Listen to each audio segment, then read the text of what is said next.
as fuck. Give me a second here. At least I feel like it's loud as fuck. How we doing, guys? How are things and stuff, guys? How are you doing? What? I'm deaf now. I'm sorry. I'm trying to fix it. I'm so sorry. Hold on. Let me do this first. There. That'll fix it a little bit for a second. Give me a sec. Give me a sec. Give me a sec. Also, thank you for the follow. I appreciate that. Appreciate it. Appreciate it. Where is this game?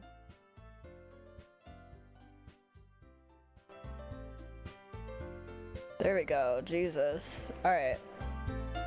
Is that better? Is that better? Fix me. I ain't fixing shit. I am fixing shit. Also, I'm in the middle. I remembered that I was supposed to add something for somebody. And I was in the process of doing that really quick, so I couldn't see chat at all. So, hello, Boogla Boogla Boogla. Hello, Ray. Thank you for the follow. Stellicus. Stellicus. Welcome in. Welcome in. Xanadude. Xanadude. Better, but maybe drop it a little more. I can do that. Actually, I might be able to do it in the game, too. Yeah. Okay. How's that? How's that? Is that better? Okay. Now I need to do something for science really quick. I almost a birthday, Boogie. Boogie! What day is your birthday? What day? What day? Let me see here. It's perf like you. Oh shit. Okay. Like literally moments away from being a birthday boogie. Peaches, shut the fuck up. Okay, cool. That worked. All right. Anyway, P.S. She requested that. That wasn't me being mean. Okay. Well, for Rye, it's happy birthday to Boogla Boogla Boogla. Happy birthday to Boogla Boogla Boogla. Speaking of, blah blah blah blah. Go give her a birthday follow. Who cares, Boogie? Who cares? It's fine. It's fine. Well, shit. Okay, I'm glad it sounds better now. We have the game. We have the game. I didn't know this game was free. It's a free game. I didn't know that was a thing. And then you guys voted for the second one we were going to play to be Mortuary Assistant. And I was gifted that by a real cool trader boy. Real cool trader boy gifted that to me. Very sweet. Shouts out to Trader Boy. But anyway, today was my first day back at dance for like 2 weeks. All the kids were fucking on one today. I don't like know them offhand, but I'm good. I don't know if y'all are. There's a link. Hold on. I can, let me do this.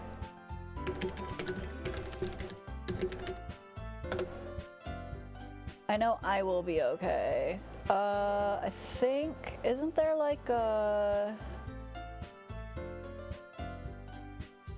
I'm just gonna do this. I'm just gonna do this.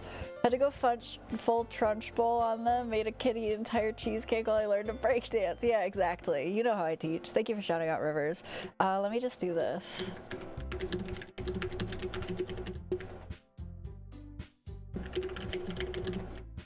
I've never actually played this, but I know it gets pretty dark, so there's your trigger warning. Alright, anyway. But yeah, we're gonna play this, and then, but yeah, first day back at dance. I had a kid today, cause you know how I have, hold on, ugh, we're just getting naked real quick. You know how I have these guys right here, and I have a couple more. I got like this and this and that. Well, one of my dance kids, she's like looking at my arm, cause I was wearing like this like halter tanky thing today, and she's like, "You put a lot of tattoos on today," and I was like, "Oh no, I like, they're always on, like that, they're like, I have them like all the time." She goes, "You put tattoos on every day?" And I was like, "Not exactly. I got them put on once and they'll never come off." And she goes, "Never?" It was an experience. It was an experience. But anyway, let's just hop over to this game, eh? let's just hop over to this game. I might need to move my camera around. I haven't actually loaded this up at all, like, other than to, like, look at the settings, but we should be fucking fine. I'm not super worried about it. Lots of fuck shit happens in the game. I like it when you get the true ending, but I want to make sure you know. Yeah, I don't know. I don't know. How sweet. She thinks removable tattoos are tattoos. Yeah, pretty much. It was cute. It was pretty cute. Thank you for shouting out Green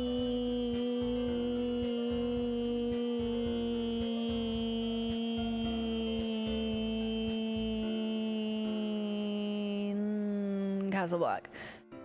We know I can do better, but I haven't done. Love you, bitch.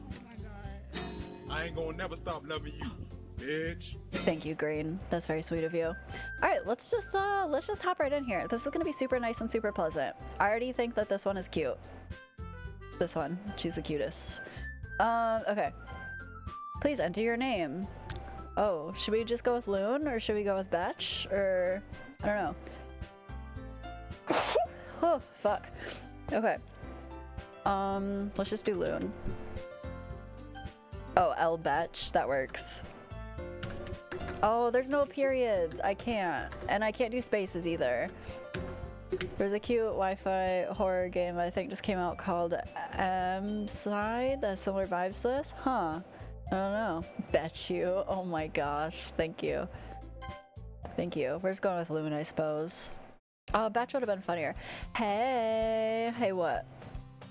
I see an annoying girl running toward me from the distance, waving her arms in the air like she's totally oblivious to any attention she might draw to herself. Hello,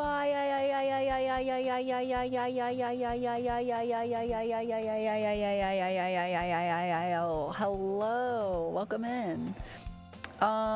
Anyway, things and stuff.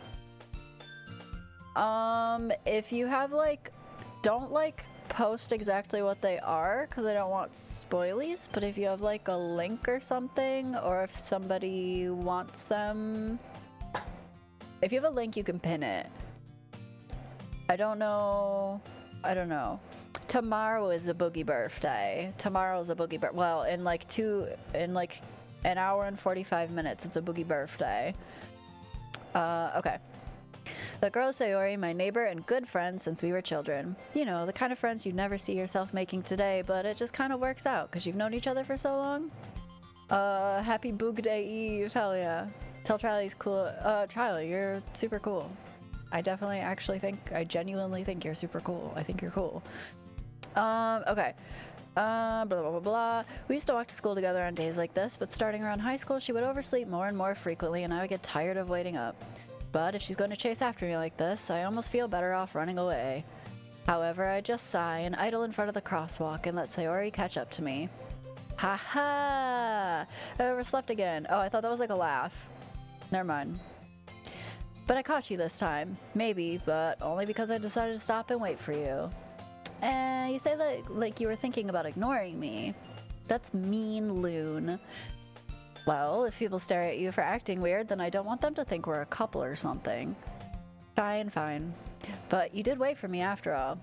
I guess you don't have it in you to be mean to me even if you want to. Rai, I would rather shoot myself in the face. Whatever you say, Sayori. We cross the street together and make our way to school. As we draw near, the streets become increasingly speckled with other students making their daily commute. By the way, Loon, have you decided on a club to join yet? A club? I told you already, I'm not really interested in joining any clubs. I haven't been looking either. That's not true. You told me you would join a club this year. Did I? I'm sure it's possible that I did, in one of our many conversations where I dismissively go along with whatever she's going on about. In the club we all fam. Exactly. This guy gets it. Sayori likes to worry a little too much about me when I'm perfectly content just getting by on the average while spending my free time on games and anime. That's a vibe. Oh, I thought I could use the arrow keys. I can't. What about spacebar? I can. I was talking about how I'm worried that you won't learn how to socialize or have any skills before college. Your happiness is really important to me, you know? And I know you're happy now, but I die at the thought of you becoming a NEET? What the fuck does that mean? In a few years because you're not used to the real world. Okay, boogie boogie boogie. Have a good night. Like how your purple doily goes with the dialogue box. It kind of does, doesn't it? It's kind of cute. Okay. You trust me, right? Don't make me keep worrying about you. Alright, alright. I'll look after a few clubs if it makes you happy. No promises, though. Will you at least promise me you'll try a little? Yeah, I guess I'll promise you that. Yay! Why do I let myself get lectured by such a carefree girl? More than that, I'm surprised I even let myself relent to her. I guess seeing her worry so much about me makes me want to ease her mind at least a little bit, even if she does exaggerate everything inside of her head. Dun, dun, dun, dun, dun, dun, dun, dun. How many people are in this game? I could potentially do like...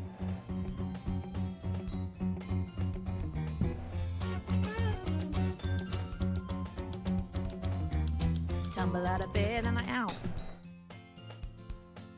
Anyway, hi Peaches. I'm gonna play this game so I'm a dip. I have fun. Sounds good. At least 2. Oh wait, Peaches! Wait, Peaches! Don't go yet. Wait. Exclamation point Peaches 3.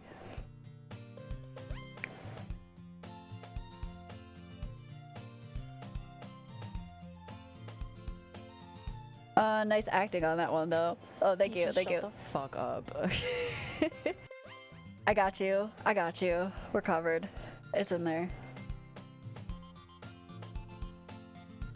When I saw Peaches, I was like, she did not clip that. Okay, the school day is as ordinary as ever, and it's over before I know it. After I pack up my things, I stare blankly at the wall, looking for an ounce of motivation. Clubs. Sorry, wants me to check out some clubs. I guess I have no choice but to start with the anime club. Hello? Sayori? Sayori must have come in the classroom while I was spacing out. I look around and realize that I'm the only one left in the classroom. Seem to be in a great mood today. Good to hear things are going well with you. I'm in a good mood. It was my first day back at dance. It was fun. It was crazy. All the kids are crazy, but like, it was a good day. It was a good day. Lots of energy. Lots of energy. Okay, so are we doing, what do we want? Do we want voices? I could maybe do some voices, but I don't know what voices to give them. Give me some like tips here. One for the road. Yeah, take that, Rye. Take that, Rye. Oh, Rye, you take that back right now. You take that back. How could you? You be nice to Peaches. You be nice to Peaches. Oh, also, hold on. Let me, I don't want to click off the screen. Give me a second, yeah. Why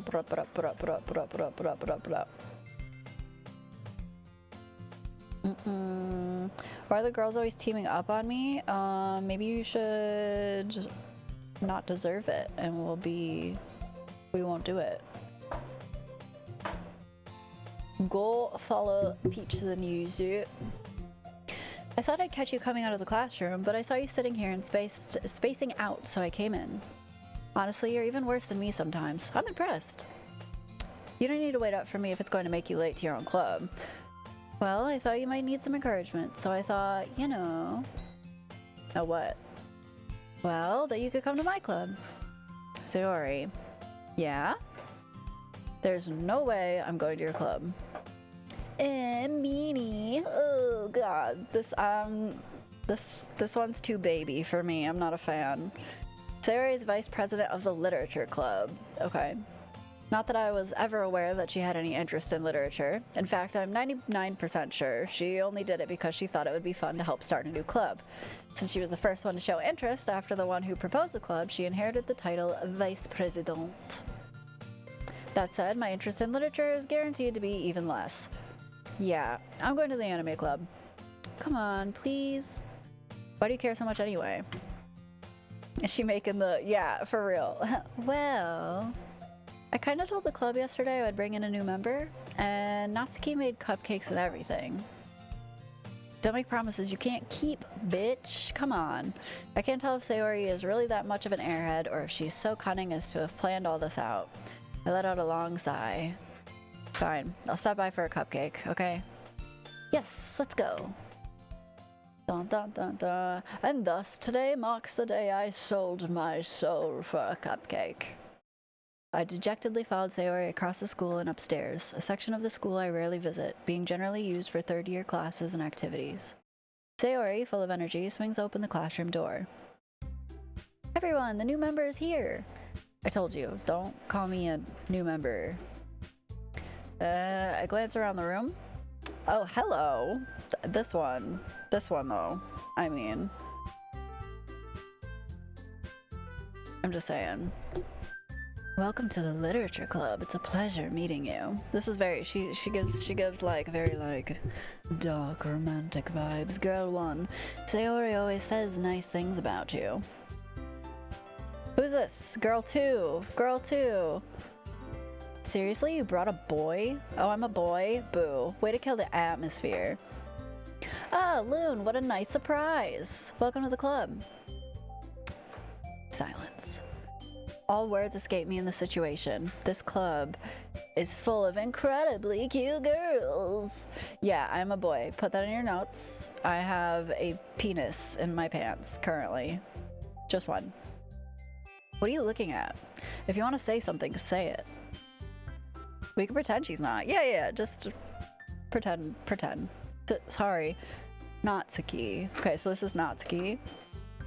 Loon gonna get banned. For what? For what? The girl with the sour attitude, whose name is apparently Natsuki, is one I don't recognize. Her small figure makes me think she's probably a first year. She's also the one who made cupcakes, according to Sayori. You can just ignore her when she gets moody. Oh, Volk, hello. Thank you for the biddies. That's nice of you. You could just ignore her when she gets moody. Sayori says that quietly into my ear, then turns back towards the other girls. Anyway, this is Natsuki, always full of energy. Yeah, she looks like it. Oh, no, you can't have, no, okay, I'll have to fix that later. Thanks, guys. And this is Yuri, the smartest in the club. Thanks, Daddy. Don't say things like that. Yuri, who appears comparably more mature and timid, seems to have a hard time keeping up with people like Sayori and Natsuki. Yes, I know. Well, it's nice to meet both of you. And it sounds like you already know Monika, is that right? That's right. It's great to see you again, Loon. Monika smiles sweetly. We do know each other, well, we rarely talked, but we were in the same class last year. Monika was probably the most popular girl in class, smart, beautiful, athletic, basically completely out of my league. So having her smile at me so genuinely feels a little... You too, Monika. Oh, Jesus.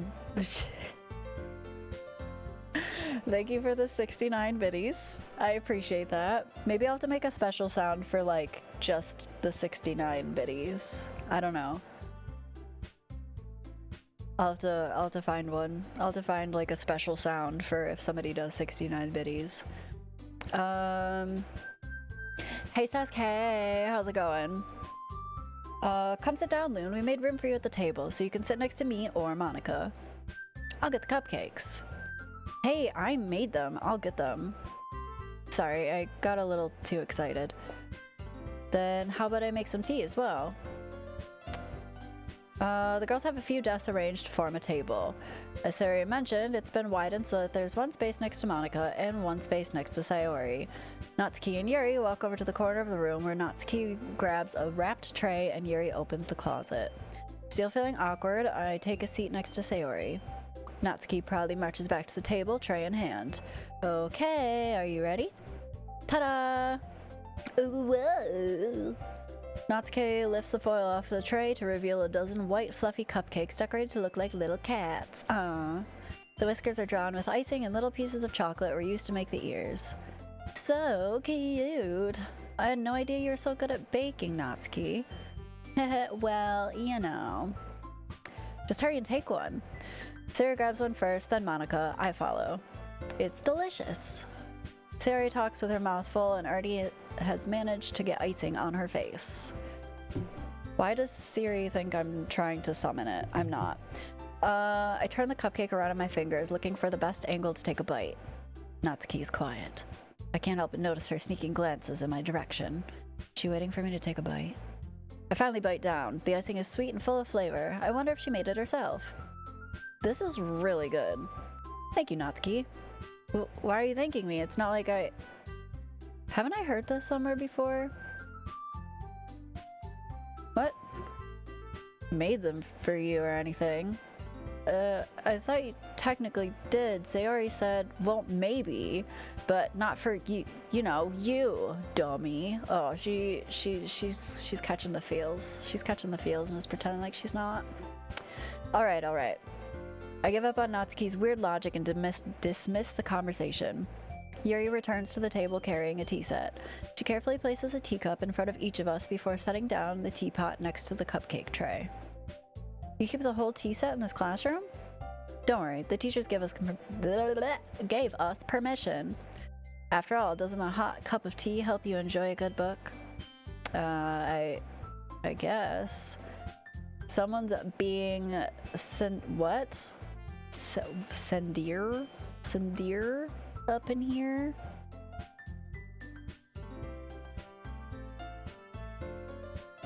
What that means, Green. Don't let yourself get intimidated. Yuri's just trying to impress you. That's not... Insulted, Yuri looks away. I meant that, you know, I believe you. Well, tea and reading might not be a pastime for me, but I at least enjoy tea. I'm glad. Yuri faintly smiles to herself in relief. Monika raises an eyebrow, then smiles at me. So, what made you consider the literature club? I was afraid of this question. Something tells me I shouldn't tell Monika that I was practically dragged here by Sayori. Well, I haven't joined any clubs yet, and Sayori seemed really happy here, so... That's okay, don't be embarrassed. I'll make sure you feel right at home, okay? As president of the literature club, it's my duty to make the club fun and exciting for everyone. Monika, I'm surprised. How come you decided to start your own club? You could probably be a board member for any of the major clubs. Weren't you a leader of debate club last year? Well, you know, to be honest, I can't stand all the politics around the major clubs. Feels like nothing but arguing about the budget and publicity and how to prepare for events. I'd much rather take something I personally enjoy and make something special out of it. And if it encourages others to get into literature, then I'm fulfilling that dream. Monika really is a great leader. I still don't know what that word means. I have no idea.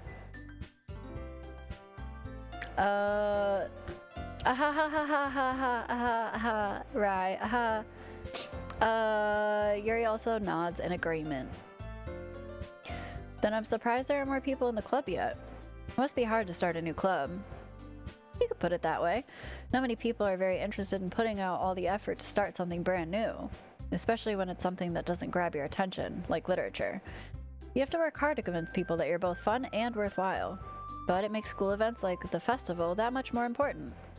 I'm confident that we can all really grow this club before we graduate. Right, everyone? Yeah, we'll do our best. You know it. Oh, you gotta do like the little everyone chime in. It's your turn to talk now. Everyone enthusiastically agrees. Such different girls, all interested in the same goal. Monika must have worked really hard just to find these three. Maybe that's why they were also delighted by the idea of a new member joining. Though I still don't really know if I can keep up with their level of enthusiasm about literature. Right, I have no idea what you're talking about. A Japanese term that describes a character who starts off cold or harsh, but gradually becomes warmer and friendlier. Ah. Okay, I got you. Thank you, Xanadude. So, Loon, what kind of things do you like to read?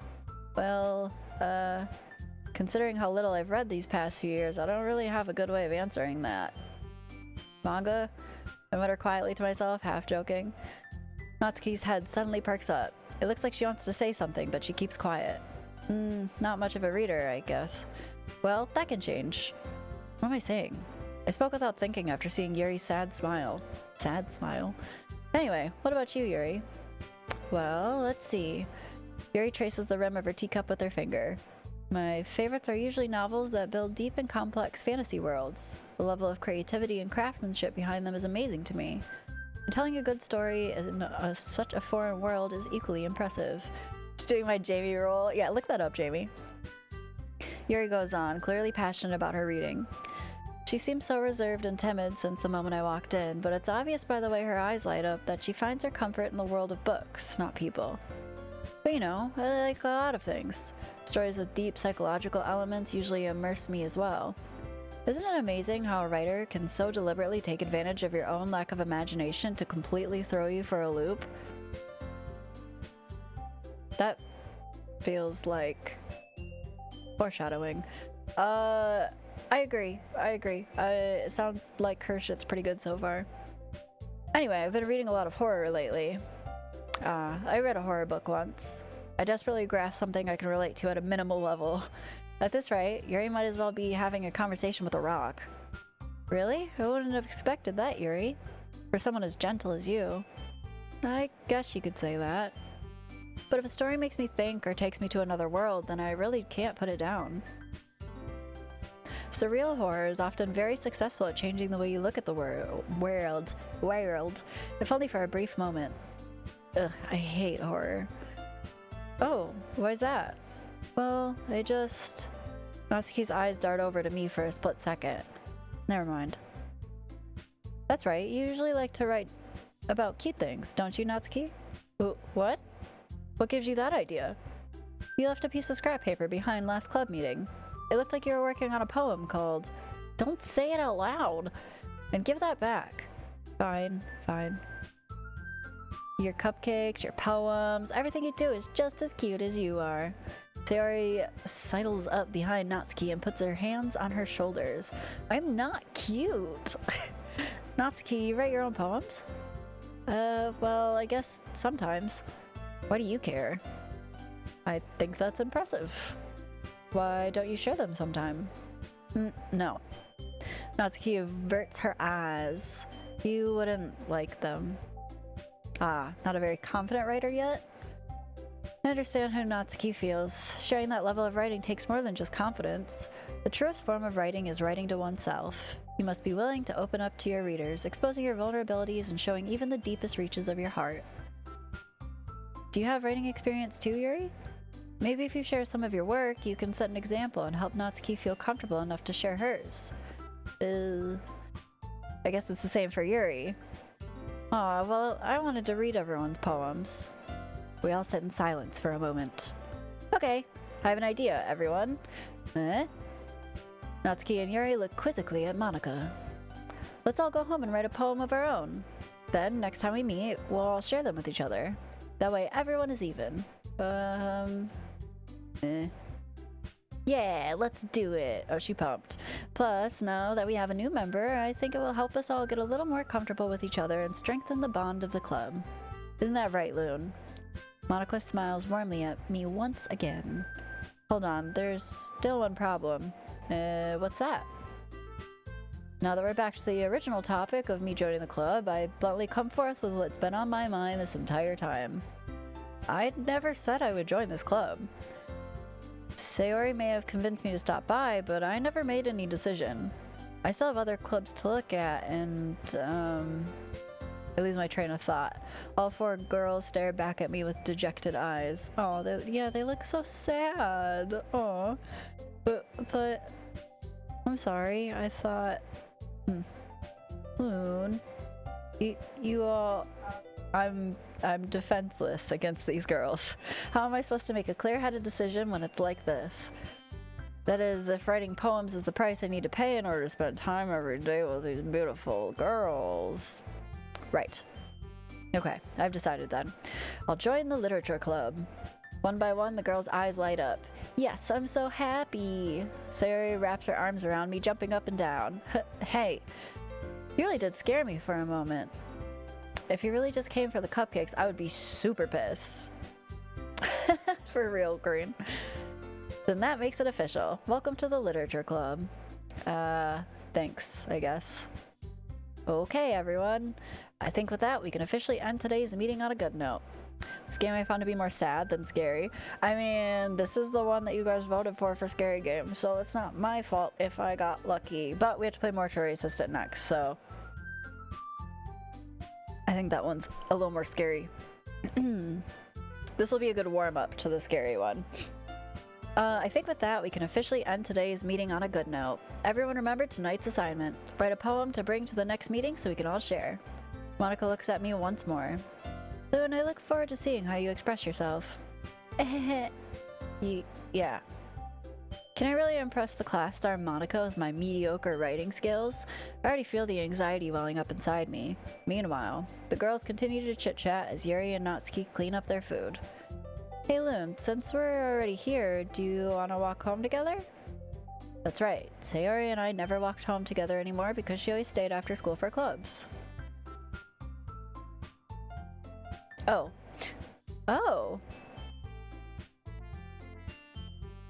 Okay, I can just hide that. Okay, I didn't know if I could like interact with shit in the background.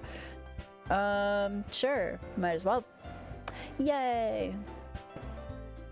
So many yays and with that, the two of us depart to the club room and make our way home. The whole way, my mind wanders back and forth between the four girls: Sayori, Natsuki, Yuri, and of course, Monika.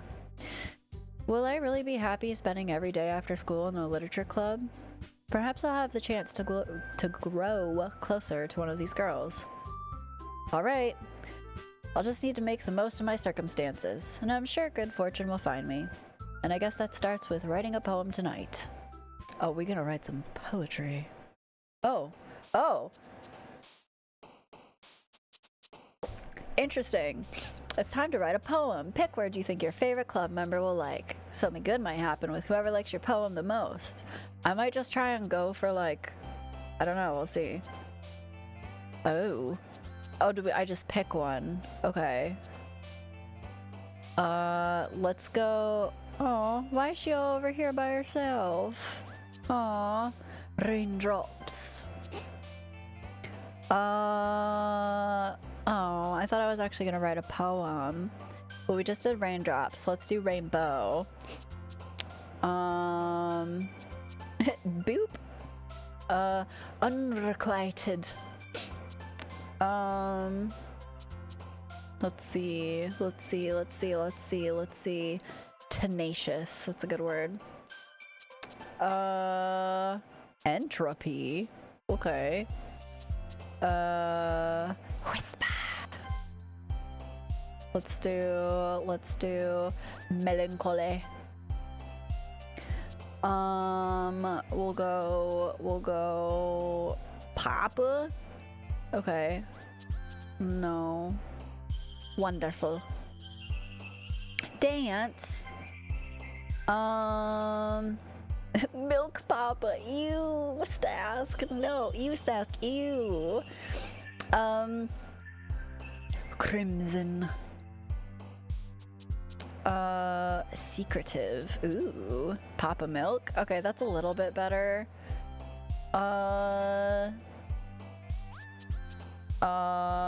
Let's do insight. Insight check. What does effulgent mean? I just need to know for my own brain what this means. Effulgent. Hello? Why is my phone being stupid? Shining brightly, radiant. Interesting. Steeped in a cup of Folgers. Philosophy. None of these words are going to rhyme. So, oh my goodness. Suicide. Okay. Friends. Vivacious. That's a good word.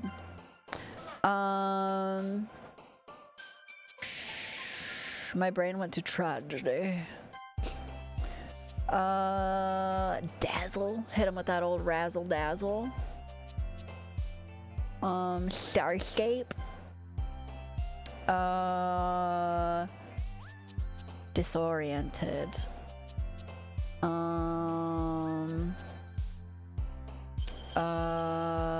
Mouse.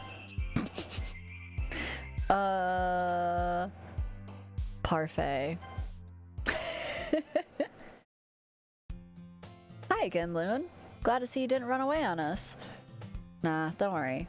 This might be a little strange for me, but I at least keep my word. Well, I'm back at the literature club. I was the last one to come in, so everyone else is already hanging out. Thanks for keeping your promise, Loon. I hope this isn't too overwhelming of a commitment for you. Making you dive headfirst into literature when you're not accustomed to it? Oh, come on, like he deserves any slack. Sayori told me you didn't even want to join any clubs this year. And last year, too. I don't know if you plan to just come here and hang out or what, but if you don't take us seriously, then you won't see the end of it. Okay, rude. Natsuki, you certainly have a big mouth for someone who keeps her manga collection in the club room. Natsuki finds herself stuck between saying Monika and manga. Manga is literature. Swiftly defeated, Natsuki plops back into her seat. Don't worry, guys. Loon always gives his best as long as he's having fun. He helps me with the busy work even without asking. Like cooking, cleaning my room. How dependable. Sayori, that's because your room is so messy it's distracting. And you almost set your house on fire once. Oh my. Is that so? You two are really good friends, aren't you? I might be a little jealous. Oh. Too jelly? How come? You and Loon could be good friends too. Sayori? As usual, Sayori seems oblivious to the weird situation she just put me into. Oh, Yuri even brought you something today, you know. But wait, Sayori... me?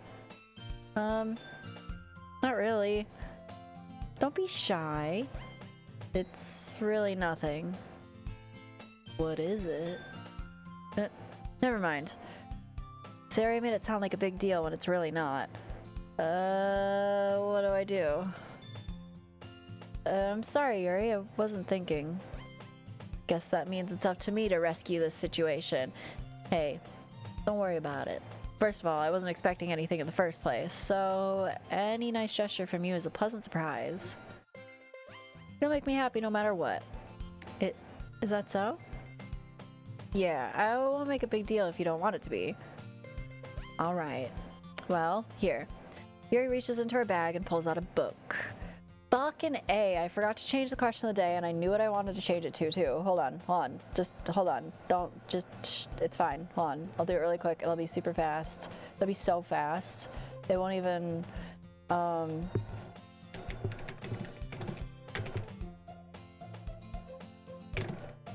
fuck.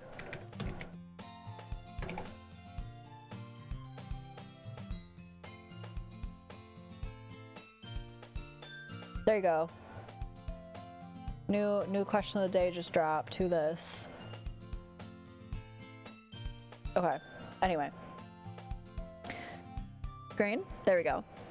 Yuri reaches into her bag and pulls out a book. I didn't want you to feel left out, so I picked out a book that I thought you might enjoy. It's a short read, so it should keep your attention, even if you don't usually read. And we could, you know, discuss it if you wanted to. This is... How's this girl accidentally being so cute? Ooh, 16, book check. Well, you better check that book.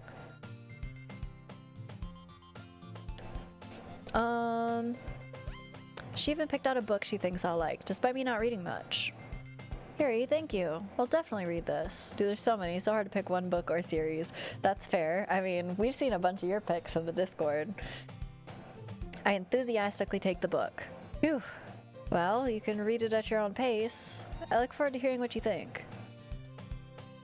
The only like full series I've ever read was the Harry Potter ones. Trying to think. I don't know if there's multiple of them. I remember reading Inkheart when I was younger and really liking it. I just thought it was a really cool concept. Runs to library to find some books. You better hurry up. Now that everyone's settled in, I expect Monika to kick off some scheduled activities for the club, but that doesn't seem to be the case. Sayori and Monika are having a cheery conversation in the corner. Got halfway through the second book of the 3 Body Problem series like 3 years ago and I haven't finished it. Oh, damn. Never read Harry Potter as a kid, only read the first book as an adult, need to finish the series. Oh, damn. I was gonna say I have them and you can borrow them, but I don't have all the English ones anymore. I have the full set in French. I'm gonna try and read them eventually. Sayori and Monika are having a cheery conversation in the corner. Yuri's face is already buried in a book. I can't help but notice her intense expression, like she was waiting for this chance. Meanwhile, Natsuki is rummaging around the closet. I'm really curious to talk to Yuri a little bit more. French is out of my pay grade, that's fair. But at the same time, I would feel bad for distracting her from reading. I catch a glimpse of a cover of her book. It looks like the same book that she lent me. More than that, she seems to be on the first few pages. First one's good, second one up to where I got was good. Huh.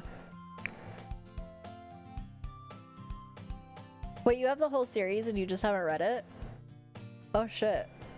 More than that, she seems to be on the first few pages. Crap. I think she noticed me looking at her. She sneaks another glance at me and our eyes meet for a split second. But that only makes her hide her face deeper into her book.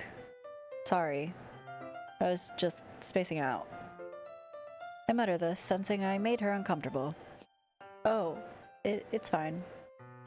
If I was focused, then I probably wouldn't have noticed in the first place. But I'm just rereading a bit of this, so... That's the book you gave me, right? Mm-hmm. I wanted to reread some of it. Not for any particular reason. Just curious, how come you have 2 copies of the same book? Whoosh! Hello! So much fantasy and manga to read, I haven't gotten to a bit of sci-fi. Okay. Read the whole Harry Potter series once a while ago, don't know if it's my favorite. It's the only, like, full series I've read. It's, well, no, that's not true. I read The Hunger Games. The Hunger Games is good, but, like, I don't know. Once, like, I get that you need development, you have a story, but, like, once I, like, stopped doing, like, the games as much, I was like,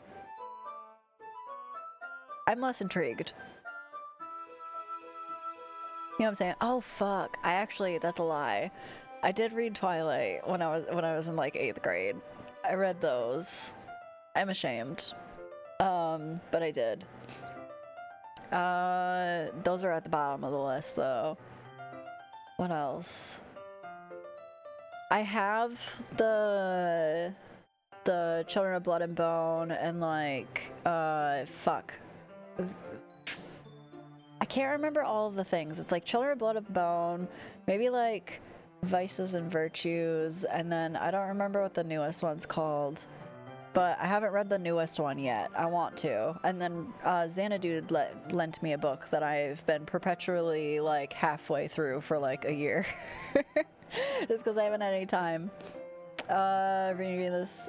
Oh, that I keep seeing like stuff about that as like a TV show, and I haven't watched it or read it or anything. Anyway, just curious. How come you have 2 copies of the same book? Ah, well, when I stopped at the bookstore yesterday, that's not what I meant. I mean, I just happened to buy 2 of them. I see. There's something fairly obvious here that Yuri isn't telling me, but I decide to let it go. I'll definitely start reading it soon. I'm glad to hear. Once it starts to pick up, you might have a hard time putting it down. It's a very engaging and relatable story. Is that so? What's it about anyway? Well, Yuri closes the book and scans her eyes over the back. The book is titled Portrait of Markov. There's an ominous-looking eye symbol on the front cover. Alright, I just wanted to make sure I don't accidentally give anything away. Basically, it's about this girl in high school who moves in with her long-lost younger sister, but as soon as she does so, her life gets really strange. She gets targeted by these people who escape from a human experiment prison, and while her life is in danger, she needs to desperately choose who to trust. No matter what she does, she ends up destroying most of her relationships, and her life starts to fall apart. This is relatable to you? It's kind of dark, isn't it? Yuri made it sound like it was going to be a nice story, so that dark turn came from nowhere. Yuri gently giggles all of a sudden. Are you not a fan of that sort of thing, Loon? No, it's not that. I mean, I can definitely enjoy those kinds of stories, so don't worry. I hope so. Yeah, I totally forgot that Yuri's into those things. She's so shy and reclusive on the outside, but her mind seems to be completely different. It's just those kinds of stories, they challenge you to look at life from a strange new perspective. When horrible things happen, not just because someone wants to be evil, but because they have their own goals or their own philosophy that they believe in, then suddenly, when you thought you related to the protagonist, they're made out to be a naive one for letting their one-sided morals interfere with the villain's plans. I'm rambling, aren't I? Not again. I'm sorry. Hey, don't apologize. It's fine. I haven't lost interest or anything. Well, I guess it's alright then. But I feel like I should let you know that I have this problem. When I let things like books and writing fill my thoughts, I kind of forget to pay attention to other people. So I'm sorry if I end up saying something strange. And please, stop me if I start talking too much. I really don't think you need to worry. That just means you're passionate about reading. The least I can do is listen. It's a literature club after all. My buddy Ian keeps telling me to read he knows my taste well and I'm digging it. Ghost, aliens, sexy grandmas, stupid humor. I'm gonna need you to clarify on the sexy grandma side of it all. I would like some clarification, please. That's true. In fact, I might as well get started reading it, right? You don't have to. What are you saying? Just a moment ago you said you were looking forward to it. Let me just get the book. I quickly retrieved the book that I had put into my bag. Alright, it's fine if I sit here, right? I slip into the seat next to Yuri's. Yeah. Are you sure? You seem a little apprehensive. I'm sorry. It's not that I don't want you to. It's just something I'm not very used to. That is reading in company with someone. Aren't you in a fucking literature club? I see. Well, just tell me if I end up distracting you or anything. Alright. I open the book and start the prologue. I soon understand what Yuri means about reading in company. It's as if I can feel her presence over my shoulder as I read. It's not a particularly bad thing, maybe a little distracting, but the feeling is somewhat comforting. Yuri's in the corner of my eye. I realize she's not actually looking at her own book. I glance over. It looks like she's reading from my book instead. Sorry, I was just... Yuri, you really apologize a lot, don't you? Okay, that's relatable. I feel like I say sorry constantly. I do? I don't really mean to, sorry. Yeah, I mean, yeah, that... That's a super relatable sequence right there. Here, this should work, right? I slide my desk until it's up against Yuri's, then hold my book more between the two of them. Aww. I suppose so. Yuri timidly closes her own copy. Once we each lean in a little bit, our shoulders are almost touching. We're gonna touch shoulders. We're gonna touch this fucking shoulder. Feels like my left arm is in the way, so instead I use my right hand to hold the book open. I guess that makes it kind of difficult to turn the page. Here.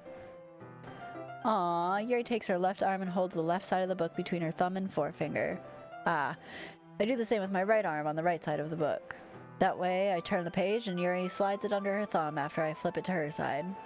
But in holding it like this, we're huddled even closer together than before. It's actually kind of distracting me. It's as if I can feel the warmth of Yuri's face, and she's in the corner of my vision. Are you ready? To turn the page? Yup, sorry. I think I got a little distracted for a second. I glance over at Yuri's face again, and our eyes meet. I don't know how I'll be able to keep up with her. That's okay. You're not used to reading, right? I don't mind being patient if it takes you a little bit longer. It's probably the least I can do, since you've been so patient with me. Yeah, thanks. We continue reading. Yuri no longer asks if I'm ready to turn the page. Instead, I just assume that she finishes the page before me, so I turn it by my own volition. We continue the first chapter in silence. Even so, turning each page almost feels like an intimate exchange. My thumb gently letting go of the page, letting it flutter over to her side as she catches it under her own thumb. Hey Yuri, this might be a silly thought, but the main character kind of reminds me of you a little bit. This does sound like an intimate exchange, yeah. You think so? How does she? Well, I guess she's more blunt in a lot of ways, but she also second guesses all of the things that she says and does. like she's afraid she'll do something wrong. It's not like I can see into your head or anything, but they're kind of reminiscent of some of your mannerisms. I see. Yuri remained silent for a moment, but Loon, that's probably a terrible thing to have in common with her. Oh, it's so embarrassing that you think that. Wait, no. I didn't mean it in a bad way or anything. Sorry, I really didn't know you were self-conscious about that sort of thing. I guess I more meant that it's kind of cute. What are you saying all of a sudden? Okay, everyone. Yeah, thank you. I think it's about time we share today's poems with each other. We might not have enough time if we wait too long. Yuri exhales, spared from finishing her thought. Is that alright, Yuri? You look kinda down. I'm sorry if you haven't been looking forward to this. It's fine. Yuri releases her hand from the book, causing it to close on top of my thumb. Ugh. Cock blocked. Alright, I guess I'll do some more reading tonight. Or would you prefer I only read it with you? I guess I don't have too much of a preference either way. In that case, I'll read a little more tonight. It'll be more fun to read with you after it picks up a bit, you know? That's good reasoning. In that case, feel free to finish the first 2 chapters in your own time. Alright. I stand up. I make a mental note of where I left off in the book, then slip it back into my bag. By the way, did you remember to write a poem last night? Yeah. My relaxation ends. I can't believe I agreed to do something so embarrassing. Couldn't really find much inspiration since I'd never really done this before. Well, now that everyone's ready, why don't you find someone to share with? I can't wait. Sayori and Monika enthusiastically pull out their poems. Sayori's is on a wrinkled sheet of loose leaf torn from a spiral notebook. On the other hand, Monika wrote hers in a composition notebook. For bard skills, ooh! That's not very good, Green. I'm sorry. I can already see Monika's pristine handwriting from where I sit. Natsuki and Yuri reluctantly comply as well, reaching into their bags. I do the same myself. Oh. Well, we just had a moment with Yuri, so let's show it to Yuri. Yuri seems the most experienced, so I should start with her. I can trust her opinion, to be fair. As Yuri reads the poem, I notice her eyes lighten. Exceptional. What was that? Did I say that out loud? Yuri first covers her mouth, but then ends up covering her whole face. He's gonna hate me. You really didn't do anything wrong, Yuri. I guess you're right. What am I getting so nervous for? Yuri takes a breath. So, what kind of writing experience do you have? Your use of imagery and metaphors indicates you've written a lot of poetry before. Really? Wow, that's a huge compliment coming from you. This is actually my first time, really. Huh? Yuri stares at me blankly, then looks at my poem again. Well, I know that. I just meant, Yuri trails off, unable to find an excuse. This is me talking to anyone I find attractive. Like, literally. She traces her finger along the words of the poem as if breaking it down more thoroughly. Yeah. Okay. This is the reason I was able to tell. It's just that there are specific writing habits that are usually typical of new writers, and having been through that myself, I kind of learned to pick up on them. I think the most noticeable thing I recognize in new writers is that they try to make their style very deliberate. In other words, they tend to pick a writing style separate from the topic matter, and they form-fit the two together. The end result is both the style and the expressiveness are weakened. Once Yuri finds her train of thought, it's as if her demeanor totally changes. Her stammering is completely gone, and she sounds like an expert. Of course, that's not something you can be blamed for. There are so many different skills and techniques that go into writing into even a simple poem. But that's not how Loon talks to chat. That's because there's so many of you. If it was like 1v1 personal stream, I would be like, you know.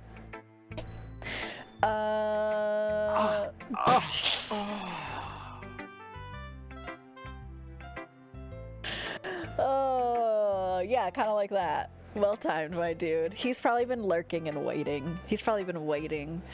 There's so many different skills and techniques that go into writing even a simple poem. Not just finding them and building them, but getting them to work together is probably the most challenging part. Also, hello, Alex. It might take you some time, but it all comes with practice and learning by example and trying new things. I also hope that everyone else in the club gives you valuable feedback. Natsuki can be a bit biased, though. Bias? How? Well, never mind. I shouldn't be talking about people like that.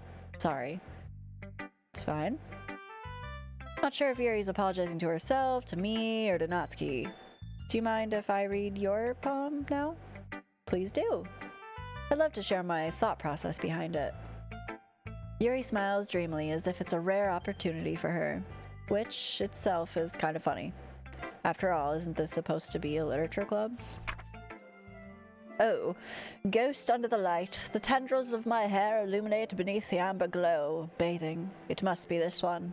Last remaining streetlight to have withstood the test of time, the last yet to be replaced by the sickening blue-green hue of the future. I bathe, calm, breathing air of present, but living in the past. The light flickers. I flicker back. Okay. Sure. Dot, dot, dot, dot, dot, dot, dot. Real quick, we are about to get an ad. So, before we go on too far, we'll leave you on that beautiful poem by Yuri there. And you know the drill. Don't panic. Don't freak out. We'll be right back. ASMR from me. You wish. You fucking wish. I'm just kidding. Anyway, that's all you get. Yeah, that's all you get. I'm sorry I have such terrible handwriting. Oh no, it's perfectly fine. What? I wasn't thinking that at all. But it took you a long time to read. Well, I just don't read script very often. I actually think your handwriting is pretty. Eh? What's with the eh? Eh? Eh? Me? What? Huh? That's a relief. Also, I liked the poem. Even though it's short, it was really descriptive. Wasn't too short? I usually write longer poems. Not at all. I'm really glad you like it. I'll be honest, since our first time sharing, I wanted to write something a little more mild. Something easy to digest, I suppose. Are you into ghosts, Yuri? What? Actually, the story isn't about ghosts at all, Loon. Dumbass. Really? I must have totally missed the point. Well, I suppose you did only glance over it after all. But remember that poets often express their thoughts, feelings, and experiences in their work. They usually do more than tell a simple story or paint a picture. In this case, perhaps the subject of the poem is only being symbolically compared to a ghost. Wow, dumbass. I know, right? Lingering in her last remaining place of comfort, unable to let go of the past, and soon to be left with nothing. That's a lot more solemn, putting it that way. I hadn't even thought of that. That's impressive. Eh? Huh? It's nothing, really. Yours was impressive too, so... Nah. If anything, I could probably learn a thing or two from you. You think so? Yeah, of course. You know, I was really nervous about doing all this, but in the end, I enjoyed it. I'm going to keep doing my best for you, Loon. Oh, for me? Me too. Yeah. Oh, Sayori's like my buddy, right? So let's show it to her next. This is a good poem, Loon. Are you sure it's your first time? Of course. It's not that good. Am I the kind of guy who'd be writing poems in his spare time? I guess you're right. But that's why it impressed me. Well, to be honest, I was afraid that you wouldn't do it seriously, or that you wouldn't write one at all. I'm really happy that you wrote one. It just reminds me of how you're really a part of the club now. Not to mention the fact I'm standing in front of you in the club room. Well, of course. Not really into it yet, but that doesn't mean I'll break my promise. See? It's like I said before, Loon. Deep down, you're not selfish at all, you know? Trying new things like this for other people, that's something that only really good people do. Thanks, Sayori. Not sure if Sayori sees the full picture of my motive here. Then again, I can't deny that she's part of the reason I joined. Whoops, I clicked the wrong button. knowing how much this means to her and all. Yeah, and I'm gonna make sure you have lots of fun here, okay? That'll be my way of thanking you. All right, I'm gonna hold you to that then. Yay! Oh my god, she's always so like, yay! Oh my god, super. Now you'll read my poem too, right? Don't worry, I'm really bad at this. We'll see about that. Dear sunshine, the way you glow through my blinds in the morning, it makes me feel like you missed me, kissing my forehead to help me out of bed, making me rub the sleepy from my eyes. Are you asking me to come out and play? Are you trusting me to wish away a rainy day? I look above, the sky is blue, it's a secret, but I trust you too. If it wasn't for you, I could sleep forever, but I'm not mad. I want breakfast. I played this before. That's cool. That's cool. Welcome in. I have not. Sayori, this is just a guess, but did you wait until this morning to write this? No, just a little bit. You can't answer just a little bit to a yes or no question. I forgot to do it last night. Well, at least that makes me feel a little bit better about myself. Don't be mean. I still tried my best. Yeah. I didn't mean to say that it was a bad poem. It came out nice, or how should I put it? It sounds just like you. Really? Yeah. Especially that last line. I made eggs and toast. Wow, good for you, buddy. Even though you were late to school? Thank you. It's interesting so far. There's not a lot of, like, playing. It's just a lot of reading, which is fine. It's bad to skip breakfast. I get all cranky. Well, I guess there's no point in arguing. Anyway, thanks for showing me. That was so much fun. Monika's the best. Yeah. But next time, I won't forget. And I'm gonna write the best poem ever. Oh, I bet. Well, I guess I look forward to it. Okay, let's go to Monika, because she's the club leader, and this chick's been kind of a bitch. Monika. Hi, Loon. Having a good time so far? Yeah. Good. Glad to hear it. By the way, since you're new and everything, if you ever have any suggestions for the club, like new activities or things we can do better, I'm always listening. Don't be afraid to bring things up, okay? All right, I'll keep that in mind. Of course, I'll be afraid to bring things up. I'm much better off just going with the flow until I'm more settled in. Anyway, want to share your poem with me? It's kind of embarrassing, but I guess I have to. Don't worry, Loon. We're all a little embarrassed today, you know? But it's that sort of barrier that we'll all learn to get past soon. Yeah, that's true. I hand Thank you for the bitty milk. I hand Monika my poem. Great job, Loon. I was going ooh in my head while reading it. It's really metaphorical. I'm not sure why, but I didn't expect you to go for something so deep. Prosciutto kind of night? Ayo, you gonna shremlin with that? Thank you for the follow. Kingshin. I'm not sure why, but I didn't expect you to go for something so deep. I guess I underestimated you. It's easiest for me to keep everyone's expectations low. That way, it always counts when I put in some effort. That's not very fair. Well, I guess it worked anyway. You know that Yuri likes that kind of writing, right? Writing that's full of imagery and symbolism. Unlike Sayori, who likes using simple and direct words to describe happiness and sadness, Yuri likes it when the readers are left to derive their own meanings out of it. Prosciutto tonight. Hell yeah. You prosciutto away. It's very challenging to write like that effectively, both allowing people to get something out of it just by feel, or letting them deeply analyze all the nuances. It could take years of practice, which I'm assuming Yuri's had at this point. I never really asked, though. I'm sure I'm nowhere near her level yet. Don't worry so much about that. You do your own thing. Just keep exploring and learn by trying new things. I'm sure I'll end up trying different things a lot. It could take a while before I feel comfortable doing this. That's okay. I'd love to see you try new things. That's the best way to find the kind of style that suits you. Everyone else might be a little biased toward their own kinds of styles, but I'll always help you find what suits you the most. So don't force yourself to write the way everyone else wants you to write. It's not like you have to worry about impressing them or anything. Anyway, do you want to read my poem now? Don't worry, I'm not very good.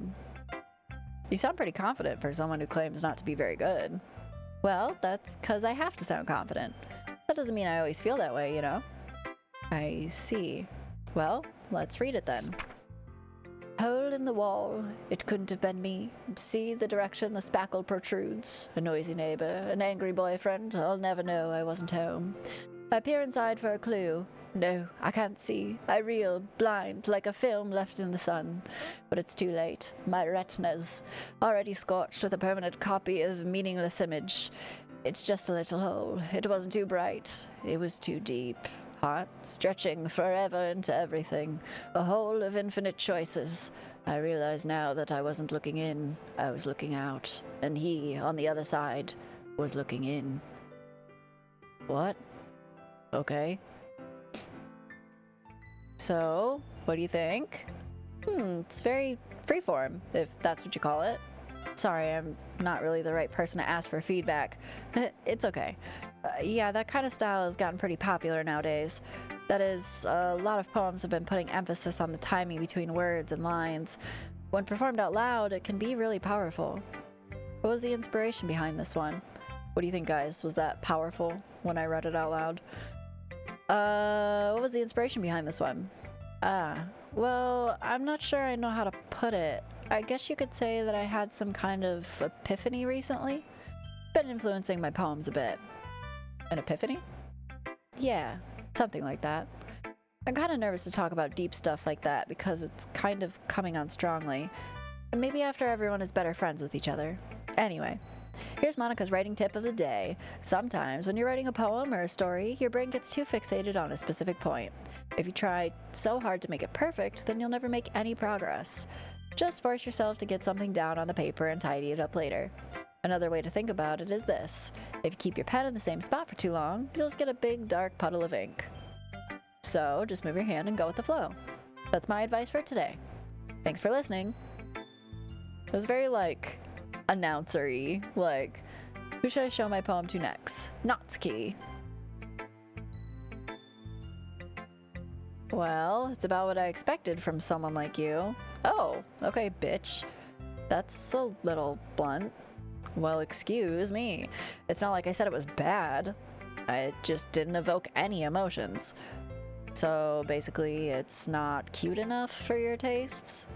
Do you want to get smacked? I'll pass. Sigh.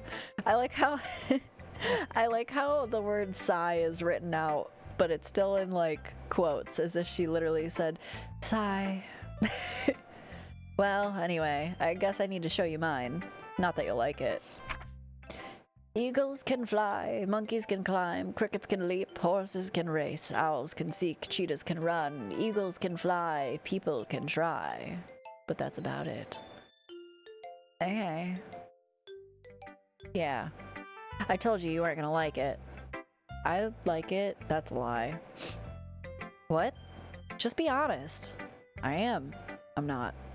Why are you so convinced that I wouldn't like it? Well, because everyone in high school thinks that writing has to be all sophisticated and stuff, so people don't even take my writing seriously. But isn't the point of poems for people to express themselves? Your writing style wouldn't make your message any less valid. Yes, exactly. I like when it's easy to read, but it hits you hard. Like in this poem, seeing everyone around you do great things can be really disheartening. So I decided to write about it. Yeah, I understand. Loon, you lied. I didn't lie. The game made me lie.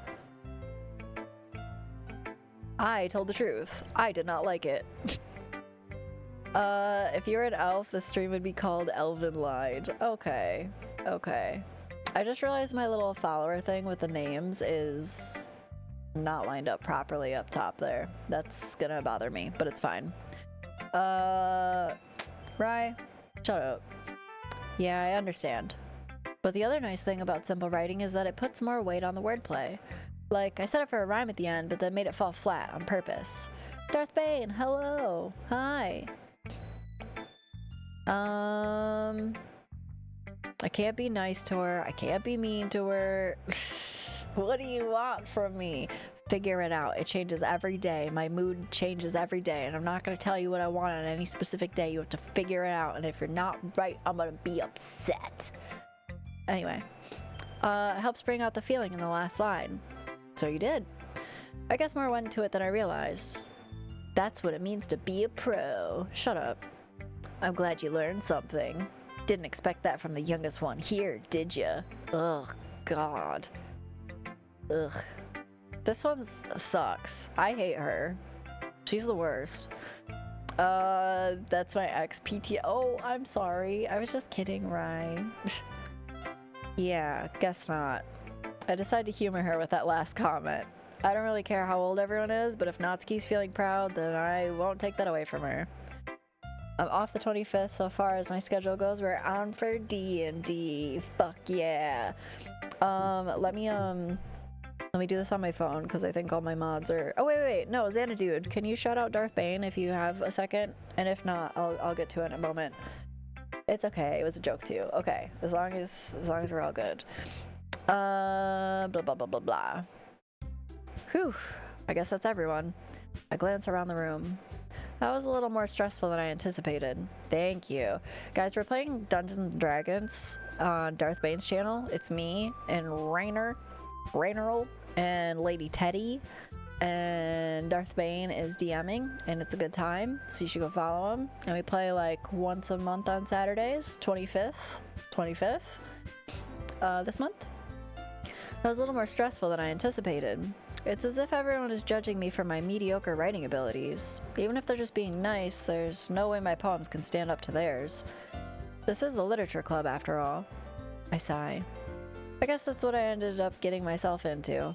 Across the room, Sayori and Monika are happily chatting. My eyes land on Yuri and Natsuki. They gingerly exchange sheets of paper, sharing their respective poems. As they read in tandem, I watch each of their expressions change. Natsuki's eyebrows furrow in frustration. Meanwhile, Yuri smiles sadly. Oh, no problem, dude. No problem, dude. What's with this language? Did you say something? Oh, it's nothing. Natsuki dismissively returns the poem to the desk with one hand. I guess you could say it's fancy. Thanks. Yours is cute. Cute? Did you just completely miss the symbolism or something? It's clearly about the feeling of giving up. How can that be cute? I know that. I just meant the language, I guess. I was trying to say something nice. What's with the You mean to say that you have to try that hard to come up with something nice to say? Thanks, but it didn't really come out nice at all. Well, I do have a couple suggestions. If I was looking for suggestions, I would have asked someone who actually liked it, which people did, by the way. Sayori liked it, and Loon did too. So based on that, I'll gladly give you some suggestions of my own. First of all, excuse me, I appreciate the offer, but I've spent a long time establishing my writing style. I don't expect it to change anytime soon, unless of course I come across something particularly inspiring, which I haven't yet.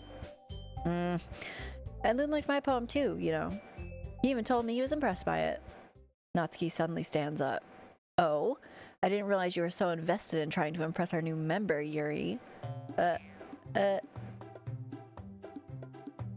Cute like you, Natsuki. No, gross. She's a bitch. That's not what I... Hey, thank you for the lurk, Raynor. You're just... Yuri stands up as well. Maybe you're just jealous that Loon appreciates my advice more than he appreciated yours. Huh? And how do you know he didn't appreciate my advice more? Are you that full of yourself? No. If I was full of myself, I would deliberately go out of my way to make everything I do overly cutesy. Ooh. Is everyone okay? Well, you know what? I wasn't the one whose boobs magically grew a size bigger as soon as Loon started showing up. What is this argument? Natsuki! Natsuki, that's a little... This doesn't involve you. Oh, Jesus. I don't like fighting, guys. Suddenly both girls turned towards me as if they just noticed I was standing there. Loon, she's just trying to make me look bad. That's not true. She started it. If she could get over herself and learn to appreciate that simple writing is more effective, then this wouldn't have happened in the first place. What's the point of making your poems all convoluted for no reason? The meaning should jump out at the reader, not force them to have to figure it out. Help me explain that to her, Loon. Well, wait, there's a reason we have so many deep and expressive words in our language. It's the only way to convey complex feelings and meaning the most effectively. Avoiding them is not only unnecessarily limiting yourself, it's also a waste. You understand that, right, Loon? Well? How did I get dragged into this in the first place? It's not like I know anything about writing, but whoever I agree with, they'll probably think more highly of me. We're going with Yuri, cause fuck Natsuki. Natsuki, you're right that I liked your poem. See? Wait. That's not an excuse for you to be so mean. You shouldn't pick a fight just because someone's opinion is different. That's not what happened at all. Yuri wouldn't even take my poem seriously. I understand, Yuri. Eh? You're a seriously talented writer. It's no secret that I was impressed. Well, that's... But here's the thing. No matter how simple or refined someone's writing style is, they're still putting feelings into it and it becomes something really personal. That's why Natsuki felt threatened when you said her poem was cute. I see. I didn't notice that I'm sorry. Wait, did I pick the wrong side?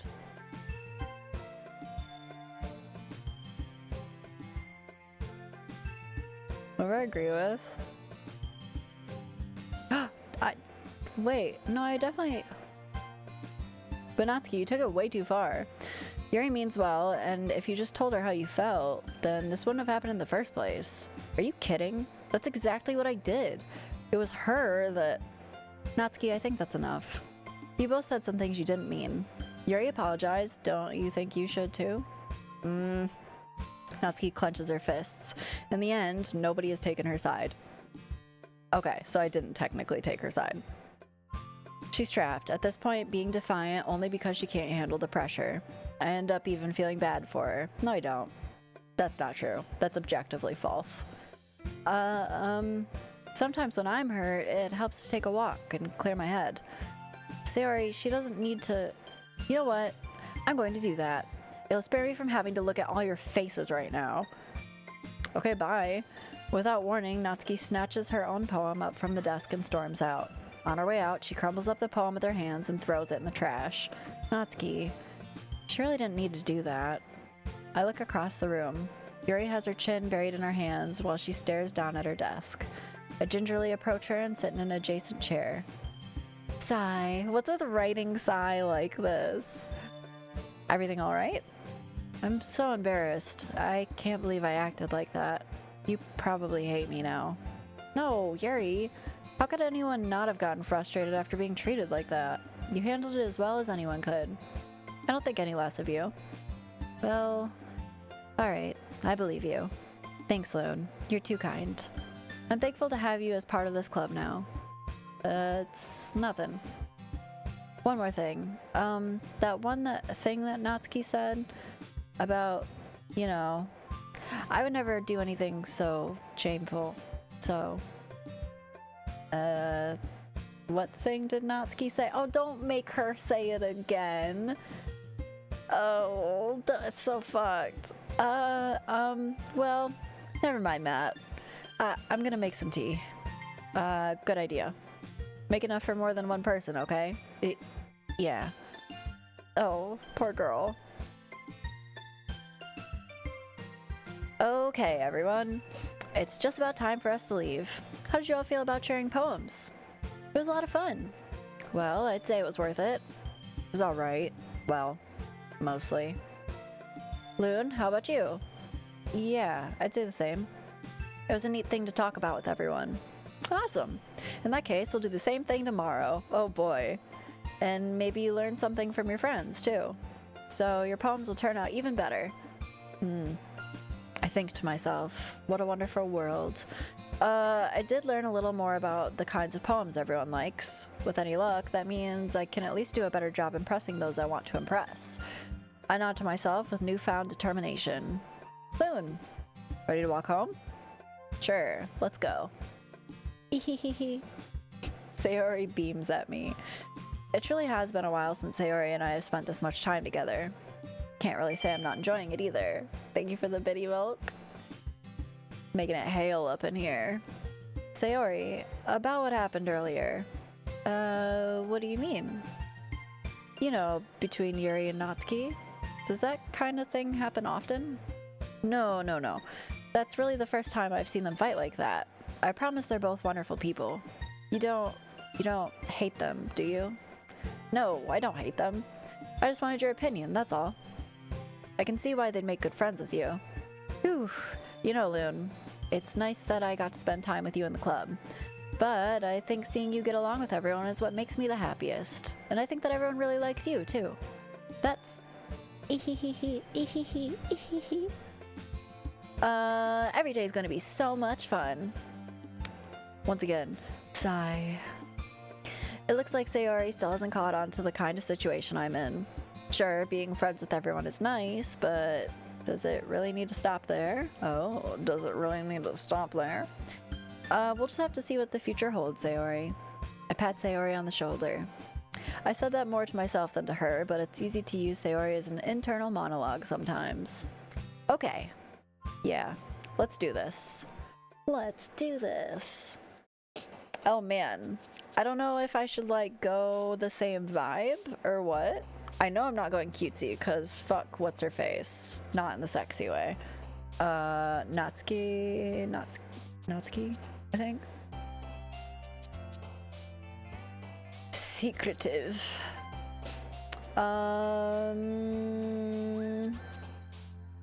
Infinite.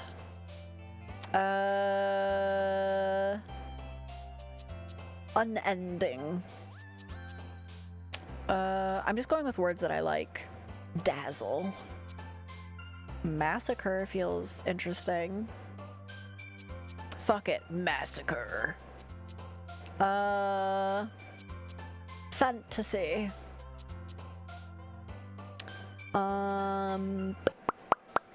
Daydream.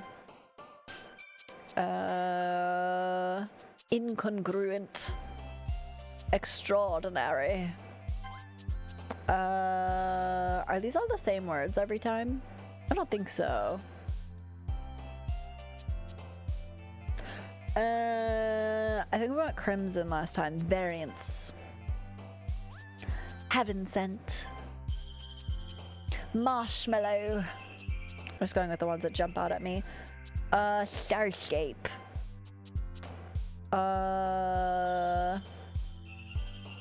Aura. Let's go with the new word that we learned today. Effulgent. Infallible. Damn, we're definitely vibing. Loon will remember that.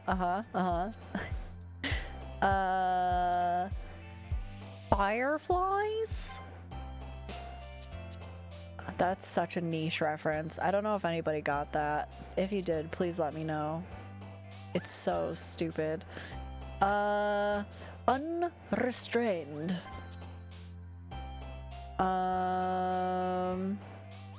What does Doki Doki actually mean? Now I need to know. I need to know.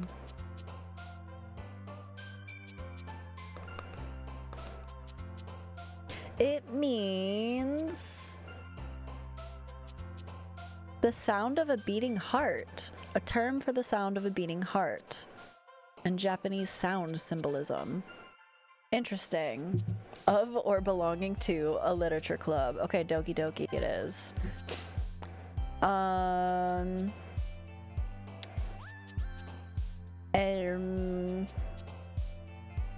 Milk. Another day passes and it's time for the club meeting already. There's also Doki Doki Panic. Doki Doki Panic at the Disco. I've gotten a little more comfortable here over the past couple days. AKA Super Mario Brothers 2. Okay. Entering the club room, the usual scene greets me. Hi, Loon. Yo, Sayori. Looks like you're in a good mood today. I'm just not used to you being in the club, that's all. I see. It's a pretty simple thing to get you in a good mood, but I guess it's always the simple things with you anyway. Speaking of which, I'm kind of hungry. I guess 2J would be the lost levels. Interesting. Will you come with me to buy a snack? No thanks. That's not like you at all. I have my reasons. Why don't we take a look at your purse, Sayori? Why, with all the Why that all of a sudden? No reason, really. I just wanted to look at it. Why do I want to look at her purse? Sayori nervously retrieves her coin purse. She fumbles with the latch and gets it open. The thing that turned into Super Mario Bros. 2 USA. See, I guess I don't know enough about that. Then she turns it upside down and lets the contents spill onto the desk. Only 2 small coins fall out. I knew it. I could see right through you, Sayori. That's not fair. How did you even know? It's simple. If you had enough money in the first place, you would have brought a snack before coming into the club room. So either you're not hungry and want an excuse to take a walk, or you plan to conveniently forget that you spent all your money so that I would lend you some. But there's one more thing. You're always hungry, and so that only leaves the one option. Oh, what? I give up. Don't make me feel so guilty. If you feel guilty, that means you deserve to feel guilty. Ahaha, Yuri suddenly giggles. Eh? I didn't notice that she was listening in. Her face is in her book, as always. I wasn't listening or anything. Just googled Doki Doki Panic. Birdo originated in Doki Doki Panic and was kept when it got reskinned into Super Mario Bros. 2. Interesting. It was just something in my book. Yuri, tell Loon to let me borrow some money. Don't get me involved like that, Sayori. Besides, you should only buy what you can responsibly afford. And frankly, after pulling a mischievous little stunt like that, your suffering is fair enough retribution. I didn't mean that. I got too absorbed into my book. I really like it when you speak your mind, Yuri. It doesn't happen much, but it's a fun side of you. There's no way you could think that. You were right, though. I did something bad, and now I have to accept the retribution. That. Still, coming from you, Sayori, I guess there's a little devil inside all of us, isn't there? Don't let her fool you. Sayori knows exactly what she's doing. After all, she told you guys she was bringing me into the club before she even told me. But you wouldn't have come if it weren't for the cupcakes. So I had to trick Natsuki into making them. Come on, give me a little more credit than that, Sayori. What just happened? Kya! Out of nowhere, something smacks Sayori in the face and tumbles onto the desk. Ow. What was... a cookie? Sure enough, it's a giant cookie wrapped in plastic. Sayori glances around. Is this a miracle? Why don't I ever get cookies randomly thrown on my face? Shy Guys also originated in Doki Doki Panic? Interesting. I kind of want to be a Shy Guy for Halloween one year. It'd be really easy. If I just found like a cute little dress that I had like a hood that I could attach to it or something, or just like a fucking huge hoodie. And then I'd literally just eat a mask and I'd be fucking golden. And Wart, who didn't stay in the Super Mario universe afterwards, but did show up in Link's Awakening.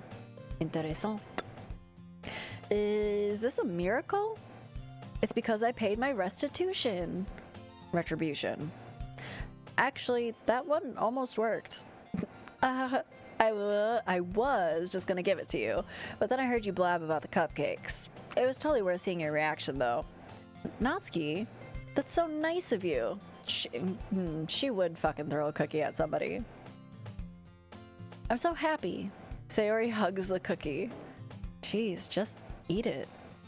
Sayori rapidly tears open the wrapper and takes a big bite. So good, so good. Sayori suddenly clasps her hands over her mouth. It bit my tongue. Hee.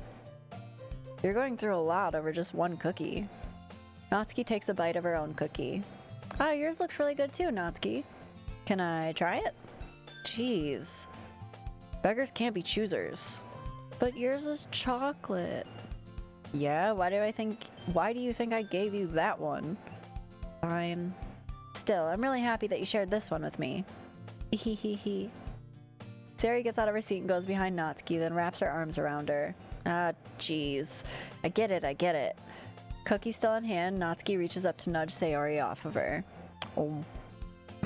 Sayori suddenly leans down, takes a bite out of Natsuki's cookie. What a little shit.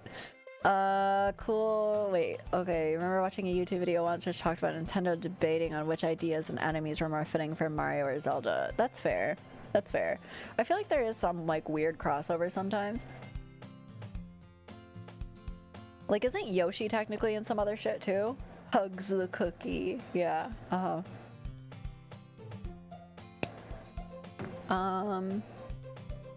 Hey, did you seriously just do that? Mouthful, Sayori trots away to safety. Yuri and I laugh as well. Jeez, you're such a kid sometimes. Monika, can you tell Sayori... Natsuki glances around. Monika isn't in the club room. Ugh. Where is Monika anyway? Good question. I want to know what the point of, like, hiding this is. Good question. Have any of you heard anything about her being late today? Not me. Yeah, I haven't either. That's a bit unusual. I hope she's okay. Of course she's okay. She's probably just had something to do today. She's pretty popular after all. You don't think she has a... I wouldn't be surprised. She's probably more desirable than all of us combined. Oh. Link's Awakening uses a lot of Mario enemies? Okay. That's true. Excuse me? Suddenly, the door swings open. Sorry, I'm super sorry. There you are. I didn't mean to be late. I hope you guys weren't worried or anything. Monika chose the club over her boyfriend after all. You're so strong-willed. Boyfriend? What on earth are you talking about? Monika quizzically glances at me. Never mind that. What held you up anyway?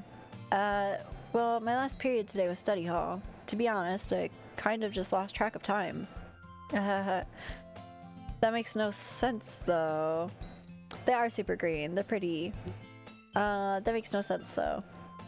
You wouldn't have heard the bell ring, at least. Or you would have heard the bell ring, at least. I must not have heard it since I was practicing piano. Oh, not quite, Rai. Not quite. Piano? I wasn't aware you played music as well, Monika. I don't really. It just kind of started recently. I always wanted to learn piano. That's so cool. You should play something for us, Monika. Monika looks at me. Maybe once I get a little bit better, I will. Yay! That sounds cool. I'd also look forward to it. Is that so? In that case, I won't let you down, Loon. Monika smiles sweetly. I didn't mean any pressure or anything like that. Don't worry. I've been practicing a whole lot recently, and I'd really love the chance to share once I'm ready. I see. In that case, best of luck. Thanks. Oh, I keep clicking that on accident. So, I didn't miss anything, did I? Not really. I choose to leave out Sayori's mischievous escapade. I'm sure Natsuki will end up complaining to her anyway. Looks like everyone has already settled down. Sayori somehow already finished her entire cookie. Yuri's back to her book, and Natsuki disappeared into the closet. I should keep going in the closet. Hey, Yuri? Escapade is a fun word that doesn't get used enough. I feel like I use escapade a lot. Like anytime I go on like a fucking like grocery run. Hey Yuri. I suddenly noticed that Yuri's reading a different book from the one we've been reading together. Sorry, I didn't mean to interrupt. No, I was kind of just waiting for you. Ah, if that's the case, why don't we go ahead and get started? Yes, let's. Actually, I have a request. Do you mind if I make some tea first? Not at all. Thanks very much. If there's one thing that I can make my reading time any better here, it's a nice cup of tea. Not to mention for yourself as well. Yuri stands up and makes her way to the closet. I follow and watch as she retrieves a small water pitcher from the shelf, the kind with a filter inside. Can you hold this for a second? Sure. Yuri hands me the water pitcher and also fetches an electric kettle. I'm gonna plug this into the teacher's desk and then we'll go get some water. She walks past me and sets the kettle down on the teacher's desk. I simply watch her movements. To my surprise, the way she moves really contrasts her speaking mannerisms. Especially because of her long legs, Yuri appears elegant and methodical. Okay, may I have the water pitcher? Thanks, I'll be right back. I might as well walk with you. Yeah, why not? Shall we go then? Yeah. Where are you two off to? We're just... Yuri was gonna make some tea, so... I suddenly realized how weird it sounds to explain this to Monika. We're just filling the water pitcher. Ah, okay. Sorry, I was just a bit curious. That's kind of a one-person job, isn't it? Monika, please mind your own business for once. Or do you want to tell me there's something wrong with helping involve Loon in club activities? My mouth gapes hot. I suppose there's nothing wrong with that? Then let's go, Loon. Yuri quickly exits the room and I follow. Once in the hallway, she suddenly puts her forehead against the wall. I spoke without thinking. How could I say something like that? Yuri, something about the way she said that. It made me feel so irritated. What's wrong with me? No, Yuri, I think you did the right thing. I wasn't expecting it, but it's also not right for Monika to judge people like that. Loon, how come even when I do something bad, you're being nice to me? Muffin, hi. 19, ooh, so close. Because nothing that you do is as bad as you make it seem in your head. Nobody's perfect. We all have emotions and we can't hide them away. But you always amplify things in your head. Your mind turns a light rain shower into a hurricane. Ugh. That's relatable as fuck. No. Wouldn't you hate me for something as terrible as that? Why would I hate you? I can't hate someone for having emotions. What kind of friend would do that? Friend, you say? Yuri lifts her head. Loon, I really like being friends with you. Thanks, Yuri. I like being friends with you too. I feel kind of awkward saying something like that, but I'm doing my best to help Yuri feel better. Anyway, yeah. Shall we go? Yeah. Yuri and I walk to the nearest water fountain.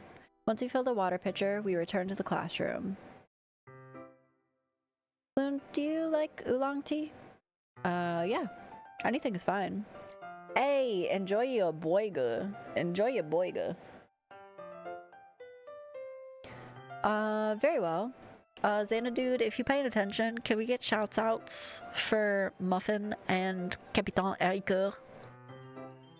Very well.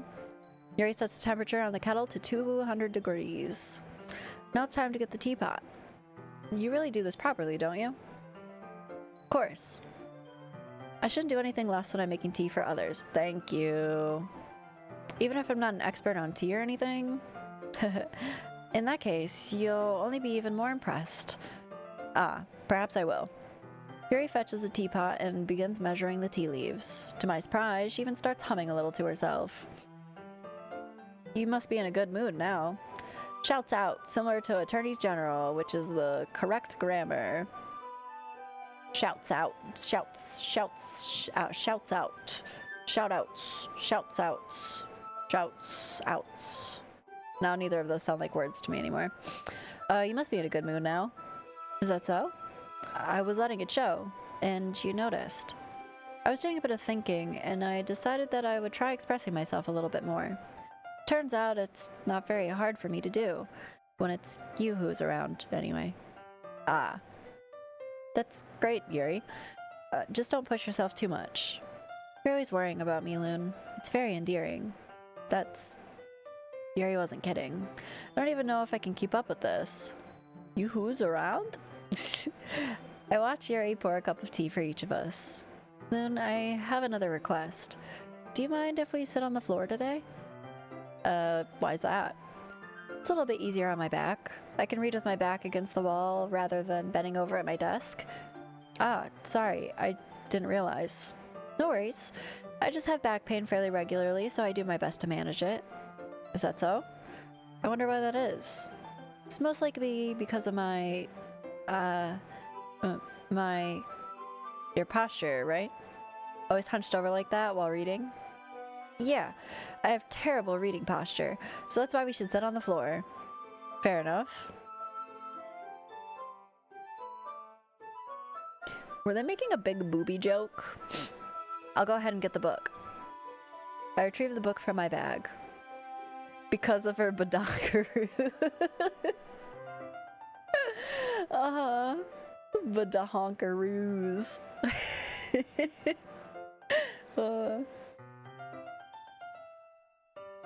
Silly. I have some chocolate as well. It's a bag of small chocolate candies that I kept hidden from Sayori's candy radar. I take it, since it'll go well with the tea. Yuri and I sit against the wall, teacups at our sides. As if in sync, we assume the same reading position as last time, each one holding one half of the book. Except this time, our bodies are even closer to each other.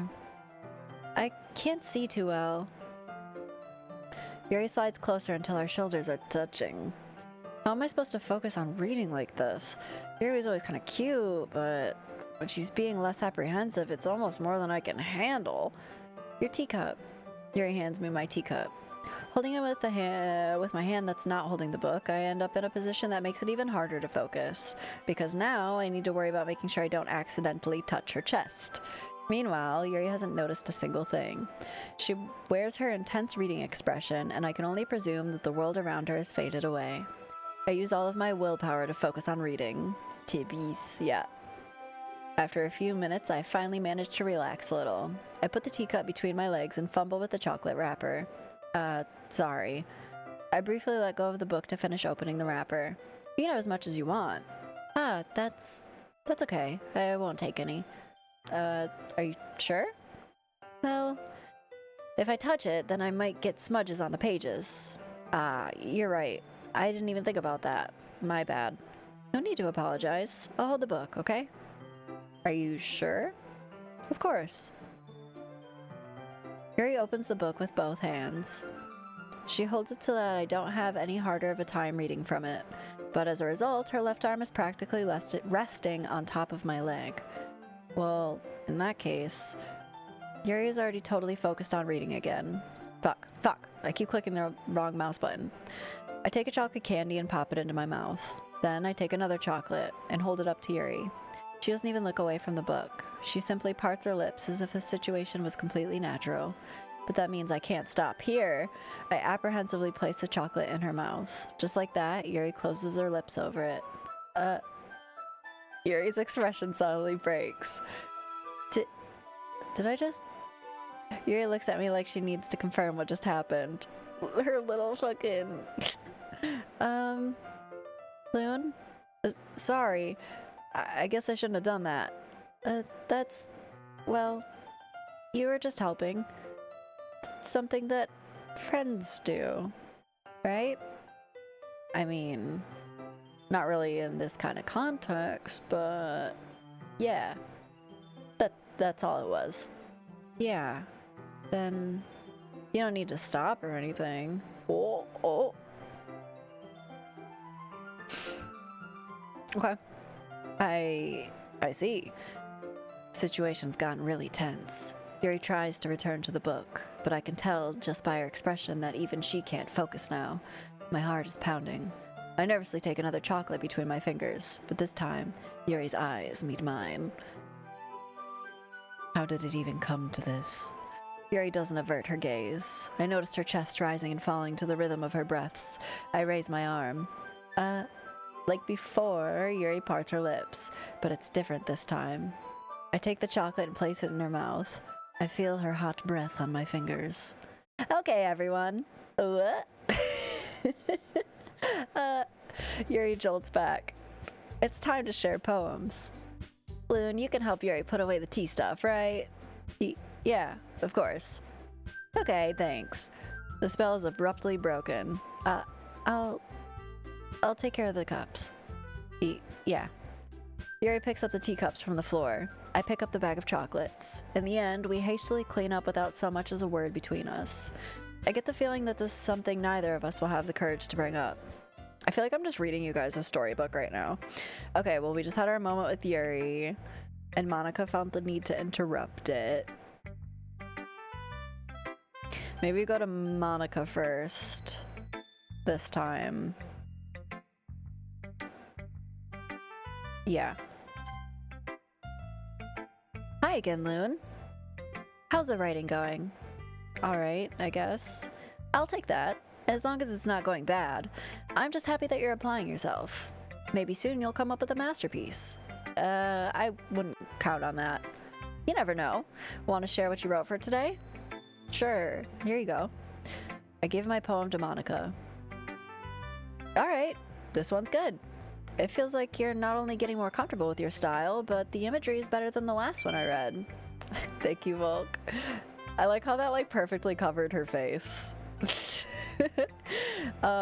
is just a rupee with a body. Let's see. Just wondering, but have you been finding inspiration in Yuri's writing style? I guess so. I'm a rupee with a body. Good to know. You can't deny that she's talented. Yeah, totally. I think her poems are the most romantic. That's the best way to describe it. She's like a totally different person when she picks up a pen. I noticed that too. Or when she's talking about literature, it's like a light turns on inside her. Sadly, it's hard to get much personal conversation out of her. Trust me, I've tried. Who knows what goes on in that head of hers? I hope you don't mean that in a bad way. No, of course not. I just meant I wish she didn't keep so much to herself. But still, defending her like that, you must be pretty into her. You completely misunderstood. Calm down. I'm kidding. Besides, I'm pretty sure she's already got a boyfriend. Wait, really? Yeah, a fictional one anyway. Oh, okay. Monika kind of whispers that last part to me. It's just a hunch, but... Well, there's not really anything wrong with that. Oh, well, I know. I was just saying. But anyway, you want to read my poem now? I like the way this one turned out, so I hope you do too. Alright, let's take a look. Those bazongas aren't fictional. Nuh-uh. Nah. Save me. The colors, they won't stop. Bright, beautiful colors flashing, expanding, piercing, red, green, blue, an endless cacophony of meaningless noise. The noise, it won't stop. Violent, grating, waveform, squeaking, screeching, piercing, sine, cosine, tangent. Like playing a chalkboard on a turntable, like playing a vinyl on a pizza crust. An endless poem of meaningless. Load me. What?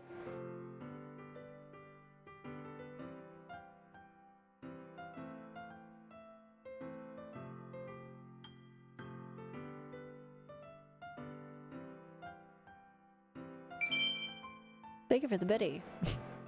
99% of this game is in this classroom. That's fair. Why is this so far down? I tried to like highlight this like there was something here. It's weird that it's spaced out, so I am loading her. Load me. Save me. The colors they won't stop. Bright, beautiful colors. Flashing, expanding, piercing. Red, green, blue, and endless cacophony of meaningless noise. Noise won't stop. Is it standard to put like a weird line? Like, is this something people do? Put like a line through their cues? I've never seen anybody do that before. Sine, cosine, tangent. Like playing a chalkboard on a turntable. Okay. Interesting. It's a fancy cue. Okay. It's even more abstract than your last one, huh? I guess it's just the way I write. I'm sorry if you don't like it. No, I never said that. It's just kind of thing I've never really seen before, I guess. I kind of like playing with my space on the paper. Choosing where and how to space your words can totally change the mood of the poem. It's almost like magic. The way I wrote the lines really short makes it feel like they're trying to speak over the noise. I see.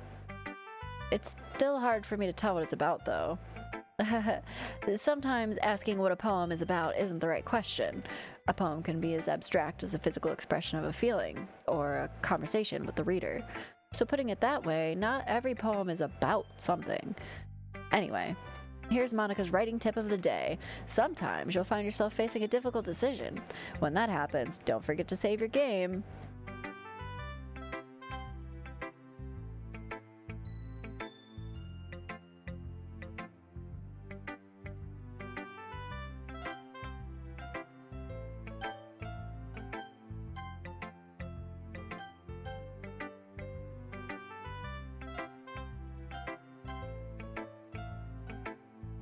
Okay. When that happens, don't forget to save your game. You never know when you might change your mind, or when something unexpected may happen. Wait, is this tip even about writing? What am I even talking about? That's my advice for today. Thanks for listening.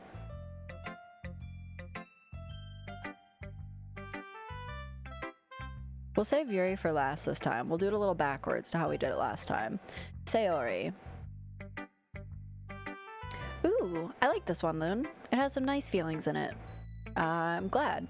Does that mean it's better than yesterday's? Let me think. I don't know. I guess I like them both. That's not very helpful, you know. Oh well, I'm not good at figuring out if poems are good or bad, but that's why I just go by my heart. If it makes me feel things, then it must be a good poem. I'm not sure that's exactly how it works. Then again, I guess conveying feelings is a pretty important part of this whole thing. Yeah, maybe. Honestly, I don't even know what kind of writing you like in the first place. Yeah, me neither. Why don't you at least try giving it some thought? Aw, you want to write something for me? That's so sweet. Yeah, right. But you're always thinking about other people. You need to think about yourself once in a while. If you don't, you might end up getting hurt at some point. Well, I don't really know what you mean, but I'll try to keep it in mind. Well, whatever. Anyway, let's see. I guess I like happy poems. Wait, sometimes I like sad poems too. Sometimes a little bit of both. There's a word for that, right? What's the word I'm looking for? Bittersweet. Yeah. I like things that are happy and things that are sad. Happy and sad? I can't see you liking something sad, Sayori. Well, I like happy the most, but sometimes when you have a little rain cloud in your head, a sad poem can help give the rain cloud a little hug. Oh god, and make a nice happy rainbow. Sayori, that's unexpectedly poetic. It is? Maybe I'm getting better at expressing my feelings after all. Thanks, Loon. I should go write that down then. You can read my poem now, okay? Little rain cloud. Bottles. I pop off my scalp like the lid of a cookie jar. It is a secret place where I keep all my dreams, little balls of sunshine all rubbing together like a bundle of kittens. I reach inside with my thumb and forefinger and pluck one out. It's warm and tingly, but there's no time to waste. I put it in a bottle to keep it safe, and I put the bottle on a shelf with all the other bottles. Happy thoughts, happy thoughts, happy thoughts and bottles all in a row. My collection makes me lots of friends. Each bottle is starlight to make amends. Sometimes my friends feel a certain way. Down comes a bottle to save the day. Night after night, more dreams. Friends after friend, more bottles. Deeper and deeper my fingers go. Hot? Like exploring a dark cave, discovering the secrets hidden in the nooks and crannies. Hot. Digging and digging, scraping and scraping. Maybe not that much. Maybe not that part. I blow dust off my bottle caps. It doesn't feel like time elapsed. My empty shelf could use some more. My friends look through my locked front door. Finally all done, I open up and in come my friends. In they come in such a hurry. Do they want my bottles that much? I frantically pull them from the shelf, one after the other, holding them out to each and every friend, each and every bottle. But every time I let one go, it shatters against the tile between my feet. Happy thoughts, happy thoughts, happy thoughts and shards all over the floor.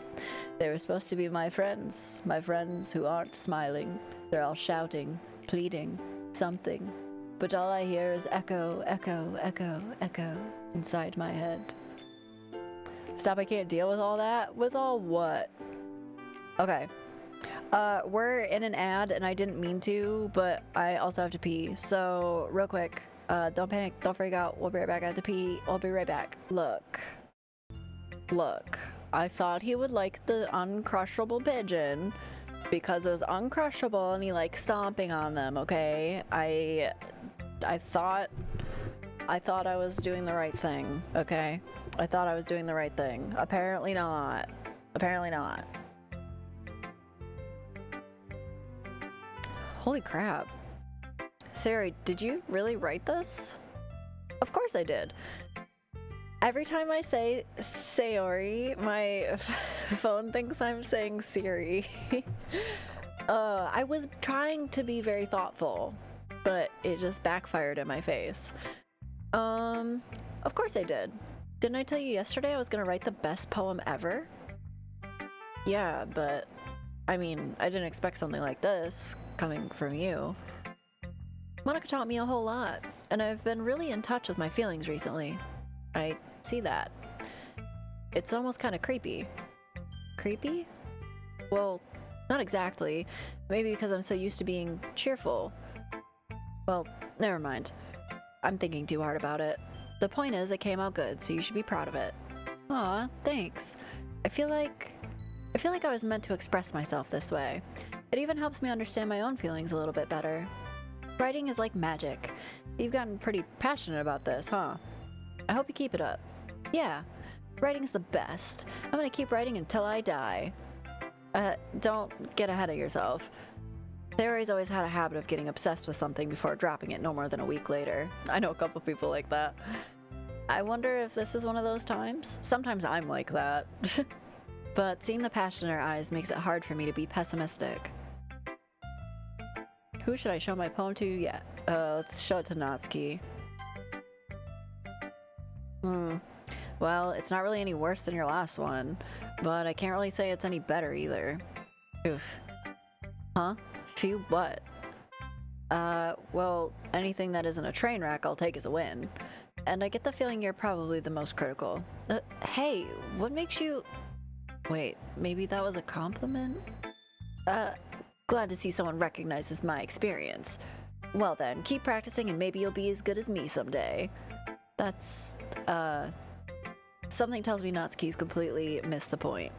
Come to think of it, this kind of reminds me of Sayori's poem for yesterday. You think so? Yeah, well, I guess if you'd been friends with her for so long, you might be on the same wavelength. But you never really struck me as her type. Sayori has a type all of a sudden? Well, I don't know, but honestly, how can someone so, fluffy spend so much time with someone like you? It's like she's dragging around a dead weight. That was a little unnecessary. But think of it this way. If it weren't for me, she would probably just fly away like letting go of a balloon. You could say we take care of each other in our own way. Whatever it is, I don't get it. Oh yeah, I guess I'm supposed to show you my poem. Here. Amy likes spiders. You know what I heard about Amy? Amy likes spiders. Icky, wriggly, hairy, ugly spiders. That's why I'm not friends with her. Amy has a cute singing voice. I've heard her singing my favorite love song. Every time she sang the chorus, my heart would pound to the rhythm of the words. But she likes spiders. That is why I'm not friends with her. One time, I hurt my leg really bad. Amy helped me and took me to the nurse. I tried not to let her touch me. She likes spiders, so her hands are probably gross. That's why I'm not friends with her. Amy has a lot of friends. I always see her talking to people. She probably talks about spiders. What if her friends start to like spiders too? That's why I'm not friends with her. It doesn't matter if she has other hobbies. Doesn't matter if she keeps it private. It doesn't matter if she doesn't hurt anyone. It's gross. She is gross. The world is better off without spider lovers. And I'm going to tell everyone. This has been the most relatable poem so far. This is so foolish. Not bad, right? It's quite a bit longer than yesterday's. Yesterday's was way too short. I was just warming up. I hope you didn't think that was the best I could do. No, of course not. Anyway, the message is pretty straightforward in this poem. I doubt I have to explain it. Sometimes you can explain complicated issues with the much simpler analogies, and it helps people realize how stupid they're being. Like anyone would agree with that the subject of the poem is an ignorant jerk. Do you know people like that? Of course, it's about how everyone thinks oh geez, hello. Hello. Hi, fiends and friends. Hi. Els, hi, welcome in. We're playing a cute little dating sim, and this chick's a huge bitch. Oh hey, oh hey, oh hi. How was the stream? How was it? Xana, dude, can you shut up, Raynor, if you're paying attention? Who are we fucking? I mean, we were having a sweet little tender moment, feeding some chocolates to our girl Yuri. We're feeling the vibes. We're feeling the vibes. Also, she has a hard time sitting in chairs because she has big boobs, apparently. That's a thing, I guess. Anyway, thank you for the raid. How was the Age of Dragons? Stream was good. We just killed Flemeth, did a bunch of loose. Oh shit. Okay, okay. You gotta be getting pretty fucking close to the end of that. Sitting in chairs can be hard. Thank you for the raid. First time with the literature club? Oh, it is. This is the first time. I've seen a little bit of it. Thank you for the follow, owner. Appreciate it. But yeah, this is a first playthrough. I've seen a little bit. I know it gets fucky, but I don't know any like actual details. So there's that. But yeah. So warning to everyone. This game is actually not super cute the whole time, I don't believe. Let me just do one of these. Nah, just a basic, yeah, just a straight up dating sim. Straight up dating sim. It gets capitals to spooky. It's spooky. Well, hello Hellbird, hello Els, hello Els. I already got it, Xana, dude, it's okay. You're super cute the whole time. Oh my god, thank you. Oh yeah, but yeah, I'm excited. We're on like our second day right now. Nothing super weird has happened yet. We just read a kind of odd poem. It was a little weird. Oh, you're so good. Don't even worry. You keep shooting it up over there. Wow, Trial gets the reaction. I get called out for being nice. Yeah, but you're you, so there's that. Anyway, of course, it's about how everyone thinks that doesn't matter. It can be about anything. I wrote it to be easy to relate to. Everyone has some kind of weird hobby or guilty pleasure. Oh yeah, we just read her poem, which was about someone liking spiders, and she's not friends with them because they like spiders, which was pretty relatable. Something that you're afraid if people find out they make fun of you or think less of you. But that just makes people stupid. Who cares what someone likes as long as they're not hurting anyone and it makes them happy? I think people really need to learn to respect others for liking weird things. Well, you're definitely right. At least I can relate to that. And I'm sure a lot of other people can too. It's what I do best, after all.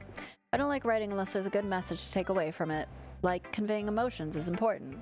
But I want to make people think, not just feel. Remember that. I'm gonna write a good one for tomorrow too, so look forward to it. Okay. This is the person that we're trying to, you know, this one. Let's see what you've written for today. Yuri stares at the poem with a surprised expression on her face. Do you like it? Loon, this one might be even better than yesterday's. How did you even pick up on this so quickly? Just yesterday I was telling you the kind of techniques worth practicing. Maybe that's why? Yuri's who I went for? Yeah, she could get it. You did a good job explaining. I really wanted to give it more imagery. Yuri visibly swallows. Even her hands appear sweaty. I'm not used to this. Used to what? I don't know. It's fine. Take your time. Yuri breathes and collects her thoughts. I know that Yuri likes to think before she speaks, so I offer that patience to her. Knees weak, arms are heavy. We literally have a mom spaghetti emote, and my palms actually are kind of sweaty. Super hot. Also, she's like the most relatable to me, so I don't know if that's like stroking my own ego to be like, this one. There's vomit on our school uniform already. Cafeteria spaghetti. Hell yeah. Yeah.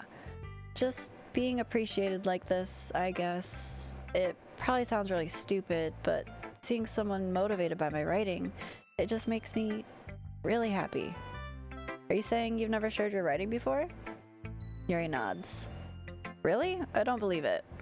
I really only write for myself, and besides, people just laugh at me. Do you really think that? Again, Yuri nods. Huh. Even your close friends? Yuri doesn't respond to that. I wonder why. Anyway, do you want to share the poem you wrote today? Yeah, I do. If it's with you... The raccoon. It happened in the dead of night while I was slicing bread for a guilty snack. My attention was caught by the scuttering of a raccoon outside my window. That was, I believe, the first time I noticed my strange tendencies as an unordinary human.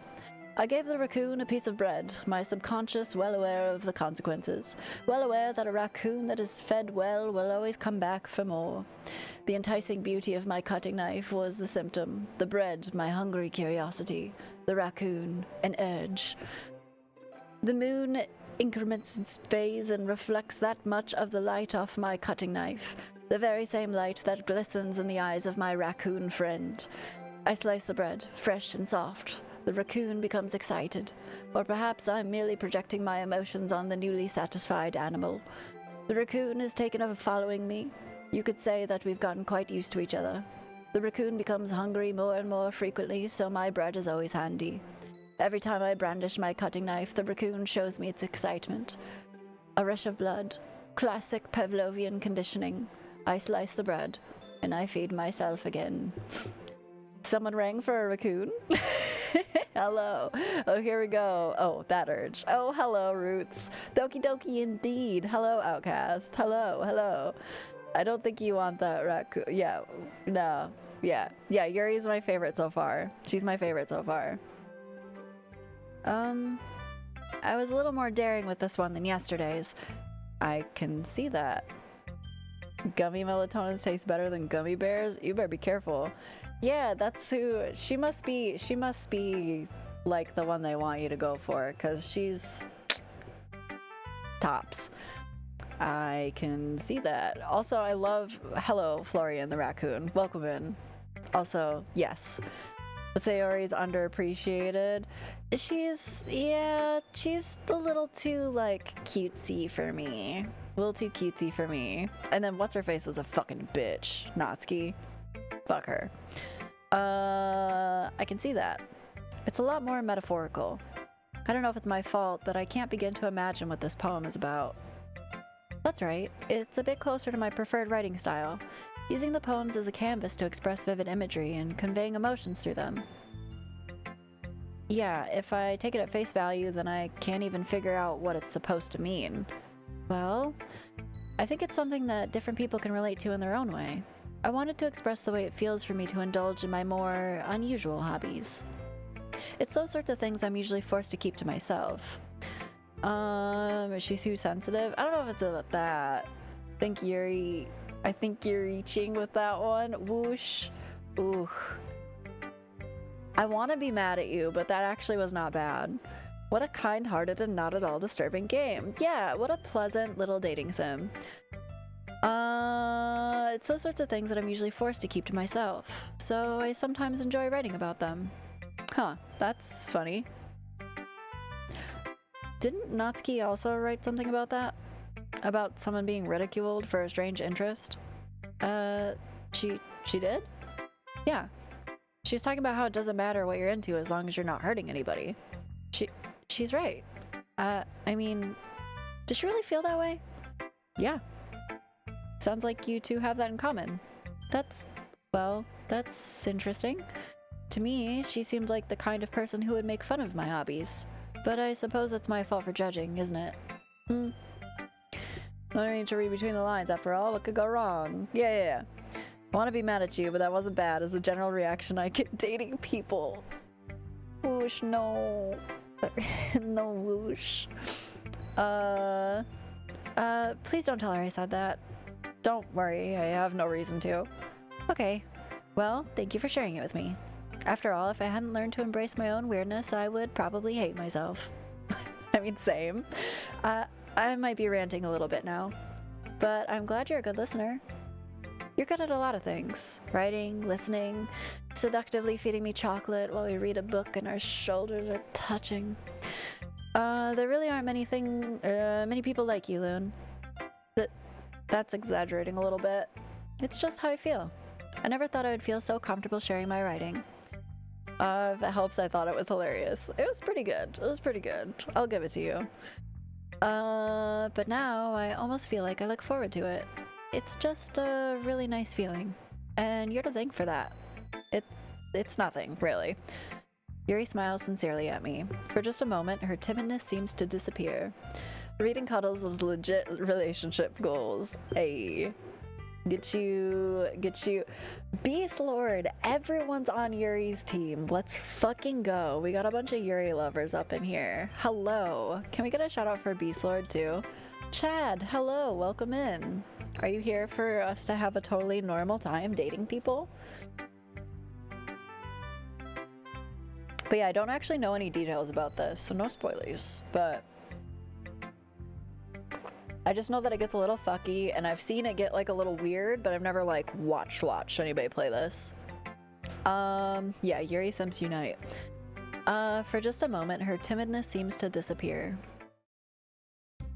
Okay, everyone, we're all done reading each other's poems, right? I have something extra planned today, so if everyone could come sit at the front of the room.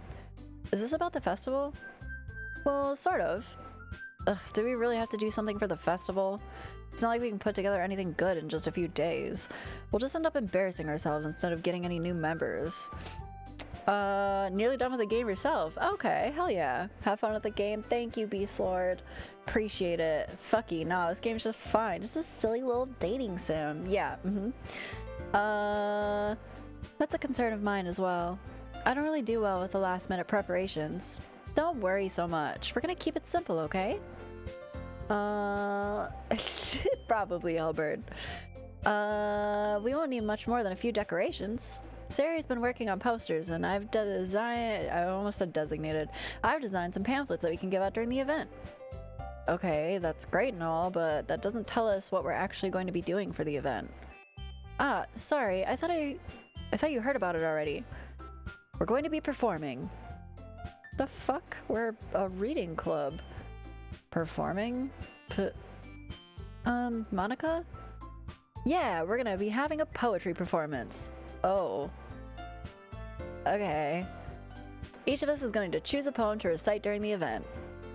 But the cool part is, we're also going to let anyone else come up and recite poems too. Sierra is putting it all on the posters in case anyone wants to prepare ahead of time. Sayori, who's been coloring a poster, holds it up for us to see. Are you kidding me, Monika? You didn't already start putting those posters up, did you?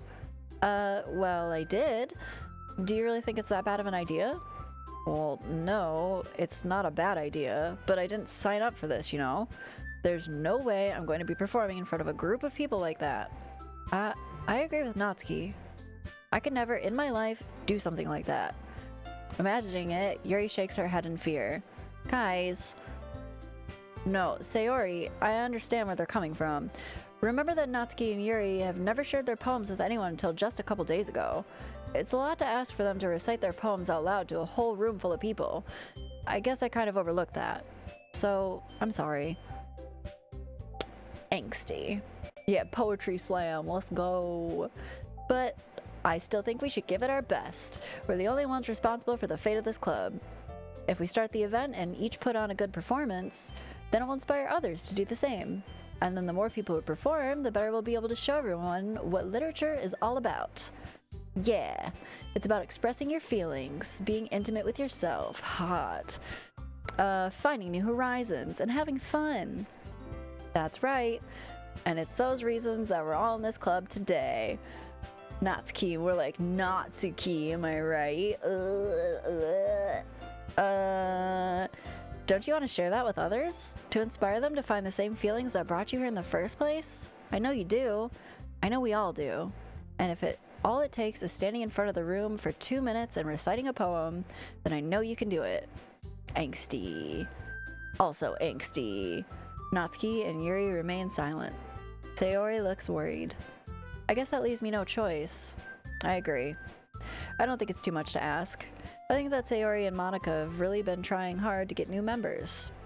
The least we can do is help them out a little bit. Well, maybe, but... Looks like Natsuki doesn't have any arguments left. Ugh. Okay, fine. I guess I'll just have to get it over with. Alright. Whew. Thanks, Natsuki. What about you, Yuri? Yuri dejectedly glances around the room at everyone else's expectant faces. I like the loon voice you're doing. Sounds just like you. Thanks, man. Tried real hard. I'm not really doing voices so much as I am just inflections. Sigh. I guess I don't really have a choice. Ahaha! That's everyone! You're the best, Yuri. This club is seriously going to beat the death of me. Oh gosh, you'll be fine, Yuri. But anyway, let's move on to the main event. I want each of you to choose a poem of yours. We're going to practice reciting them in front of each other. No way. Monika, this is too sudden. Well, if you can't recite your poem in front of the club, how do you expect to do it in front of strangers? Death! Ahahaha! Yeah. Oh no. Don't worry. I'll start off to help everyone feel a little more comfortable. Can I go next? Ahaha, of course. Now, let's see. Monika flips through a notebook to the specific poem she has in mind for herself. Then she stands behind the podium. The title of this poem is The Way They Fly. Ahem. Monika begins reciting her poem. Her clear, confident voice fills the room. More than that, her inflection is pristine. She knows exactly how to apply emotion behind each line she recites, bringing the words to life. Is this something she's done before, or is she simply a natural? I glance around me. Everyone has their eyes on Monika. Sayori looks amazed. Yuri has an intense expression on her face that I don't understand. Finally, Monika finishes the recitation?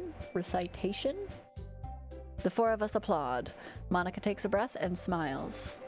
That was so good, Monika. Ahahaha, thank you very much. There's so many ahahas and There's like a in like every other line. I was just hoping to set a good example. Are you ready to go next, Sayori? I'll go next. Oh, what? Yuri's fired up all of a sudden. Yuri clutches a sheet of paper between her hands and stands up. Keeping her head down, she walks quickly over to the podium. This poem is called... Yuri anxiously glances at each of us. You can do it, Yuri. It's called Afterimage of a Crimson Eye. Yuri's voice shakes as she starts reading the poem. Just a moment ago, she practically refused to do this. Why is she suddenly putting in so much effort? As Yuri gets past the first couple of lines, her voice changes. It's almost like what happens when Yuri gets absorbed into her books. Her quivering words transform into the sharp syllables of a fierce and confident woman. The poem is full of twists and turns in its structure that she enunciates with perfect timing.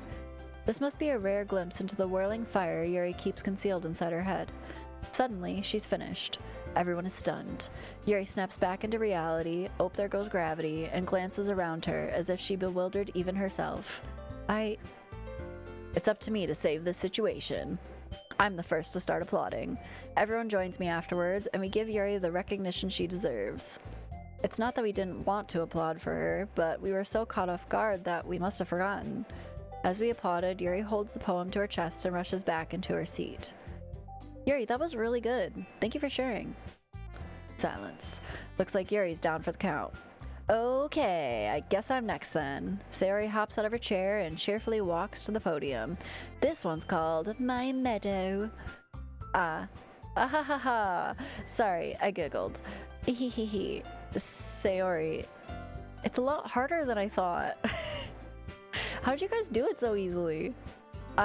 Try not to think of it like you're reciting to other people. Imagine you're reciting it to yourself, like in front of a mirror or in your own head. It's your poem, so it'll come out best that way. I see. Okay then. Sayori begins her poem. Somehow, it feels like her soft voice was made as a perfect match. The poem isn't aimlessly cheery like Sayori is. It's serene and bittersweet. If I were to read this on paper, I probably wouldn't think much of it, but hearing it come off Sayori's voice almost gives it a whole new meaning. Maybe this is what Sayori meant when she said she likes my poems. It's like I get to reach more deeply into someone than I thought I knew through and through. We're gonna reach into somebody? Sayori finishes and then we applaud. I did it! Good job, Sayori. Even Loon liked it. I guess that's a good sign. What does that even mean? Came out nicely, Sayori. The atmosphere of the poem fits you really nicely. But it might be that the other poems wouldn't work quite as well with that kind of delivery.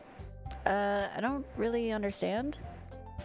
In other words, I've seen poems of yours where the sort of gentle delivery wouldn't work as well. They might need a little more force behind them, depending on what you're reading. Oh, I know what you mean. Well, I've been practicing that kind of thing. It's just embarrassing to do it in front of everyone. The next time, I'm gonna make you pick a poem that challenges you a little more. We don't have much time before the festival, you know? Okay. Now, who's next? Natsuki? Angsty. Don't make me go before Loon. It's not like I can compare to you guys anyway. Might as well let Loon lower everyone's standards a little lower before I have to do it. Fuck you, bitch. Natsuki. It's fine. It's fine. Might as well get it over with. But it's not like I have much of a selection of what to read. I'll just go with what I wrote for today. Kill her. I mean, if she dies later, I'm not gonna feel very bad, maybe. We'll see. We'll see. I stand up and step in front of the podium. Everyone has their eyes on me, making me feel terribly awkward. I recite my poem. Since I'm not exactly confident in my own writing, it's hard to put energy into it. Despite that, once I finish, I receive applause anyway. Sorry, I'm not really as good as everyone else. Don't worry about it so much. I think it's less about your abilities and more about your lack of confidence in your writing. Ouch. That's something that'll improve over time, though. Yeah, maybe. Alright then, that just leaves you, Natsuki. Yeah. I'm going in. Natsuki begrudgingly gets out of her seat and makes her way to the podium. The poem is called... Why are you all looking at me? Because you're presenting. Anyway, the poem's called Jump. Natsuki takes a breath. Once she starts reciting the poem, her sour attitude disappears a little. While she's still a little unenthused, her poem has a rhythm and a rhyme to it. Oh my god. What you've just said is one of the most insanely idiotic things I've ever heard. At no point in your rambling, incoherent response were you even close to anything that could be considered a rational thought. Everyone in this room is now dumber for having listened to it. I award you no points, and may God have mercy on your soul. Everybody on? Good. Great. Grand. Wonderful. No yelling on the bus! Thank you for the resub. Yahoo for me! Yahoo for school! Yeah. Sick. I'm now at a negative amount of brain cells. I'm so sorry to have done this to you. Oh shoot. Thank you for the resub. It's Natsuki's trademark style, and it works surprisingly well when spoken aloud. The words feel like they bounce up and down, as if giving life to the poem. Natsuki finishes, and everyone applauds. She huffs back to her seat. That wasn't so bad, was it? Easy for you to say. You'd better not make me do that again. Well, do you at least feel prepared enough to recite a poem in front of other people? I mean, doing it in front of other people will be way easier. I can put on whatever face I want for other people, but when it's just my friends, it's just embarrassing. That's a surprise, Natsuki. I think it would be the other way around for me. Well, that's just how it is, so... Well, I guess in that case, you won't have much to worry about for the festival. That said, I want to thank everyone for coming through. It might be hard, but I hope that you all have an idea of what it's like now. Make sure you pick a poem and get enough practice for the festival, okay? I'll be making pamphlets, so let me know ahead of time what you'll be reciting. Jeez, I should probably find some other poem to recite instead. That's fine too. It doesn't have to be your own. I'm already pleasantly surprised that you're putting in all this effort for the club. Makes me really happy. Yeah, no problem. Okay, everyone, I think that's about it for today. I know the festival's coming up, but let's try to write poems for tomorrow as well. It's been working out really nicely so far, so I'd like to continue that. As for the festival, we'll finish planning tomorrow, and then we'll have the weekend to prepare. Monday's the big day. I can't wait. I can do this. I can do this.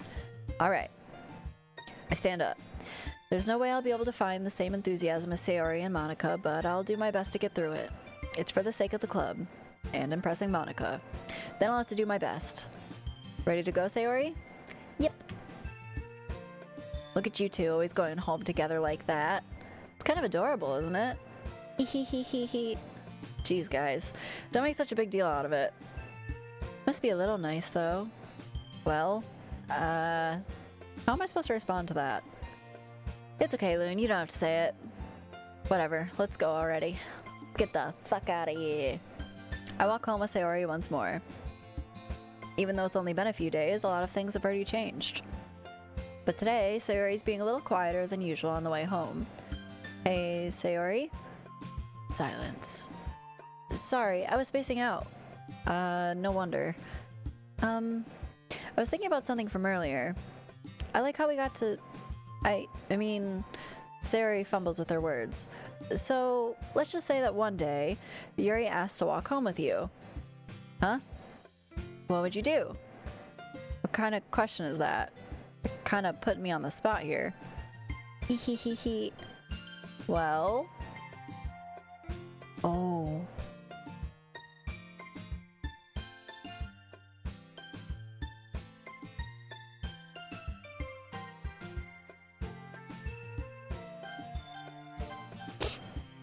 I would walk home with Yuri. Walking home with Yuri, huh?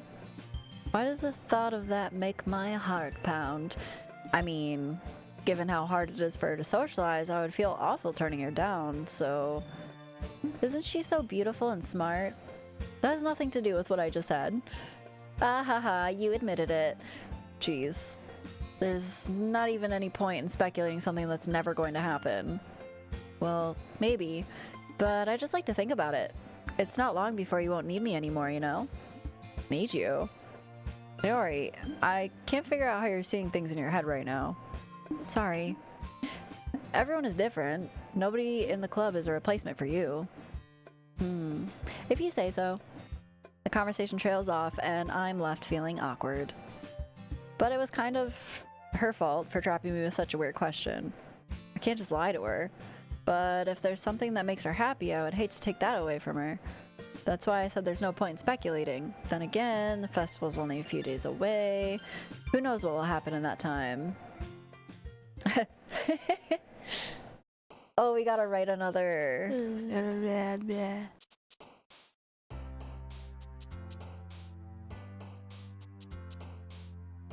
Thank you for that. Thank you for that. Uh-huh. Mm-hmm. Uh-huh. Uh-huh. I don't know if you saw that, but I totally just shot water out of my mouth. Okay. Do we keep trying to go for, like, making Yuri happy? I guess we haven't really been... I've just kind of been, like, picking words that are jumping out at me. Heaven sent. Peace. Philosophy. Vertigo. That's a good one. Explode. Yuri Literature Club. Disoriented. Melancholy. Starscape. We're picking a lot of the same words. I don't know if I should be picking different ones. I don't understand this. Yet simping for Yuri is the way. Yeah, for sure. Thank you for the pity, Folk. Passion. Desire. Existence. You're playing in the game. Yeah, I'm playing the game. I'm playing it. Heartbeat. I like the word unrequited. I'm gonna pick this word because we learned what that meant today, and it's just, I like it. Effulgent. Oh, this was a word in her poem. After image. HTB. Heatbeat. Climax. Hot. Uncanny. Unstable. Ooh. You learned a bunch of words today? Aw, we're all learning. We're all learning together.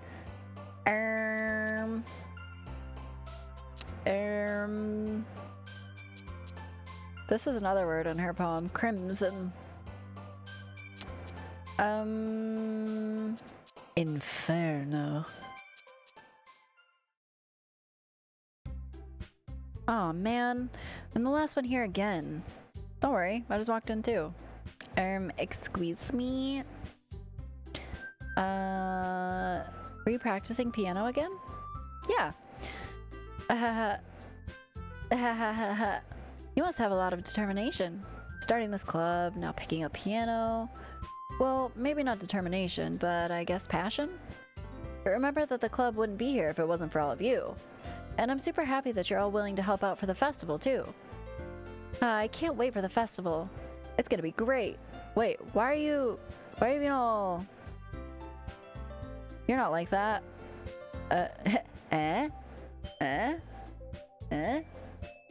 Weren't you complaining about it just yesterday, Natsuki? Well, yeah. I'm not talking about our part of the festival. But it's a whole day of school where you get to play and eat all kinds of delicious food. Okay, fair. You sound a bit like Sayori all of a sudden. Monika, did they usually have fried squid? Ooh. I mean, hit me up with some calamari. Squid? That's a pretty significant thing to look forward to. Specific, not significant. Oh, come on. Are you saying you don't like squid? You, of all people? What does that mean? What does that mean? I didn't say I don't like it. Besides, what do you mean, you of all people? Okay, thank you. Because it's right in your name. This must be some sort of language thing that I don't understand. Monika. Ika.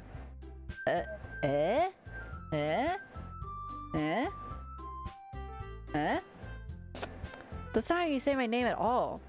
Also, the joke makes no sense in translation. Okay, thank you.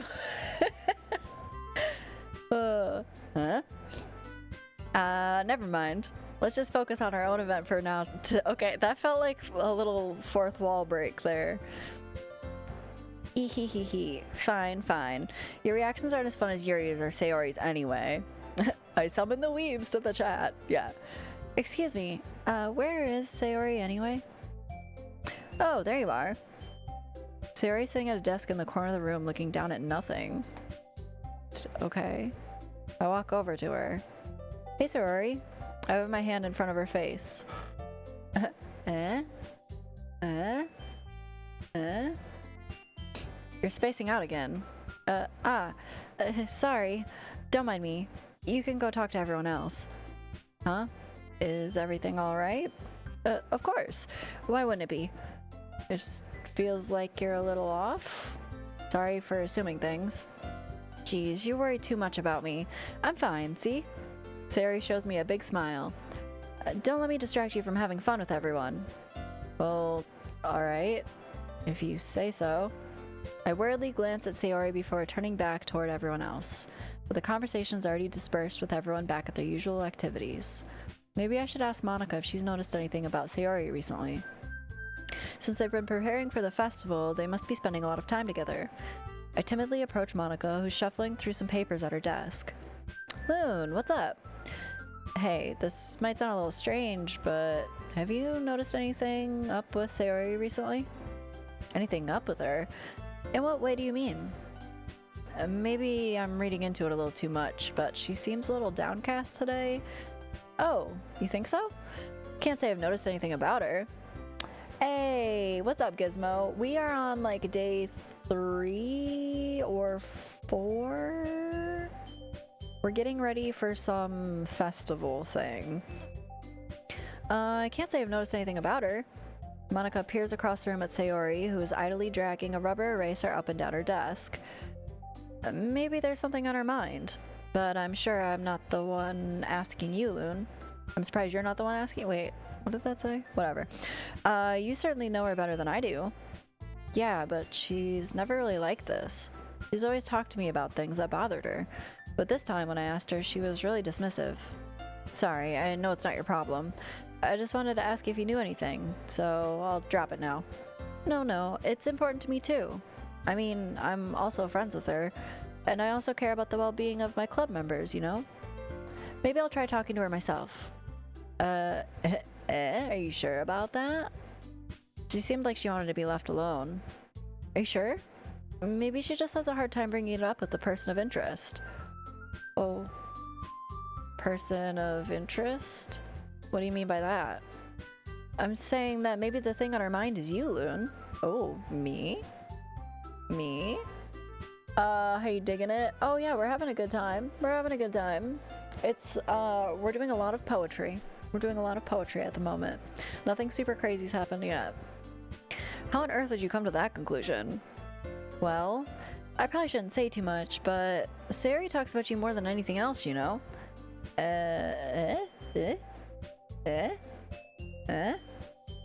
She's been so much happier ever since she joined the club. It's like an extra light was turned on inside of her. What? No way. Sayori's always like that. She's always been full of sunshine. It's not any different now than it always has been. You're so funny, Loon. Have you thought that maybe you've always seen her as so cheerful because that's just how she is when she's around you? That does make sense. I said too much. I'm sorry, what do I know anyway? I didn't mean to jump to conclusions, so you should just forget about what I said. I'll try to talk to her, so try not to think about it for now. Alright. Monika smiles meaningfully. I know she said to forget about it, but I already know that I won't be able to get her words out of my head. Monika stands up from her desk and walks across the room where Sayori is sitting. I watched her kneel down to Sayori and gently talk to her, but she's keeping her voice so quiet that I can't hear from here. I sigh and sit myself down. I know Sayori told me not to worry about her and to have fun with everyone else, but that's impossible to do when she's behaving like this. Exactly how much do I care about her that I'm letting this weigh me down so much? Haha, get 'em. Now it feels like I'm the one behaving out of the ordinary, but there's nothing I can do besides wait for Monika. Why does it feel like I'm being watched? I glance around the room. Suddenly, I notice Yuri peering at me from over her book, but she looks away quickly with a flustered look on her face. I realize that she won't be getting anywhere like this. I've never really seen Yuri approach anyone or start a conversation on her own accord, so I have no choice but to approach her myself. Are we gonna touch shoulders again? Are we gonna touch shoulders again? Bet $1 for every shout out, I would have bought a new PC already. Damn. By now, it's a little easier for me to do that. I stand up from my desk and sit in one next to her own. Silence. I didn't mean to bother you or anything. Relax, you didn't even do anything. But I could tell that you wanted to be alone with your thoughts. Alone with my thoughts? How are you even able to tell what I was thinking like that? Well, it's something that I do a lot, so it wasn't hard for me to spot based on your posture and expression. Not that I was staring or anything. I didn't do anything creepy like that. In any case, I guess you were right. I'm sorry if I caused you any concern. Don't apologize. Your troubles are only the your troubles are only the concern of those who willingly share in that concern. Of course, there are certainly those. Fuck you. I hate you. Of course, there are certainly those who find the most comfort in keeping to themselves. But if you would prefer to share what's on your mind, then I would be glad to listen. If it's really not that big of a deal, I was just feeling a bit uneasy about Sayori. Sayori? Yeah, she seemed a little off today, but when I asked her about it, she didn't want to admit it to me. So I can't help but wonder if something happened to her. Oh? That's quite romantic. Eh? Eh? It's always a eh? Eh? Eh? Eh? What? Sorry. I didn't mean to say something stupid. It's not that, I just didn't want you to misunderstand. Sayori and I have just been friends for a long time, that's all. Ah, I see. then perhaps it's unusual for her to be dismissive to you about her feelings. Or maybe I'm just reading into it a little too much. Loon, the world is full of meaning, often hidden deep beneath plain sight. And there are many untold mysteries behind every person, no matter how well you may know them. Ah. So you think that there might be something behind it after all? I think that Sayori is a very complex person. Her mannerisms on the outside don't always match what may be going on inside her head, and she may not always know what she wants. I noticed her strange behavior today too, and I also feel some concern for her. But in your case, it looked like she was fully occupying your thoughts, wasn't she? Well, I guess that was the case. Sayori, she really means a lot to you, doesn't she? I guess. But you don't need to put it that way. We're just good friends, that's all. I think it's more, with your hand behind your head and a giant sweat drop on your forehead with your eyes closed and your mouth agape? Yeah, okay, sure, Yuri suddenly looks deeply into my eyes. Her expression is gentle and curious, as if she was searching for something. Embarrassed, I avert my gaze. Sometimes, a person's mysteries are untold even to themselves, and you, as someone honest and caring, may uncover feelings you weren't aware were in you. That is, I think that she would be a very fortunate person to have you feel that way about her. Yuri, you're giving me too much credit. I'm a pretty simple guy, so I think I'm pretty good at understanding my own feelings. I'm not nearly as sophisticated as you. Who's the sick duck who suggested this game? I don't remember who suggested this one. Was it you? I don't recall. I'm not nearly as sophisticated as you. That's not a compliment, is it? It is what it is. Anyway, as long as we're here, why don't we do some reading? Well, as long as you're okay with it. This game is so bright. Interesting. Actually, it might have been. Hold on. Sick duck. You mean who's the person who suggested this cute little sim? Yeah. Yeah. I should be taking my mind off this whole thing anyway. Are we gonna touch shoulders? Okay, everyone. After some time passes, Monika calls out to the club room. Why don't we share our poems now? Before I know it, everything is back to normal. Everyone goes to retrieve their poems, and I do the same. I make eye contact with Monika, and she smiles at me. I wonder what she was talking about with Sayori. Who should I read my poem to first? Let's go to Sayori first, because she's feeling a little down in the dumps. We'll see. It's nice, I guess. Come on, I can already tell you don't like it. Well, you don't need to worry about what I think. After all, you wrote this for someone else, didn't you? Probably Yuri. I didn't write this for anyone specifically. Maybe. That's not really what I meant, though. But it's okay. You're making new friends, just like I was hoping. That makes me really happy. And you're happy too, right? In this club? Well, of course I am. Good. That's all that matters to me. Thank you, Loon. It wasn't you? Maybe it was Trader, but I don't remember who it was. Sayori, is there something wrong? Huh? No, nothing. I'm just a little tired today. Hehe. Alright. Just tell me if you need anything. I will. Don't worry about me, okay? You can go play with everyone else now. Wait, go play? What the fuck? If you insist. Yay! Trader boy! Hi! Probably was me though. That's funny. I'm gonna go home a bit early today. Oh, I don't like that. Sayori? Tell Monika I wasn't feeling well, okay? I'll see you tomorrow. Oh. Can I, like, not let her leave? Before I can say anything else, Sayori cheerfully walks out of the classroom, humming to herself. Oh.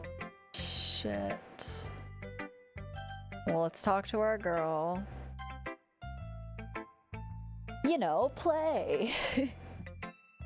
What's up, girl?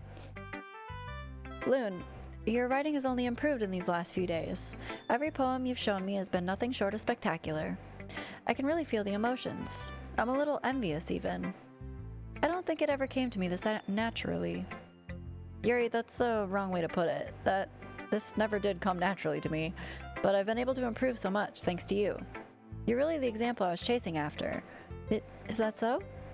Yuri gently smiles to herself. This feeling, I'm so glad I got the chance to share my writing. I never thought I would feel like this. I remember you mentioning that yesterday.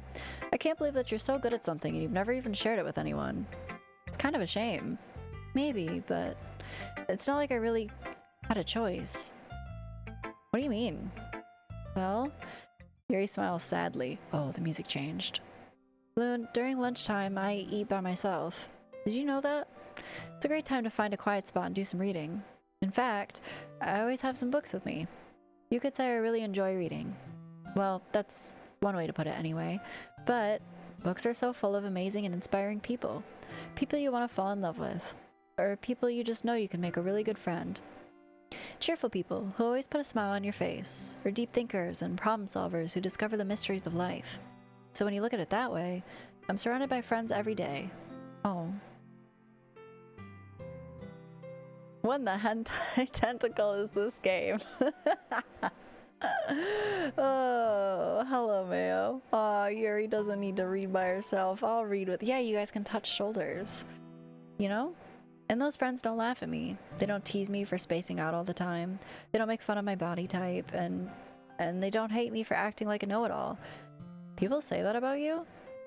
I'm not a know-it-all at all, Loon. I'm not a know-it-all, Loon. It's the opposite. I don't know anything. I don't know how to talk to people. I don't know how to make people see me as normal. I don't even know how to make myself happy. I have all these feelings, and all I can do with them is read and write, but it wasn't until now that I started sharing it with you that I really understood what I was missing all this time. But I haven't really done anything. No, that's wrong. Just being patient and respectful, that's really important to me. I know I'm a difficult person, Loon. I speak too slowly, I second-guess myself all the time, I read too deeply into things. Okay, I'm dating myself.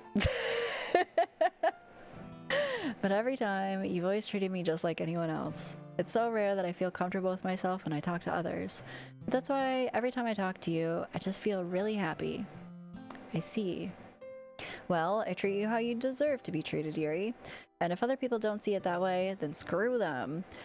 I mean, I joined this club hoping I would make friends. And I would say I've had at least one success, wouldn't you? If you put it that way, yeah. We really are friends now, aren't we? Yuri puts her head in her hands. But this time she's smiling as she does it. Do you want to show me your poem? Yeah, I do. Let me get it for you. Ghost under the light, part 2. The tendrils of my hair illuminate beneath the amber glow. Bathing. In the distance, a blue-green light flickers. A lone figure crosses its path, a silhouette obstructing the airy glow. My heart pounds. The silhouette grows. Closer. Closer. I open my umbrella, casting a shadow to shield me from visibility, but I am too late. He steps into the streetlight. I gasp and drop my umbrella. The light flickers. My heart pounds. He raises his arm. Time stops. The only indication of movement is the amber light flicking against his outstretched arm. The flickering light is the rhythm with the pounding of my heart, teasing me for succumbing to this forbidden emotion. Have you ever heard of a ghost feeling warmth before? Giving up on understanding, I laugh. Understanding is overrated. I touch his hand. The flickering stops. Ghosts are blue-green. My heart is amber.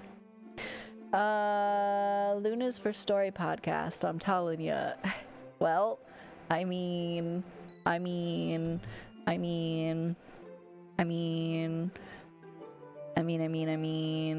hold on. There's that. And there's that. And is it this? Haha, look at all those. You want to hear me read? Go do it. But wait a little bit. Finishing the poem, I start to hand it back to Yuri.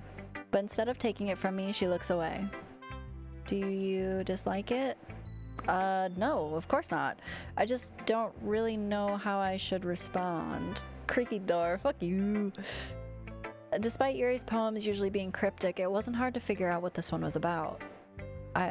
I don't know if I'll be able to explain this one. That's fine. I understand this one. Silence. Yuri's having an even harder time speaking than usual. Does this one mean a lot to you? Yuri nods. I'm not really good with words, but I'm happy that you shared it with me. So, thank you. And I hope we keep spending time together. Despite my inability to make eye contact, I see a faint smile emerge on Yuri's lips. I once again try to hand the poem back to her. Look at this little teeny tiny smile. I once again try to hand the poem back to her. But instead, Yuri gently takes my hand and pushes them back toward me. Oh, I hesitate in response to her warm touch. You can, the poem is... Once again, Yuri fails to form a complete sentence. You mean I can keep it? Yuri nods. I'd love to. Again, Yuri faintly smiles as if she doesn't want me to notice. You always make me feel nice. I know I'm not good with people, but I hope that I can return the favor sometimes. Yeah, don't worry. I think you do a good job. Yuri finally turns back toward me. I guess we should move on before Monika says something, but I'm sure we can talk again later. Yeah, I'm sure we will. With that, Yuri timidly smiles at me and I return to my seat so I can put the poem away. I feel like this game's writing is low-key sardonic. Maybe a little bit. I have to pee, and we're about to get a break. So before we get into the next person's poem, you know, don't panic, don't freak out, we'll be right back. Hello. Hi. I told you not to panic, and you guys panicked. The Thick Slime 105. Thanks for the follow. Appreciate that. Appreciate that. Okay, let's see here. Did she just say when in doubt, goo it out? No, I don't know what you're talking about. We panic because we miss you. Aw. You missed me? Little old me? No. Okay, anyway. Let's go to Monika, because Natsuki sucks, so... Hi, Loon. Have you thought about what you want to submit to perform at the festival? Well, being in this club is one thing, but performing in front of a bunch of other people... Someone say goo? I'm here, I'm ready. Ayo. Ayo. You ever see that one edit with Natsuki being super I don't know what you're talking about. I have no idea. I haven't seen much about this game, to be honest. I know shit gets weird. That's about it. I'll have to give it some more thought. Okay, no pressure, but whatever you do, I'm sure it'll turn out great. It would also make me happy to see. Ahahaha, ahaha. I feel like there's a lot of reading in this game, and I'm supposed to be wearing reading glasses, so give me like 2 seconds to go grab them. Just stare at Monika's beautiful face and long flowing hair.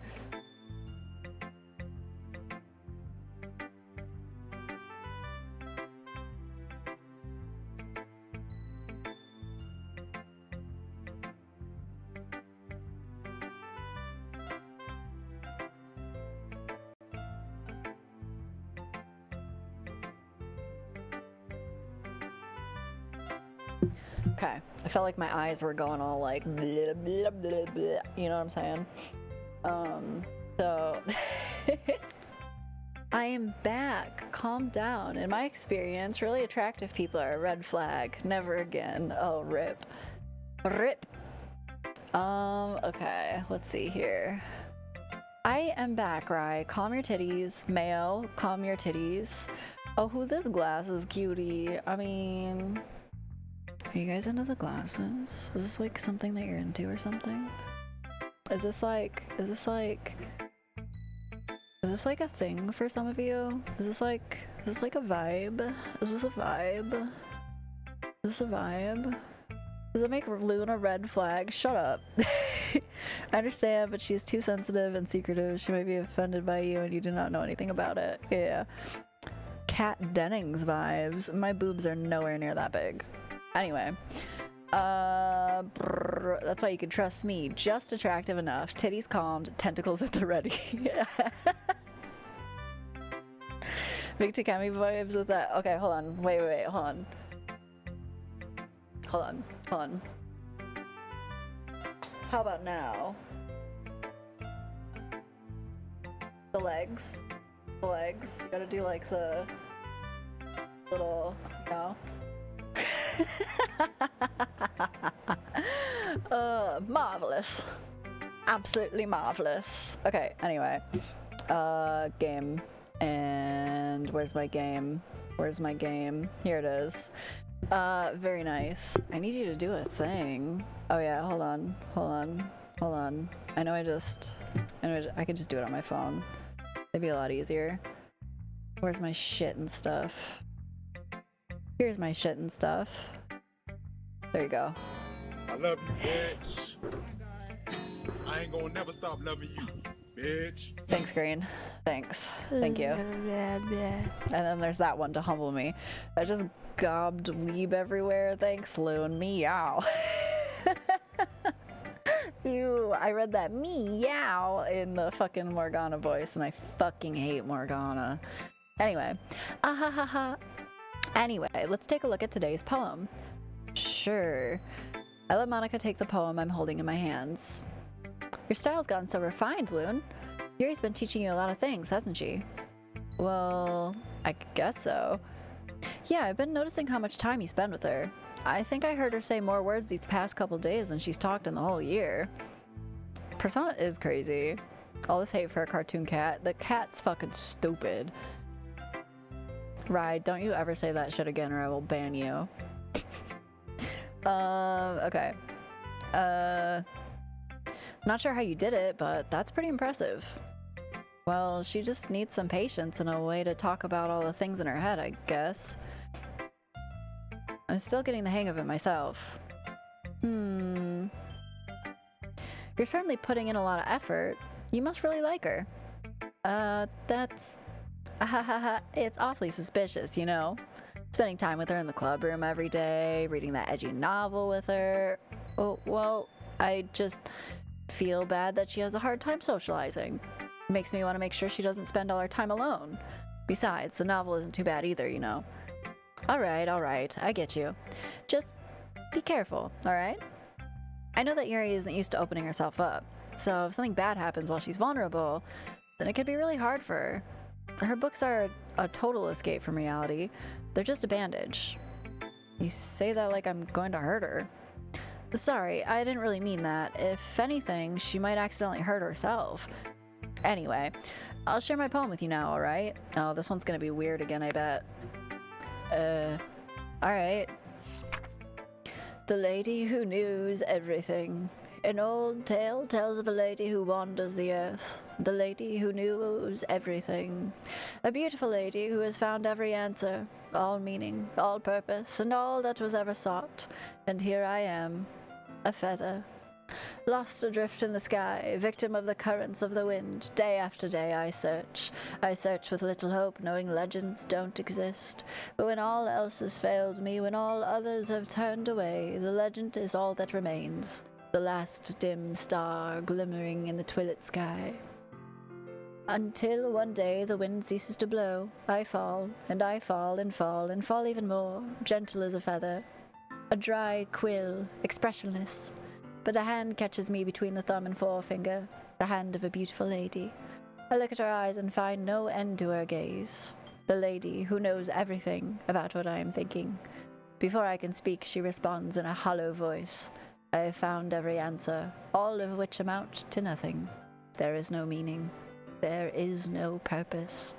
And we seek only the impossible. I am not your legend. Your legend does not exist.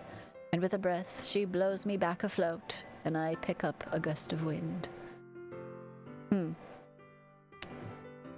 Interesting. This one's not as weird.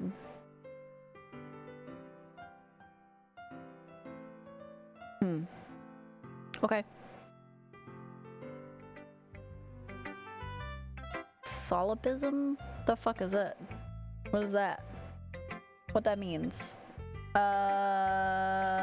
Watched most of her playthroughs, still don't get it. That's super fair. Persona's confusing. This one's not as weird. So deep. Oh, you sweet summer child. Shut up. I don't know. Now that's literature. Okay. You know, I feel like learning and looking for answers are the sorts of things that give life meaning. Not to get too philosophical or anything, but it was kind of on my mind, so that's what I wrote about. I see. The belief that the universe was created around you for your personal experience. Ah. I never really put much thought into it. In a way, it's almost paradoxical, because if we had all the answers, wouldn't the world start to lose its meaning? You know, there's one thing I noticed. It seems like everyone in the club prefers writing about things that are more sad than happy. Is Inception what happens when people are rubbing shoulders? Yes, my son. Exactly. Are you surprised? I mean, if everything was okay, we wouldn't really have anything to write about, would we? Humans aren't two-dimensional creatures. I think you'd know better than anyone. The quality of being very self-centered or selfish. Ah. A philosophical stance that you are the only thinking, feeling thing and other things only exist as far as your senses can perceive them. Well, that's just true. I'm obviously joking. I'm just kidding. I mean, they both seem like pretty much the same thing, though. Whether you spelled it wrong or not, you know what I mean? I think you'd know that better than anyone. You mean one-dimensional? Ah, yeah, that. Anyway, here's Monika's writing tip of the day. Are you ever too shy to share your writing because you're afraid it's not that good? It can be really disheartening to get a lukewarm response to something you put so much into. But if you find other people who enjoy writing, then sharing becomes a lot easier. Because instead of just telling you that your writing is good or okay or bad, they'll want to focus more on everything that went into it and the thing you can work on. It's much more encouraging that way, and it will make you want to continue improving. It's almost like having your own little literature club, don't you think? That's my advice for today. Thanks for listening. In philosophy means a viewer theory that the self is all that can be known to exist. I mean, yeah, okay, if you want to get, are we gonna get into it?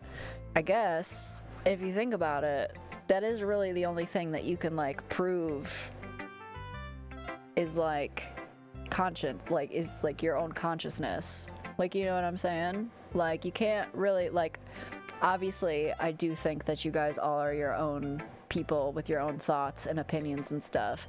But, like, is there any real way to know that? Okay, Descartes. Oh, my God. Metal Gear Solid 2 wants to talk. That's funny.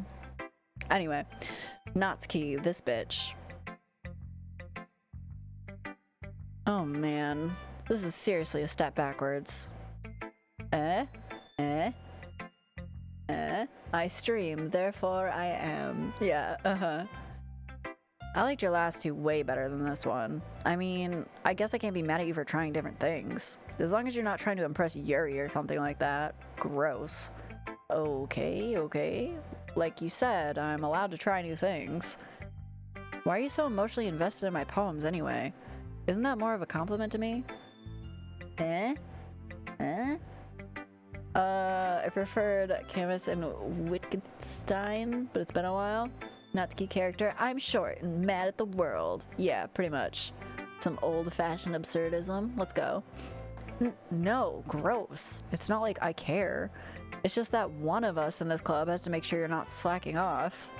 Really? Well, what if you ended up just scaring me away? That's, it's not like you would actually do that. Yeah, you're right. It's kind of fun to hang out here, even if I have to put up with you.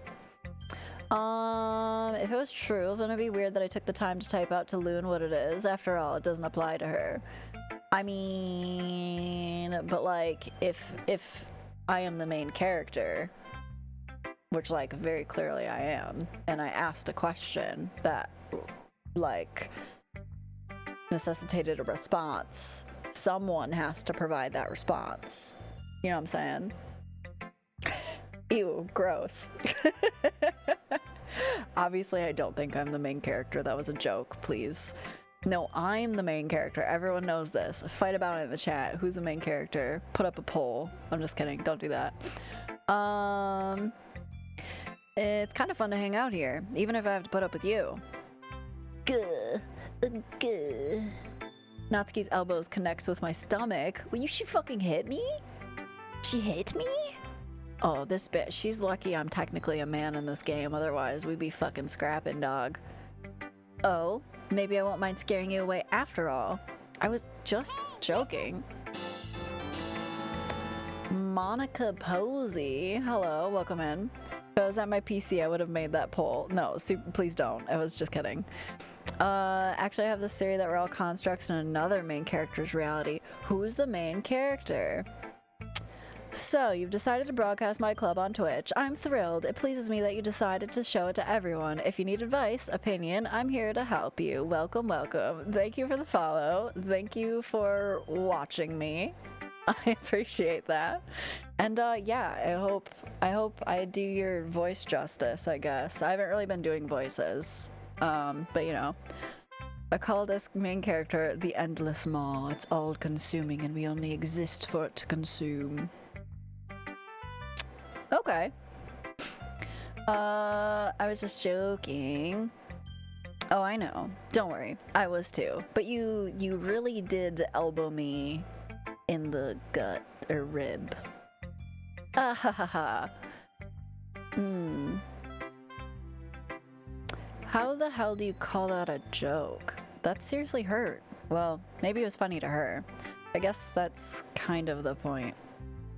I should really just watch my mouth around Natsuki. Anyway, Natsuki holds her poem out to me like nothing ever happened. I'll be your breach. Your mind is so full of troubles and fears that diminished your wonder over the years. But today I have a special place, a beach for us to go. A shore reaching beyond your sight, a sea that sparkles with brilliant light. The walls in your mind will melt away before the sunny glow. I'll be the beach that watches your worries away. I'll be the beach that you daydream about each day. I'll be the beach that makes your heart leap in a way thought you had left long ago. Let's bury your heavy thoughts in a pile of sand, bathe in sunbeams and hold my hand. Wash your insecurities in the salty sea and let me see you shine. Let's leave your memories in a footprint trail, set you free in my windy sail, and remember the reasons you're wonderful when you press your lips to mine. I'll be the beach that washes your worries away. I'll be the beach that you daydream about each day. I'll be the beach that makes your heart leap in a way you thought had left you long ago. But if you let me be by your side, your own beach, your own escape, you'll learn to love yourself again. Snaps. Snaps for Natsuki. Also too early, we're not there yet. Let's see. I'll be your batch. Yeah, my batch. Hell yeah. Yeah. I felt like I kept writing about negative things, so I wanted to write something with a nice message for once. Besides, the beach is awesome. Kinda hard to write anything negative about the beach. So you decided to write about the beach first and then came up with the message later? Yeah, well, it's only because of what happened yesterday. I mean, after Yuri and I realized we kind of wrote about the same thing. She wanted to pick a topic and have us both write about it, or whatever. I see. Something tells me the poem Yuri showed me isn't the one she plans on sharing with everyone else. Of course, I choose not to mention that to Natsuki. Ugh, you can really see her doing that too. Making us write about simple topic, then trying to impress me by coming up with something all fancy. Well, it's not like I care. I just did it anyway. I mean, I guess mine ended up being kind of metaphorical too, but there's nothing wrong with doing that once in a while. At the very least, it was good practice. God, she's such a bitch. It's pretty easy to write negative things about the beach. I mean, yeah, probably. Okay, you three, we're all done sharing poems, right? Why don't we start figuring out... Hold on one second. Is it just me, or did you say something strange just now? Eh? Something did sound a bit unusual. That's right. You deviated from your usual catchphrase when addressing the club. I did not notice this. Catchphrase? I don't have a catchphrase. Jeez. Why is the mood so weird today? Look, even Yuri isn't immune to it. Stagnating air is common foreshadowing that something terrible is about to happen. Oh, uh-oh. In your books, maybe. Look, the only thing different is that Sayori isn't here. Ah, it seems you're right. Sigh.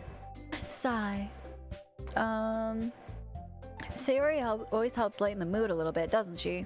It's almost like everyone's balance is thrown off a little when she's not around. Where the heck did she run off to anyway? I thought she just went to pee. Natsuki, please show some decency. Oh, come on. She actually wasn't feeling too well and went home early. Is that so? I hope she's alright. Seriously? Of all the times to not go home with her, you picked the time she's not feeling well? So much for you two being all lovey-dovey. No. First of all, stop misunderstanding my friendship with Sayori. And second, she's kind of been avoiding me today, so I didn't want to force it. Who? That curious expression coming from Yuri of all people? Calm down, guys. I talked to her a little earlier. Everything's fine. What did she say? Anyway, we need to figure out the rest of the festival preparations, so let's decide what everyone else will be doing this weekend. I already know what I'm doing.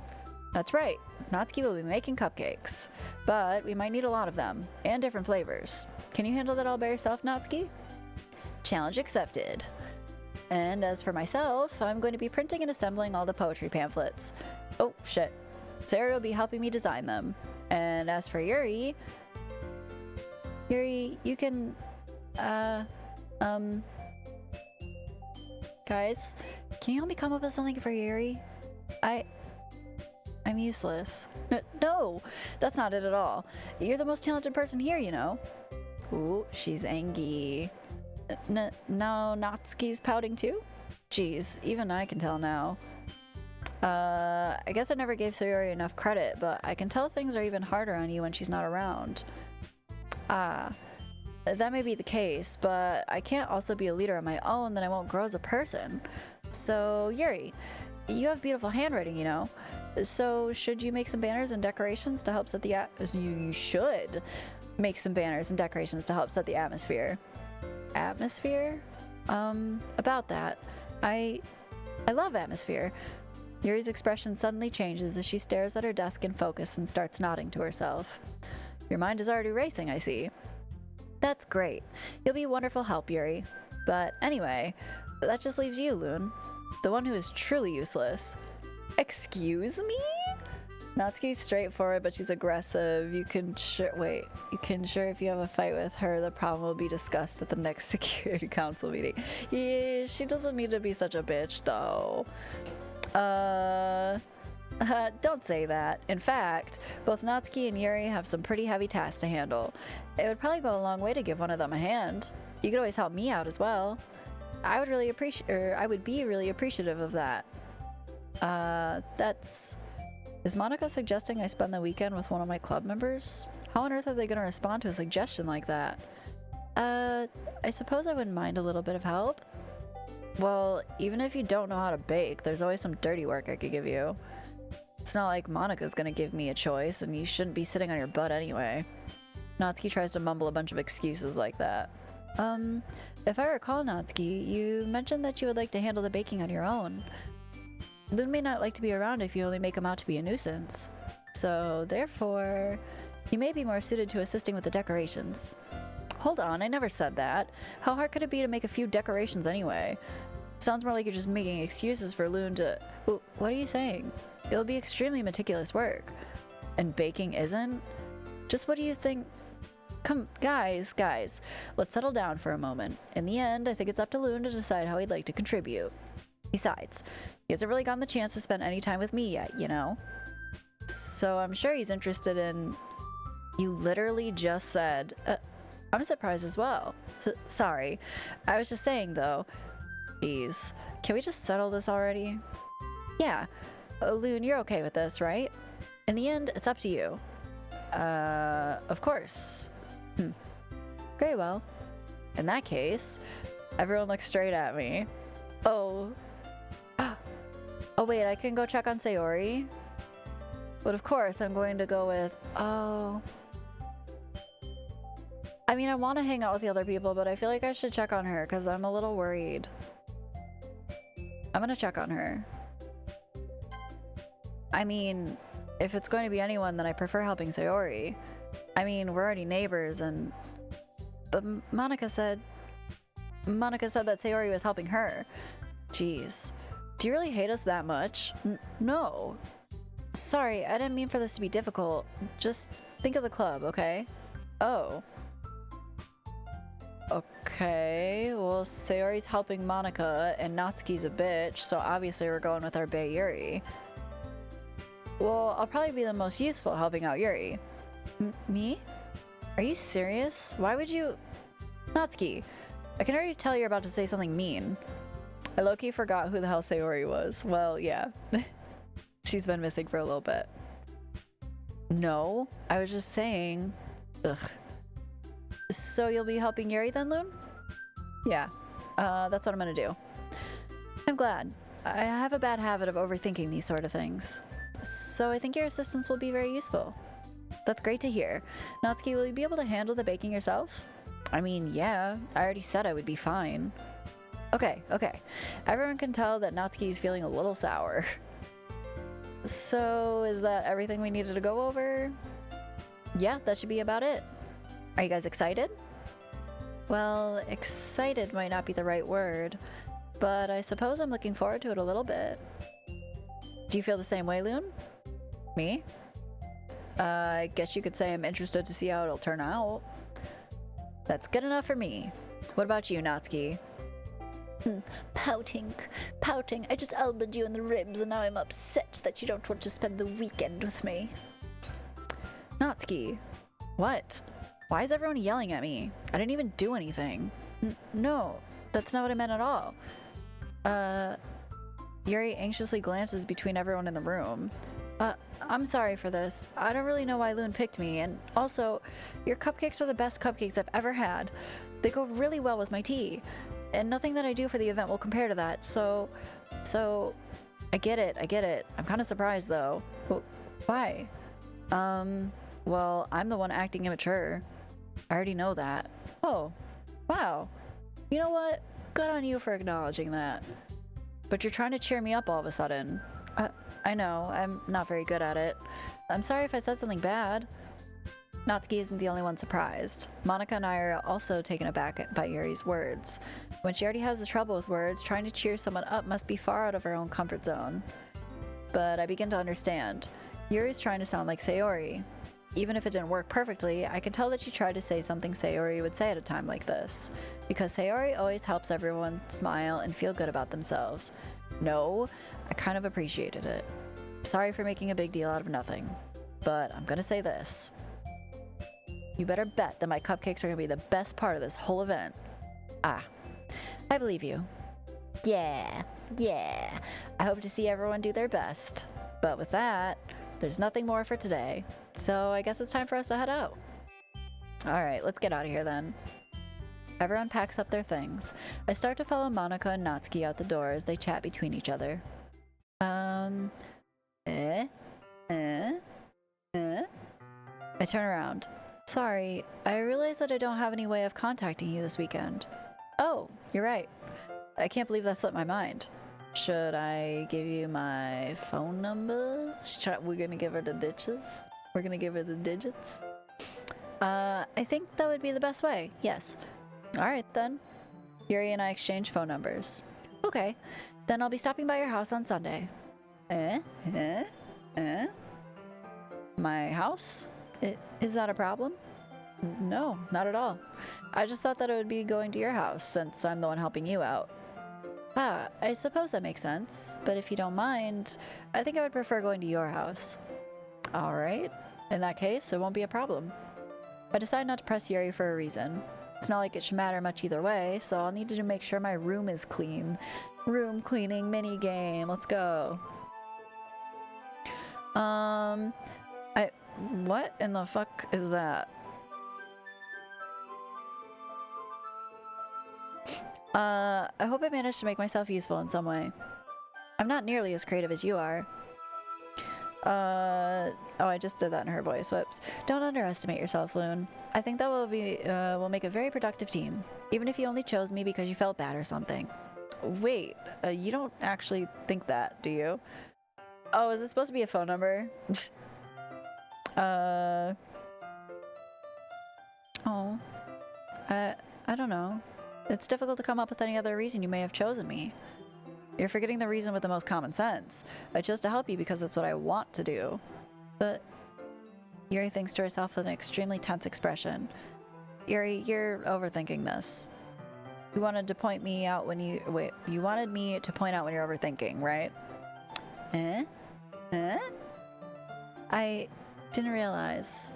I'm telling you, I want to. That's all there is to it. Do you believe me? Yuri thinks really hard again. She looks straight into my eyes for a long while. I believe you.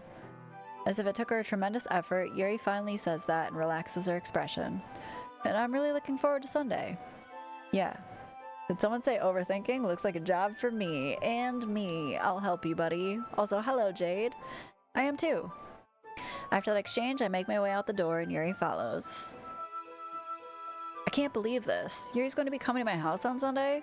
Even though I would have preferred to do this with Sayori, my anxiety still shoots through the roof. I guess I've gotten pretty used to handling her at this point, but who knows what might end up happening once we're outside of school. She even told me she was looking forward to it. I shake my head. Why do I feel nervous that Sayori finds out about this? It's not like we feel that way about each other. Besides, like Monika said, this is about the club. We have nothing to worry about. If I just go with it, then I'll have a good time. I would like to check in on her. She's my neighbor. I should have been able to check in on her. It's already Sunday. I've been getting increasingly anxious about Yuri's upcoming visit. I keep telling myself there's no reason to be nervous, but it doesn't help much. Yuri's clearly an introvert and also an intimate person in general. There's no doubt she'll open up a little bit when it's just the two of us. Meanwhile, we've been texting occasionally.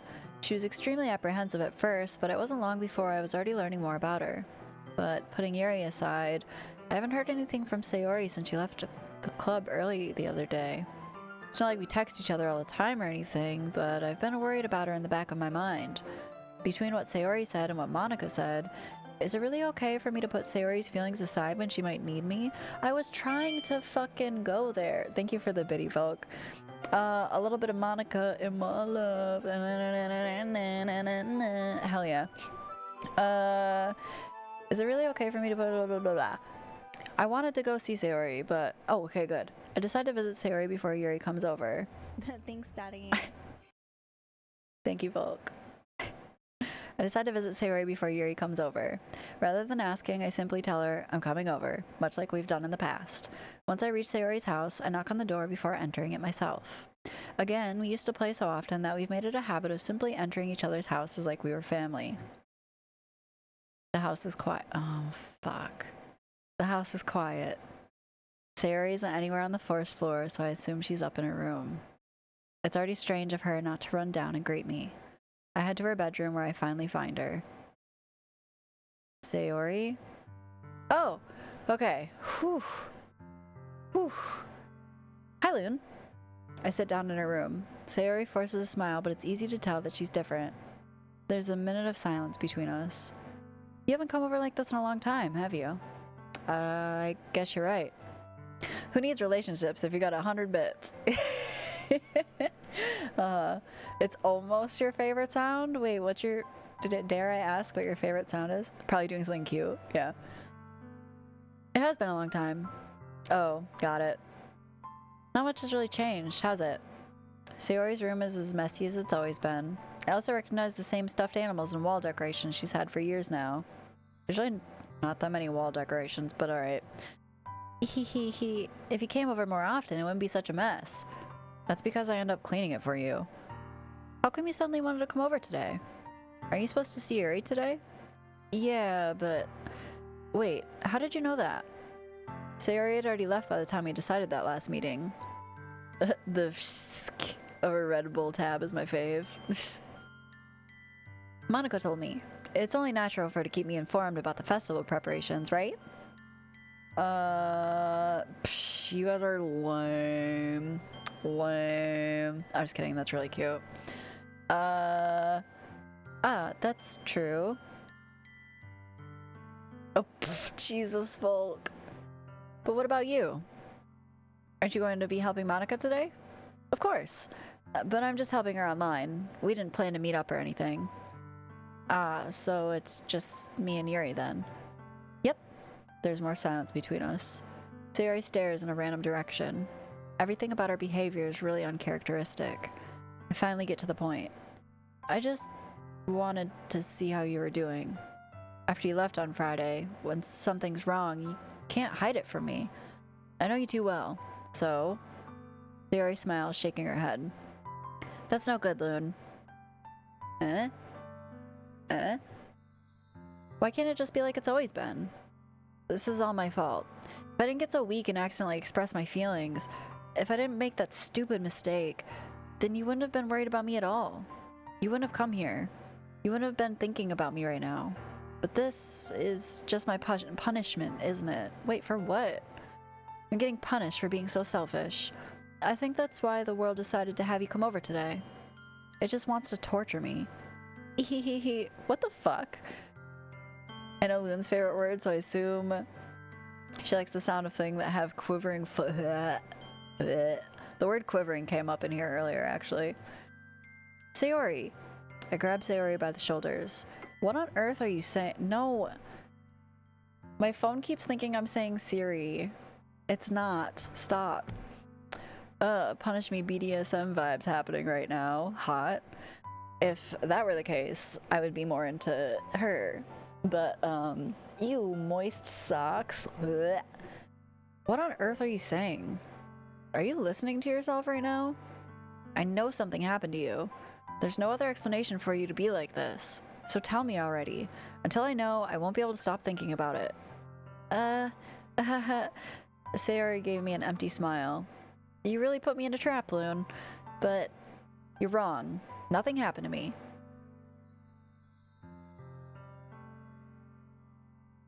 Okay, Jade. I've always been like this. You're just seeing it for the first time. Seeing what? What are you talking about, Sayori? Squelch is a gross word. Yeah, I don't like that one. You're really gonna make me say it, aren't you, Loon? I guess I have no choice this time. The thing is, I've had really bad depression my whole life. Did you know that? Why do you think I'm late to school every day? Because most days, I can't even find a reason to get out of bed. Ugh. I've been there. What reason is there to do anything when I fully know how worthless I am? Oh, no, baby. Why go to school? Why eat? Why make friends? Why make other people put their energy and caring to waste by having them spend it on me? Ugh. That's what it feels like. And that's why I want to make everyone happy. Without anyone worrying about me. Oh, baby. I'm in shock. I can't even figure out how to respond. How is it possible that Sayori kept this from me the entire time I've known her? Does she really want so badly for me to just not to think about her? Why, Sayori? Why is it that you never told me about this? It almost feels like I've been betrayed as your close friend. No, don't fucking say that. Hey! Oh gosh. Hi, Melly. Welcome in. We're in like... just a heads up for anyone raiding in. I don't know if you're familiar with this game, but we're kind of like... Yeah, I was gonna say, it's getting like a little traumatic right now, so just a heads up. My mom used to worry about people worrying about her, now she's dead, so she doesn't worry anymore. Well, you know, that happens. Thank you for the raid. I hope your stream went well. I don't know, I think my mods are sleeping. Let me, Thank you for the raid, I appreciate it. Show and tell right now. Oh god, okay, hold on. Okay, hold on. Thank you for... Oh, you're playing Inquisition! Hell yeah. Hell yeah. Okay, hold on. Let me get a thing really quick. Let me get a thing. Let me switch over here. Okay, give me just a sec. Give me just a sec. I gotta do a show and tell. I gotta do a show and tell.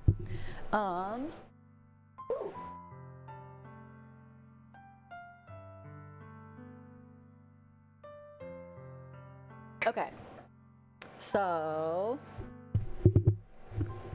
I got a thing for Christmas that's pretty cool, and it kind of goes with this little guy.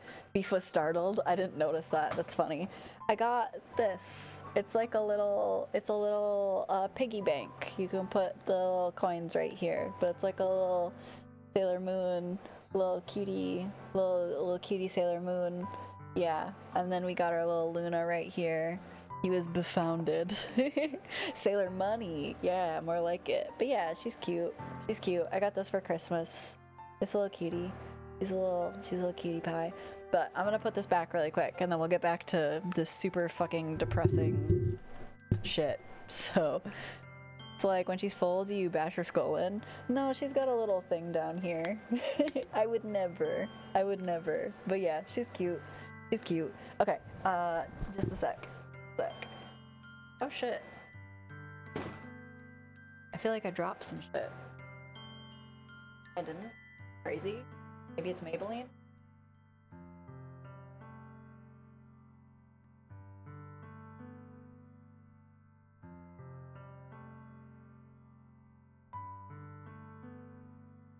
Okay.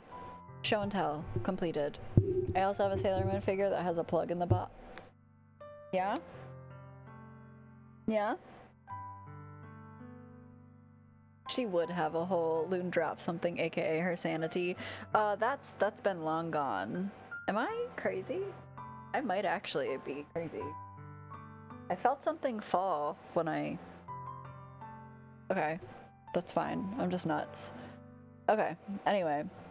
Also has a slit, but I haven't tried coins yet. Jade, bleh, disgusting. Okay, back to over here. Back to over here. Shit. Man, that dog cares for you a lot. My dog? He's a good old boy. He's a good old boy. Thank you for the biddy. Hey, Sade, how's it going? All right, let's talk depression. Let's get back to talking depression. Because if I knew, I would have done everything I could to support you.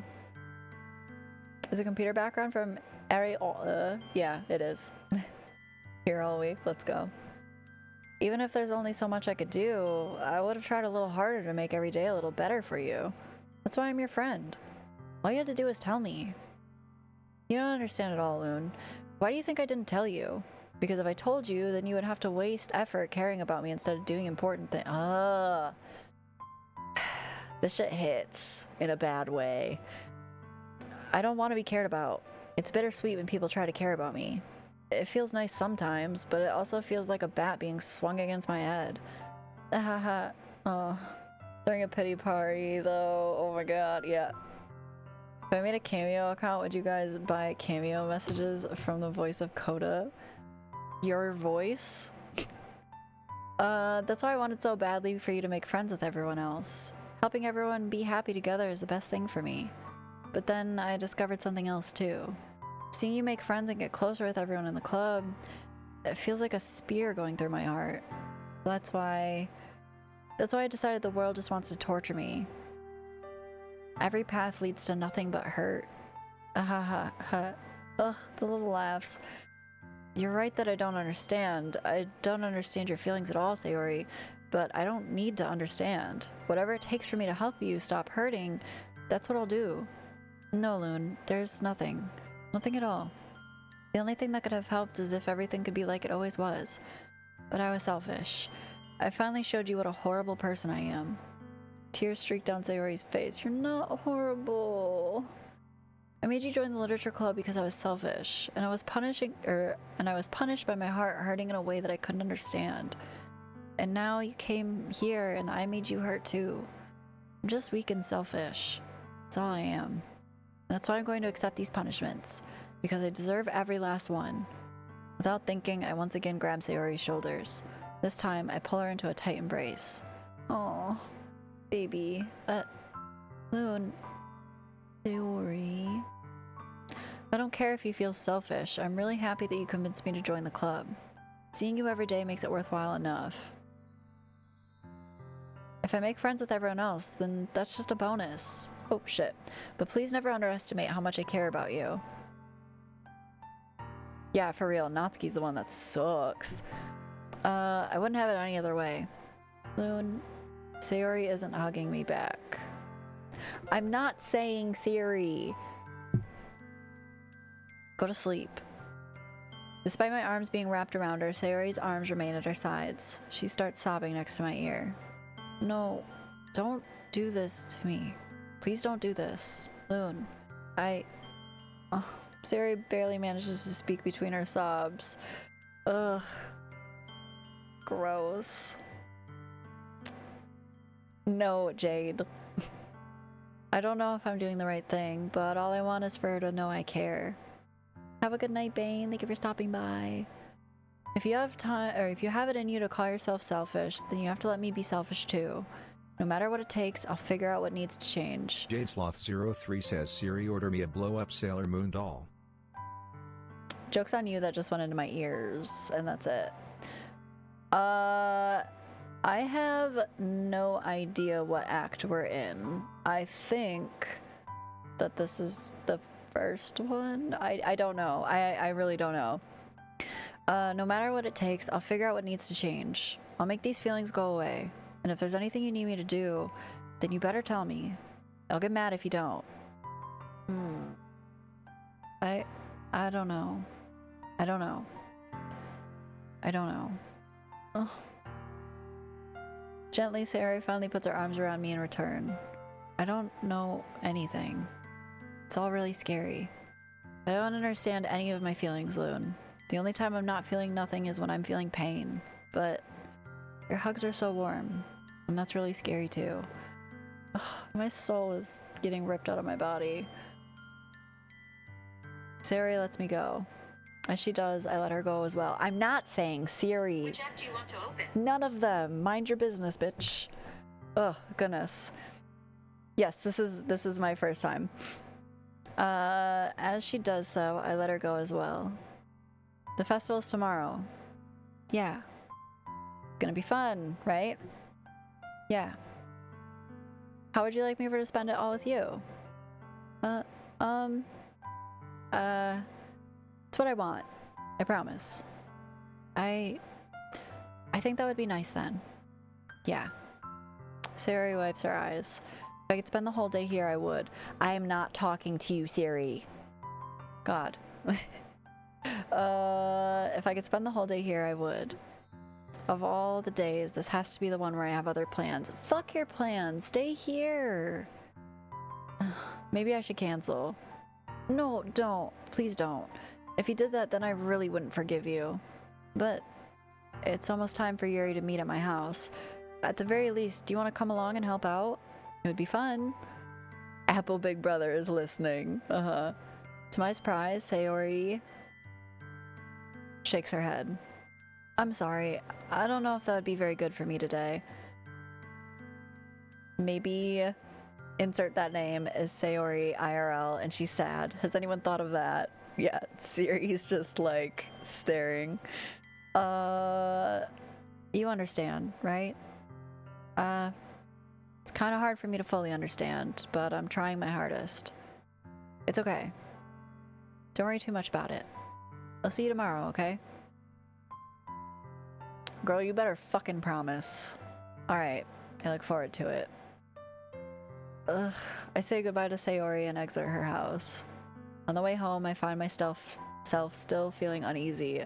There's no fucking way, if this is actually me, that I am leaving this fucking house. But it's hard for me to keep thinking about it when Yuri's about to come over too. I think Sayori is right. I shouldn't be worrying too much, and we're definitely going to have a great time tomorrow. I should focus on what's ahead of me. Ugh. I hate that we're leaving. I hate that we're leaving. As I approach my house, I see something that makes me feel a moment of panic. Yuri? Thank goodness. You're a little early. I'm sorry, I wasn't home yet. Were you waiting for a long time? No, I just got here. But I started to get really nervous when nobody answered the doorbell. Yeah, but you feel even guiltier for making you... I don't care about the guilty part. I more care about, like, making sure she's okay. It's Japanese and is actually pronounced... I've been saying it this way the whole time, so I'm just gonna keep saying it this way. Okay, well, I'm gonna make like Sayori and fuck right off. Good night. Have a good night, Volk. But I started to get really nervous when nobody answered the doorbell. You always could have texted me. If I had known, I would have reassured you and hurried more on my way home. Thank you for the biddy. I suppose that's true. I didn't think of that for some reason. It should be common sense to do that, but I decided to ignore it. Anyway, let's go inside. I see you brought a lot of stuff with you. That's right. And did you manage to find everything I asked you to buy as well? I mean, thank you for letting me know, but like, it's like one of those things where it's like, fuck, I've been saying it this way the whole fucking time. It is a nice sweater. Uh-huh. Yeah, pretty much. At least I hope I got everything right. I'm sure it'll be fine. I take Yuri to my room, ayo. First thing she does is glance around curiously, which makes me feel anxious. It's so clean. I cleaned it before he came over, so... Yeah. Yeah. I kind of thought maybe. It's very considerate of you to do. Who's my favorite so far? The sweet babe right here. No. Oh, okay, you're just a dick. Gotcha. I fucking believed maybe that it was that, but I also did think you were trying to get me to say, you know. I would be really embarrassed for my room to be a mess while you were here. Well, I do enjoy cleaning. I would have gladly helped you clean. Ah, that would be even more embarrassing. Wait, don't look in there. I snatched Yuri's wrist, which was in the process of opening a desk drawer of mine. I'm sorry. I wasn't thinking for some reason. Yeah, you shouldn't just open people's drawers. No, Yuri. I was just spacing out. It's fine. I let go of Yuri's wrist. She puts both of her hands firmly in her lap as if making sure she's keeping track of them. So, should we get started? Ah, yes. I have a few things planned that you can help with. Decorations and other atmospheric enhancements. Atmospheric enhancements? You know, mood lighting, aromatherapy candles. Oh, wow. I didn't know you planned on taking it that far. Of course. I wanted to help get our guests to a faraway place. Although many will stop just out of curiosity. And for cupcakes, I guess. I'm determined to provide an experience that will leave them wanting more. Oh, have a good night, Rye. Have a good night. That's great. It's easy to forget that you're a pretty intense person. Intense? I guess that's the best way to put it. Is that a bad thing? No, not at all. It's something that I like about you, actually. Sweet shout-outs, I mean dreams. Oh my gosh. It's something that I like about you, actually. Is that so? That makes me feel relieved. And kind of happy. Yeah, no need to be so anxious. You can relax a little. Relax. I brought some things for relaxation. I was gonna use them during the poetry event. Oh yeah? Like what? Let's see. Yuri rummages through her bag. She pulls out a few candles and a wooden cylinder-shaped object. I did some shopping on the way here, so I happen to have these in my bag. I plan to cover the windows in black paper and use the candles to light the room. I think that would be amazing, don't you? Yeah, that would be really neat. What's the wooden thing, though? Oh, this? It's a diffuser for essential oils. How familiar are you with aromatherapy? Not familiar at all. Ah, is that so? It's one of my favorite contributors to a positive atmosphere. Depending on the oils or herbs you choose, you can change the mood of the air itself. You can even feel it permeate through your body. Relaxation, positive energy, romance, reflection. Jesus Christ, Jade. It's almost like magic. Yuri takes the cylinder and pushes a switch on the bottom. In just a moment, a thin ray of vapor begins to sprout through a small hole on the top. Wow, that smells wonderful. What kind of mood is that one for? This is a jasmine essential oil. It smells like a little sweet and a little flowery, right? Yeah, that's a good way to describe it. I chose jasmine for the event because it provides more than relaxation. Jasmine enhances your emotions and helps you feel them flow through your body. You feel warmer and your heart pounds more heavily. Don't you think that would be perfect for sharing our poems? It does sound suitable, but you seem to know a lot about this, so I'll trust your opinion with anything. Yuri smiles gently, clearly enjoying herself. What? I'm 100% in favor of this question. Not all of them. Not all of them. Gotta be careful with those ones, though. Yuri smiles gently, clearly enjoying herself. She again reaches into her bag and pulls out several spools of thin ribbon. What are those for? Well, did you purchase the origami paper I asked you to get? Yeah, I have it over here.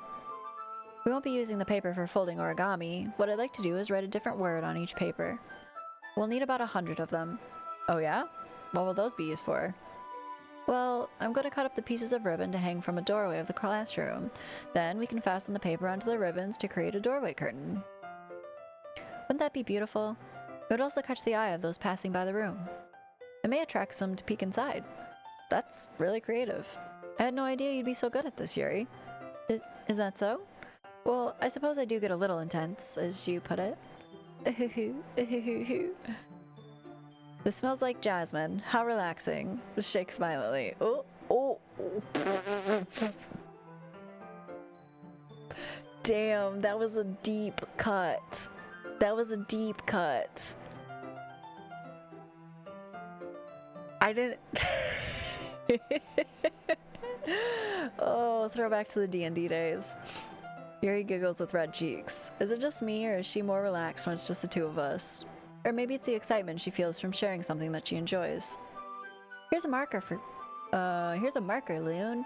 You can write any characters you want. I'll help you once I finish cutting the ribbons. Ah, alright. Sitting on the floor together, the two of us get to work. I carefully draw a different character on each paper, doing my best to manage my bad handwriting. Yuri unravels a long strand of red ribbon to her desired length. Then she reaches into her bag once more and pulls out a pocket knife. The knife is strangely beautiful. The silver handle has an intricate pattern of waves etched into it. The blade itself is gently tinted blue. That's no ordinary pocket knife. It looks really fancy. Well... Embarrassed, Yuri looks away. And we have an ad break coming, so stay tuned to find out what happens with the knife. Don't panic, don't freak out. We'll be right back next time on Pokemon. Hi, we're back. We're back. Don't even worry about it. I told y'all not to freak out. We'll be right back. We'll be right back. Okay, we're talking about a knife, a knife, if you will. A fancy silver knife with a bluish tint to the blade. Any hoozle. What is it? You're gonna think it's weird. Yuri, whatever it is, I have no reason to judge. Reason to judge. To each their own, you know? If you promise you won't be weirded out. Yeah, I promise. Alright. The thing is, I'm kind of into knives. They're just so pretty. I can't help it. I don't know what it is. The combination of craftsmanship and the feeling of danger, maybe.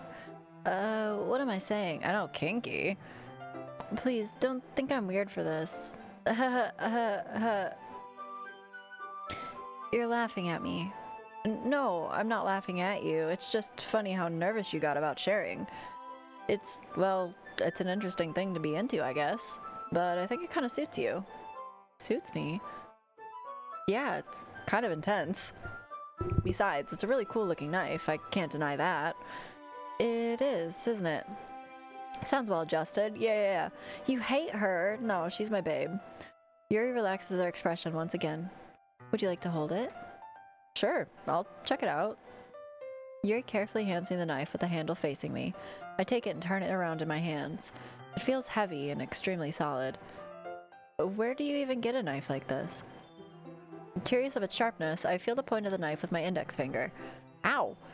Boone, why did you do that? Just two gals sitting around talking about knives. You know, just girl things. Hashtag just girl things. I didn't expect it to be that sharp. Okay, well that's a fucking stupid thing to do. I barely touched it at all. It's my fault. I should have warned you. This knife is extremely sharp. I wonder if this is the one that was in her poem. Hashtag just girly things. It can cut through skin like it's paper. Fortunately for you, I've studied the blade. Yes, fortunately for you, I've studied the blade. It can cut through skin like it's paper. Oh no. A small drop of blood trickles down the side of my finger. Yuri takes my hand and gives the wound a closer look. She stares at it, noticeably fidgets. If you're squeamish, I'll go wash it off now. Without warning, Yuri puts my finger in her mouth and licks the wound. I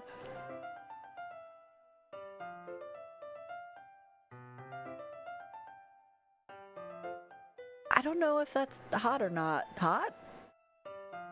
Extra kinky. I still have no idea what I'm doing, but girls are icky. Yeah. I feel her tongue curl around my finger. Startled, I instinctively pull my hand back. Oh, are we talking about the chosen? Please, forgive me. I wasn't thinking. Yuri lowers a hand, her face burning up. Yuri, that's truly the most embarrassing thing I've ever done. How could I do something like that? How worried should I be? Does the knife have a flared base? Slight panic. Oh, jaw on the floor, mess in my pants. Hot. How could I do something like that? I'm sorry. Sure it was a little weird and it took me by surprise, but I guess she was just trying to help, right? Yuri, I think you're overreacting a little. She doesn't lift her head. What if she doesn't recover from this for the rest of the afternoon? Alright, you know what? This might be a stupid thing to do, but I do it anyway. I take Yuri's hand and lick her index finger in return.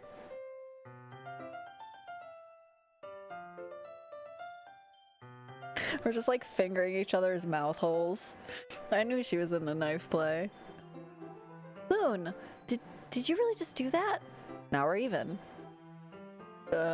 Yuri looks at me like I did something wrong. Sorry, Green. I knew that would be a bad idea. If not for the sweet aroma of the jasmine oil, the air would be extremely heavy right now. Oh, thanks for adding that, Roots. Oh, goodness. Yeah, anybody can do that at any time. It's well, you could do quote add or you could do add quote with the exclamation point in front. Ouch, it bit my tongue. Can you kiss it better? If not for the sweet aroma of jasmine oil, the air would be extremely heavy right now. You're so weird, Loon. I mean, true. Yuri giggles shyly. Eh? Yuri calling me weird? I have no response to that. Where do you keep your bandages? I don't think I need one, actually. You sucked my finger off. It was a tiny cut. I got what you were saying. I think I said tongue, unless I just read touch, but my brain knew what you meant. It was a tiny cut. Look, it already stopped bleeding. I see. That's relieving. The tension is quickly lifted. Why were you at the Devil's Sacrament? What? What?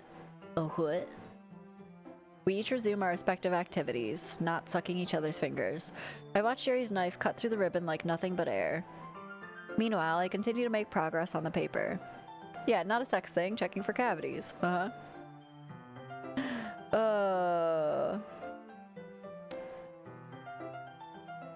I don't know. I am getting confused about Yuri. Is she what she really I don't think anybody is actually what they are presenting as. Yuri looking at us like we're being weird, like she didn't do it first. I know. After we finish attaching the paper to the ribbons, we lay them out side by side. It looks better than I expected, and will be very effective as a door curtain. It looks great. Good thinking coming up with this, Yuri. Ah, thanks. It's just something I saw online, really. Are you ready to move on to the next task? Yeah, let's do it. What do you have in mind? I'd like to create a banner. That's why I asked you to buy the paint tablets. Ah, that's right. One of the items Yuri had asked me to buy was a kit of watercolor paint tablets. We'll need about 6 cups of water to put each of the tablets in. Do you mind fetching those for us? Of course not. 6 cups of water. I'll be right back in a minute. Thank you very much. Oh, and just a little bit of water is okay. If you fill the cups too much, it'll be too diluted. Taking Yuri's advice, I decided to use small plastic bathroom cups rather than full-size glasses. Blah, blah, blah. I present as a sex-obsessed Canadian. Are any of us truly what we appear to be? Bertz, we know you are. If you're sucking my finger and I'm sucking your finger, then who's flying this plane? We are the plane. Hot? Anyway. Taking Yuri's advice, I read that. I put them on a plate to catch any paint that drips, then bring it back to my room. Yuri? Yes? I come in to see Yuri quickly unrolling her sleeve, pulling it back over her arm. Nothing. Your face is a little red. Is it too hot in here or anything? Ah, no, not at all. There's nothing wrong, so let's mix the paint. Yuri hurriedly dismisses me and then takes it upon herself to unwrap the tablets, dropping them into the cups. So, I thought we would do something simple that would look very nice. I'd like to paint a gradient across the banner, starting with the colors for a sunrise, then daytime, then sunset, then nighttime. Once it dries, I'll write an inspirational quote across the banner. We can hang it on the wall behind the podium at the front of the classroom. Ah, neat. What are you gonna write? Well, it will be more fun to surprise you. Excellent. Plan A is a success. This chat's making me feel trippy. Welcome in, Amity. Yuri smiles at me. If you say so. After rolling out the banner, Yuri and I kneel on opposite sides so we don't get in the way of each other. Yuri uses a brush and adds a few dots of different colors across the banner to serve as a color guide when we paint. This kind of reminds me of elementary school. Painting on a banner with watercolors feels a lot like the art class projects we had back then. It's relaxing. I'm sorry if this feels too childish. No, I didn't mean it like that at all. It's kind of fun, you know? Yeah, it is fun. I'm glad you feel that way too. Yuri stops painting for a moment, thinking to herself. For me, I don't need to go out and do crazy things to have fun. In fact, I usually don't even want to. I just like when I can spend time with another person. Even if it's something simple, like reading. It doesn't even matter if we don't talk much. Just having a friend next to me makes things feel a little bit nicer. I can read, I swear. You think chat's making you feel trippy? You should see what happens on rave night. Ayy. I was trying to do a fist bump, but from the side, it didn't look like that. I was going like this. Just to clarify. I think... suck it, baby. Suck it, baby. Suck it, baby. Remix. Suck it, baby. Suck it, baby. Suck it, baby. Suck it, baby. Suck it, baby. Anyway, I think that's all it takes for me to be happy. Is that so? Even if Yuri and I are quite different, I can understand where she's coming from. I feel that way about things like anime and games, where simply sharing the experience with someone can make them happy, make me happy. I think I feel the same way. Yuri smiles gently. I knew you'd understand. Yuri leans over the banner to grab an unused paintbrush, but I move at the same time, causing my head to bump into hers. Kia! Sorry. Yuri reels back, and I quickly lift my hands in surprise. Are you hurt? No, I'm not hurt. It just startled me, that's all. Sorry, I should have asked you to get it for me. It's not your fault. Your face. There are droplets of paint in Yuri's face and neck. Is there something on my face? Yeah, I accidentally got paint on you. Sorry, it's totally my fault. I'll get a towel right away. I rush out and fetch a small towel, then I dampen it with hot water. I return to my room and kneel back down in front of her. Oh, that's a look. Aw, such a meet-cute moment. Blades, head bumping, psychological deterioration, sucking on each other's fingers. I did know that, Slick, because I kept doing it on accident earlier. Yeah, my fist on your face. Right. Here. I pat down Yuri's face and neck with a towel. Is something wrong?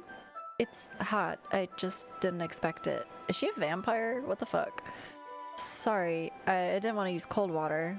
Having finished, I start to retract my hand, but Yuri suddenly holds my wrist. Wait. Just for a little longer. Feels really nice. I keep my hand still against Yuri's neck. She looks into my eyes. Oh, it's creepy. An intense expression that I recognize from when she reads her books. Almost as if she's lost in a daze, enveloped by her own thoughts. She breathes gently, half through slightly parted lips. What is happening? Is it the aroma of the jasmine oil giving me this dizzy feeling? Yuri's gentle fingers wrapped around my wrist send a tingling sensation through my arm, and suddenly her face seems to be so much closer to mine than it was just a moment ago. Yuri slowly pulls away. Sorry, I've been feeling a little lightheaded today. I didn't mean to space out. It's fine. Damn it. So close. The moment is over as soon as it began. Yuri picks up her brush again. Yeah, this is pretty basic. But her movements seem clumsier, like she's unable to focus. I remain silent, forced to ignore the event that just transpired. I hesitantly retrieve my own brush and continue following Yuri's example. That should do it. I finish filling the night sky with white dots that look like stars. What does CG stand for? I don't know, but I assume they meant just like the background. Oh, computer graphics. Gotcha. I finished filling the night sky with white dots that look like stars. Cum gutters. Yes, that. That has gotta be the best word for, like, the V, you know?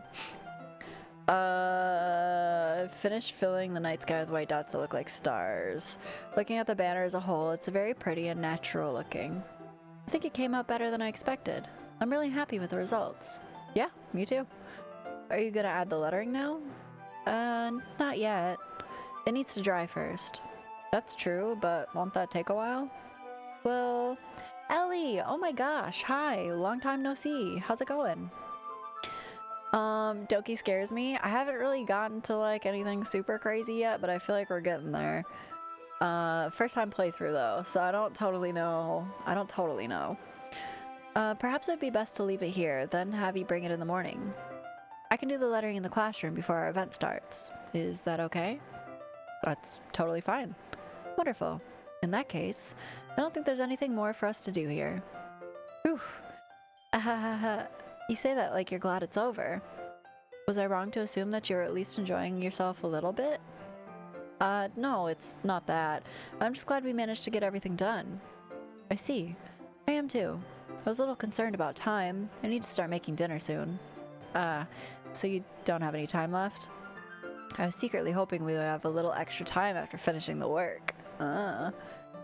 Well, Yuri thinks to herself. I think it would be too irresponsible of me to wait too much longer. I'm sorry. I was hoping there would be more time as well.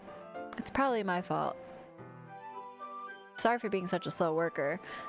No, it's not your fault at all. And the important thing is that we got everything done, right? Yeah. So, I shouldn't be disappointed or anything. Gathering all our things, Yuri seems to be looking a little downcast. I understand why. Sounds like she really gets the opportunity to spend time with friends in a relaxed environment. Riz Lord. But that doesn't mean this is the last time it can happen. Once Yuri packs up, I walk her out the front door. Thank you very much for having me today. No problem. I'm glad I was able to help. Just let me know if there's anything you need me to bring tomorrow. I will. Well then. Yuri fidgets. I guess I'll see you tomorrow. Wait. I kind of say that without thinking. About today. It's fine we didn't have as much time as we wanted, because we can do this again. Whenever you want, you can come over, or we can go out somewhere. I forgot you don't like going out much. As I stumble over my words, Yuri simply smiles bashfully. Anyway, you know what I'm trying to say, so. You're very thoughtful, Loon. Yuri takes a step closer to me, then briefly squeezes my hand. Ayo. Oh, hi. I kind of like that about you. Well, how am I supposed to respond to that? But I don't even get a chance to, as Yuri suddenly pulls back. Sayori? Oh, fuck. Oh, fuck. Hi, Loon. Sayori. Just now, we weren't... It's okay, Loon. I just stopped by to say hi. Well, it's nice to see you. Oh, fuck. I'm sorry, but I'm already on my way to leave. Oh, Volk, thank you. Oh, really? That's too bad. I'm sorry, but we'll all be together at the festival tomorrow, so that's fine, right? Of course. Sayori beams. Yeah, so I'll see you tomorrow. Clearly embarrassed, Yuri hurries off. Sayori waves goodbye after. Sayori, I thought you didn't want to come over today. Well, I tried staying in my room, but my imagination was being really mean to me. Oh, baby. It's okay.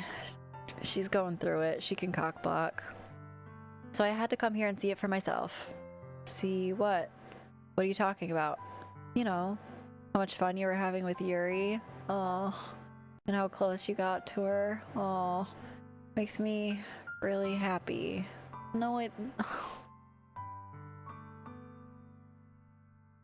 I would like to die. That you've made such good friends. Trial, no. That's all that matters to me. Tears start to fall down Sayori's face. That's all that matters to me. Why am I feeling this way, Loon? I'm supposed to be happy for you. Why does it feel like my heart is splitting in half? It hurts so much. Oh. Everything hurts so much. This would be so much better if I could just disappear. Sayori, don't say that. It's true, Loon. If I wasn't here, then you wouldn't have to waste your sympathy on me. You wouldn't have to put up with me being selfish. Monika was right. I should just... What the fuck did that bitch say? Monika? Monika was right about what? Sayori, what I said before is true. I'm not going to let this continue. Caring about you like this isn't the burden your mind is making it out to be. It's something that makes me happy. It's something that I wouldn't trade for anything else. So even if it takes an entire lifetime, I'm going to be by your side until you don't feel any more pain. But... Sayori looks away. I put a hand on her shoulder to reassure her. I'm scared, Loon. I'm really scared. Ugh. What are you scared of, Sayori? I'm scared that I might like you more than you like me. Fuck. Sayori?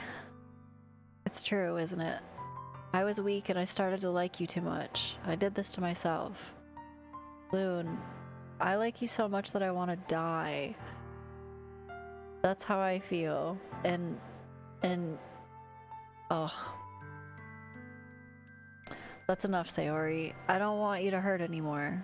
I slide my hand down on Sayori's arm and squeeze her hand in my own. Do you remember how I said I always know what's best for you? Do you still believe me? Wordlessly, Sayori nods. Even if you don't understand all of your own feelings, I know what you need most right now. And that's what I'm gonna give you. Bro. Jesus Christ, Roots. Fuck off. This is the childhood one. Bro, okay, so here's the problem. Like... You can't just tell someone that you love them when it's not true because they're like, no, I don't want any advice for backseating. I'm gonna play this how I would, because if this was like a friend, like, I didn't feel the same way, which I don't, I'm not gonna like, I mean, there's like platonic love too though, but like, it's not, I don't think that's what this wants. Get on down to real fake doors, that's us. Fill a whole room up with them. See, watch, check this out. Won't open, won't open. Sure won't.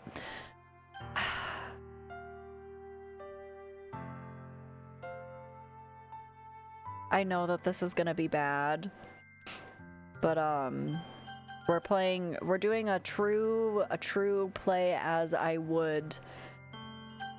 A true play as I would. Oh my gosh, Leodin, hi. Hello. Thank you for the raid, friend. What were you playing tonight? Let me hold up.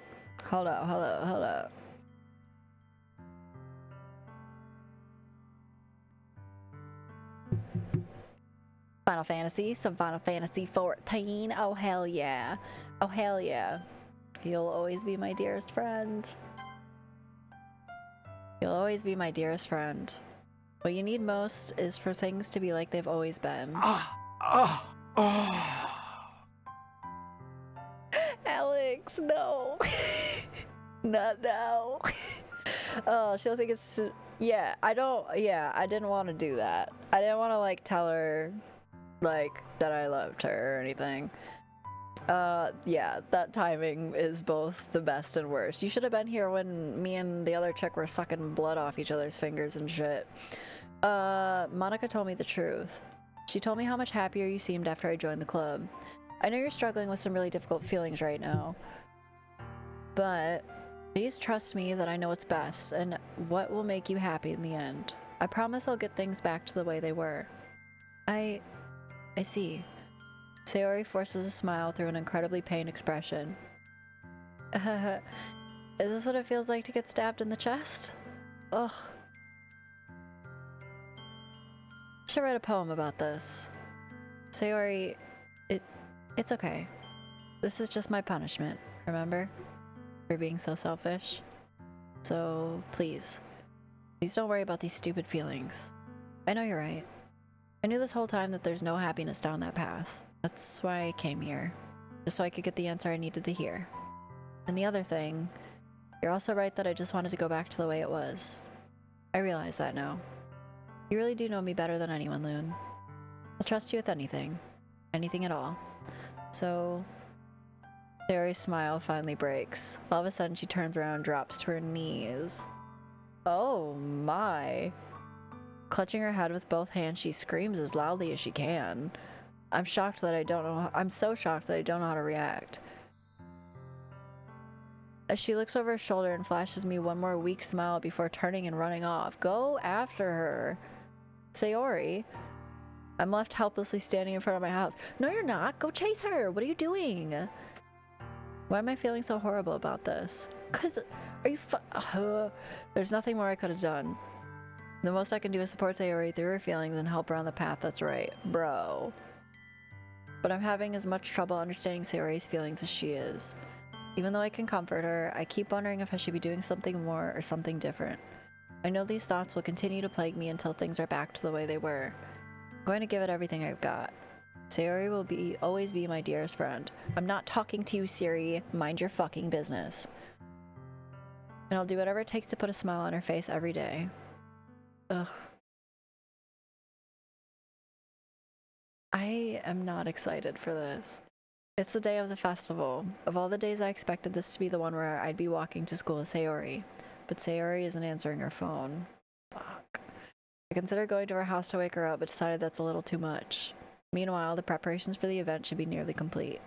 The banner Yuri and I painted is dry, and I gently roll it up to take it with me.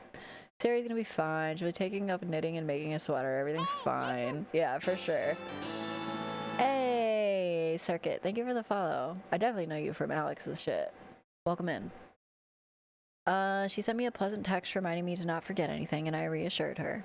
Funnily enough, I probably feel the same way as Natsuki about the event. I'm more excited for it to be over so I can spend time with Sayori and Yuri at the festival. But knowing Monika, I'm sure the event will be great too. Loon, you're the first one here. Thanks for being early. Why is there no music now? Oh man, I remember this game. This is my first playthrough. That's funny. I thought at least Yuri would be here by now. Monika's placing little booklets on each of the desks in the classroom. They must be the ones she prepared that have all the poems we're performing. In the end, I found a random poem online that I thought Monika would like and submitted it. So that's the one I'll be performing. Why is there no music now? Weird. I'm surprised you didn't bring Sayori with you. Yeah, she overslept again. That dummy. You'd think that on days this important, she'd try a little harder. I say that, but I suddenly remember what Sayori told me yesterday. You forgot about that conversation? Are you fucking kidding me? Fucking character is an idiot. And I suddenly feel awful, knowing it's not nearly that simple for her. I only said it because it's the way I'm used to thinking. But maybe I should have gone to wake her up after all? You fucking think so? You should take a little responsibility for her, Loon. I mean, especially after your exchange with her yesterday.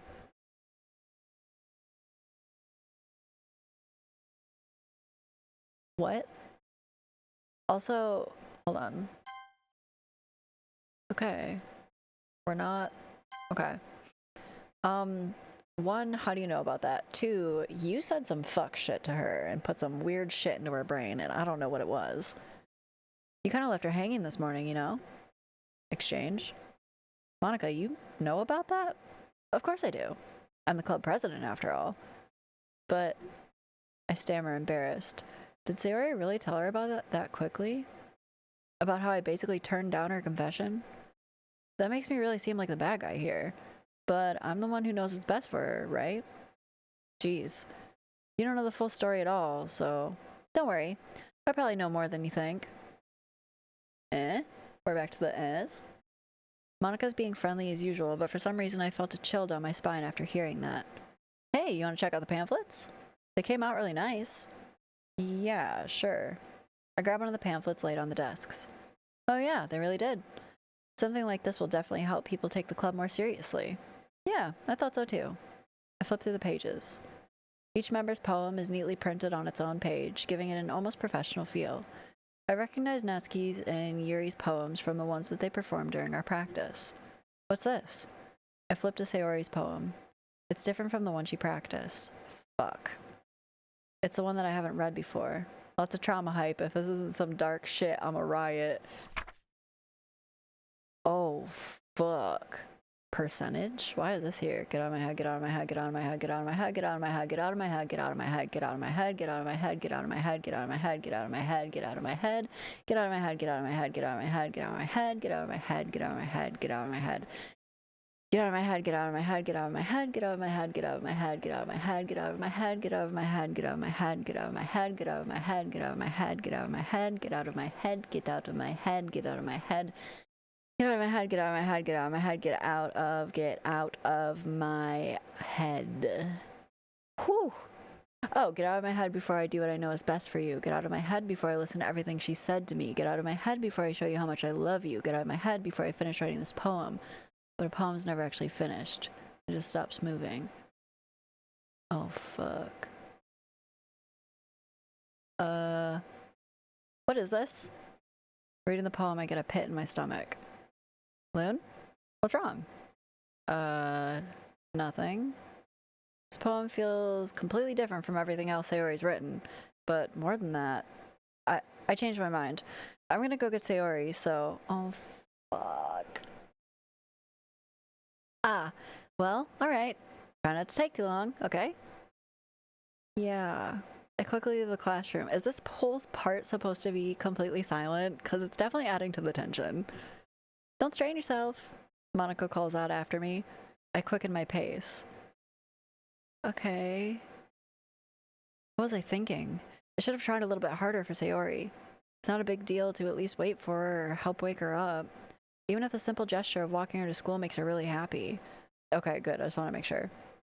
Besides, I told her yesterday things will be the same as they always have been. That's all she needs and all I want to give her. I reach Sayori's house and knock on her door. I don't expect an answer since she's not picking up her phone either. Like yesterday, I open the door and let myself in. Fuck. I don't wanna.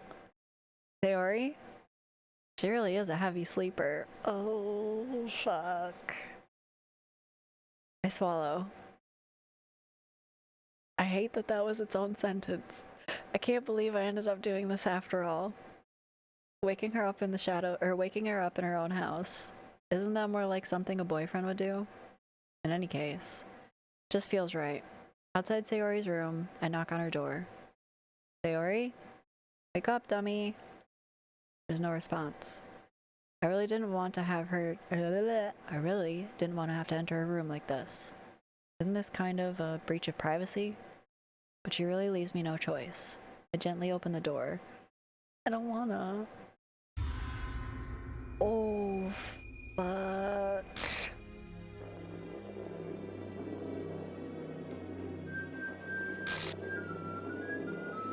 Oh, Jesus. An exception has occurred. The file game script line. See traceback text for details. What? Jesus, Alex.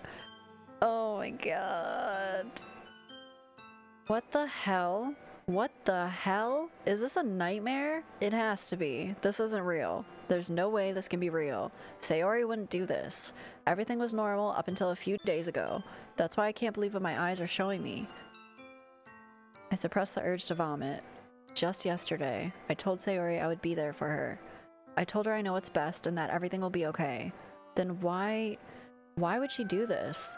How could I be so helpless? What did I do wrong? Turning down her confession? That has to be what pushed her over the edge. Her agonized scream still echoes in my ears.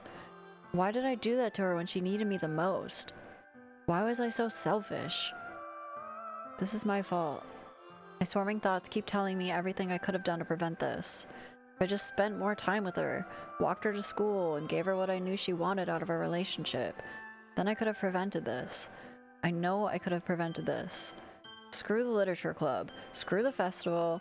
I just lost my best friend. Someone I grew up with. It's gone forever now.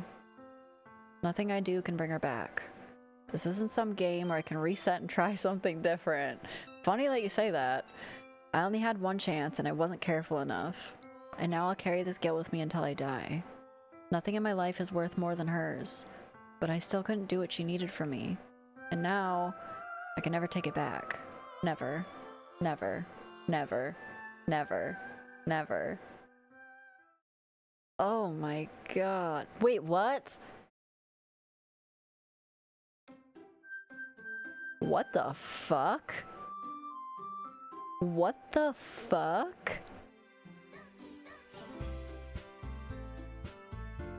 Oh my god. Hold on.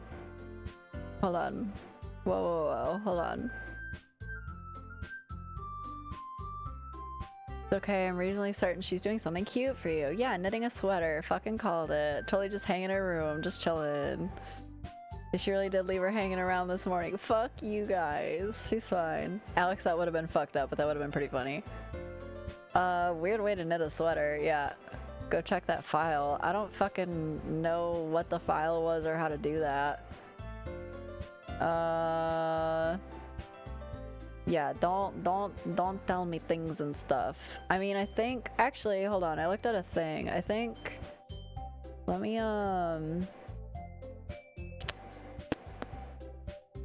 is it properties? Or browse local files? I don't know what the thing is. Hold on, there was like a... There's a thing here I remember seeing. Deleting save data and accessing files. In some case, you want to delete save data, start the game completely over. To do this, navigate to the game folder, file name first run, blah blah blah blah blah. Properties in the local files tab. Browse local files. Okay. Okay.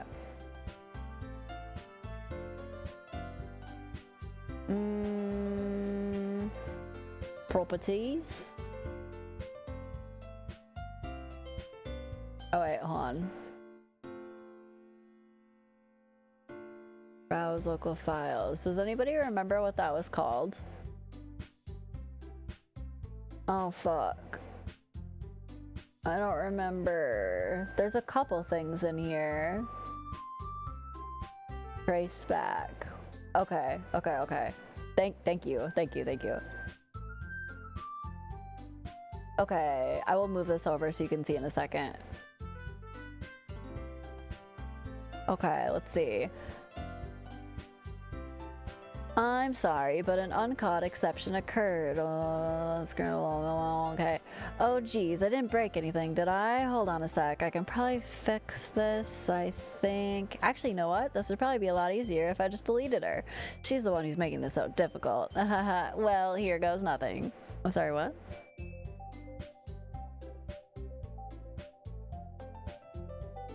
What the fuck? I don't know what any of this means.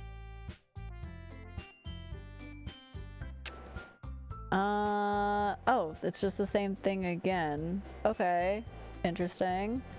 Interesting. Interesting. Okay, so Monika's definitely a bitch, and now we have two Monikas, and no Sayori, and also,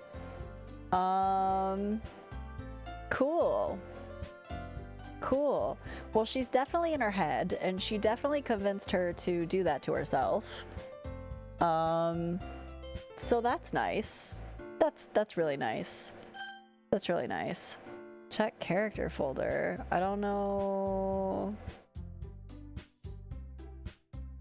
Characters. Oh. Yup. She gone. She gone. Okay. Cool. Cool. Man. Normally I stop about right now, but I kind of don't want to. Also, hi Boogie, happy birthday! Guys, it's Boogie's birthday. It's Boogie's birthday. So go give her a birthday follow. Starting to look a little more meta now, ain't it? Yeah. Well, there was something weird earlier too that has I made a mental note of it. There was something where she said something like, what was it? It was one of her poems. It said like save me, load me. But I didn't save on that moment, so I don't know if that's important, but that's like something I kind of have like a mental note of, and I noticed that you can kind of like go back. So what happens if I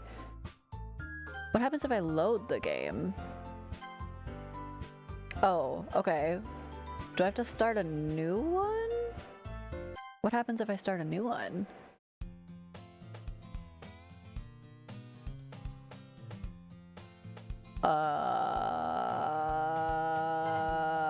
Hold on. What the fuck? Huh. Thank you for stopping by, Amity. I appreciate it. I see an annoying girl running toward me from the distance, waving her arms in the air like she's totally oblivious to any attention she might draw to herself. That girl is my neighbor and good friend since we were children. You know, the kind of friend you never see yourself making today, but it just kind of works out because you've known each other so long. Hey, thank you for the follow. I appreciate it. We used to walk to school together on days like this, but starting around high school, she would oversleep more and more frequently, and I would get tired of waiting up. But if she's going to chase after me like this, I almost feel better off running away. However, I just sigh and idle in front of the crosswalk and let catch up to me.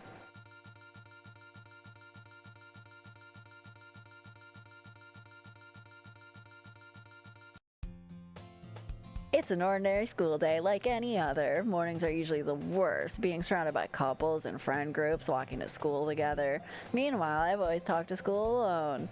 I always tell myself it's about time I meet some girls or something like that. But I have no motivation to join any clubs. I'm perfectly content just getting by on average while spending my free time on games and anime. There's always the anime club, but it's not like there'd be any girls in it anyway. School days is as ordinary as ever, and it's over before I know it. After I pack up my things, I stare blankly at the wall, looking for an ounce of motivation.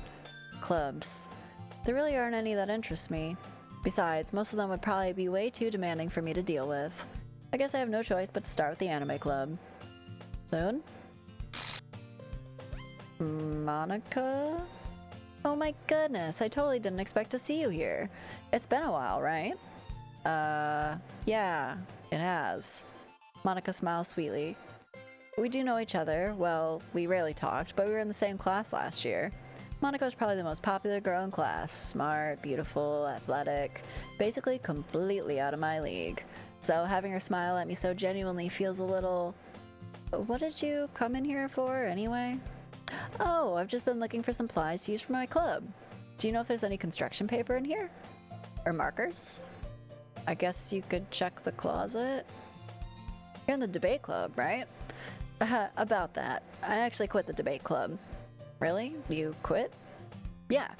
To be honest, I can't stand all of the politics around the major clubs. Feels like nothing but arguing about a budget and publicity and how to prepare for events. This all sounds pretty familiar. Much rather take something I personally enjoy and make something special out of it. In that case, what club did you decide to join? Actually, I'm starting a new one. A literature club. Okay. Literature? That sounds kind of dull. How many members do you have so far? It's kind of embarrassing, but there's only 3 of us so far. It's really hard to find new members for something that sounds so boring. Well, I can see that. But it's not boring at all, you know? Literature can be anything. Reading, writing, poetry. I mean, one of my members even keeps her manga collection in the classroom. Wait, really? Yeah, it's funny, right? She always insists that manga is literature too. I mean, she's not wrong, I guess. And besides, a member's a member, right? Did Monika say she? Hey Loon, by any chance, are you still looking for a club to join? I mean, I guess so, but in that case, is there any chance you could do me a big favor? Some games you play, some games play you. This is one of them. I won't ask you to join, but if you could at the very least visit my club, it would make me really happy. Please? Well, I guess I have no reason to refuse. Yeah, no reason at all. Besides, how could I ever refuse someone like Monika? Sure, I guess I could check it out. Awesome. You're really sweet, Loon. You know that? It's nothing, really. Shall we go then? I'll look for materials another time. You're more important. Okay. And thus today marks the day I sold my soul to Monika and her irresistible smile. I tenderly follow Monika across the school and upstairs, a section of the school I rarely visit, being generally used for third-year classes and activities. Monika, full of energy, swings open the classroom door. I'm back! Oh, God. And I brought a guest with me. Eh? A guest? Seriously, you brought a boy? Way to kill the atmosphere. Don't be mean, Natsuki. But anyway, welcome to the club, Loon. All words escape me in this situation. This club is full of incredibly cute girls. So, let me guess, you're Monika's boyfriend, right? What? No, I'm not. Natsuki. The girl with the sour attitude whose name is apparently Natsuki is one I don't recognize. Interesting. Her small figure makes me think she's probably a first year. Anyway, this is Natsuki, energetic as usual. And this is Yuri, the vice president. It's nice to meet you. Yuri, who appears comparably more mature and timid, seems to have a hard time keeping up with someone like Natsuki. Yeah, it's nice to meet both of you.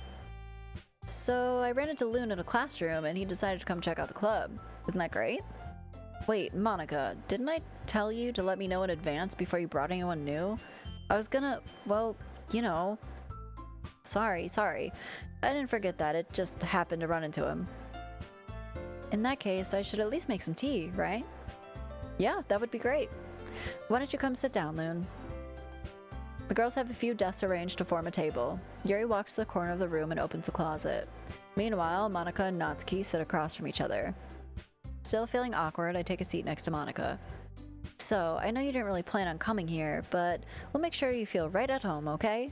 As president of the literature club, it's my duty to make the club fun and exciting for everyone. I'm surprised there aren't more people in the club yet. It must be hard to start a new club. You could put it that way. Not many people are very interested in putting out all the effort to start something brand new, especially when it's something that doesn't grab your attention, like literature. You have to work hard to convince people that you're both fun and worthwhile, but it makes school events like the festival that much more important. I'm confident that we can all really grow this club before we graduate. Right, Natsuki? Well, I guess. Natsuki reluctantly agrees. Such different girls, all interested in the same goal. Monika must have worked really hard to just to find these two. Yuri returns to the table carrying a tea set. She carefully places a teacup in front of each of us before setting down the teapot in the middle. You keep a whole tea set in this classroom? Don't worry, the teachers gave us permission. After all, doesn't a hot cup of tea help you enjoy a good book? I guess. Don't let yourself get intimidated. Yuri's just trying to impress you. that's not... Insulted, Yuri looks away. I mean that, you know, I believe you. Well, tea and reading might not be a pastime for me, but I at least enjoy tea. I'm glad. Yuri faintly smiles to herself in relief. So, Loon, what kind of things do you like to read? Well, considering how little I've read these past few years, I don't really have a good way of answering that. Manga? I mutter quietly to myself, half joking. Natsuki's head suddenly perks up. Looks like she wants to say something, but she keeps quiet. Not much of a reader, I guess. Well, that can change. What am I saying? I spoke without thinking after seeing Yuri's sad smile. Anyway, what about you, Yuri? Well, let's see. Yuri traces the rim of her teacup with her finger. Yeah, this is the exact same. Interesting. Well, I mean, for the most part. My favorites are usually novels that build deep and complex fantasy worlds. The level of creativity and craftsmanship behind them is amazing to me. And telling a good story in such a foreign world is equally impressive. Yuri goes on, clearly passionate about her reading. She seems so reserved and timid since the moment I walked in, but it's obvious by the way her eyes light up that she finds comfort in the world of books, not people. But, you know, I like a lot of things. Stories with deep psychological elements usually immerse me as well. Isn't it amazing how a writer can so deliberately take advantage of your own lack of imagination to completely throw you for a loop? Since it's apparent whether you choose someone is going to die, I think you should go for Yuri all the way. Yeah, I feel like I kind of just want to go for her again.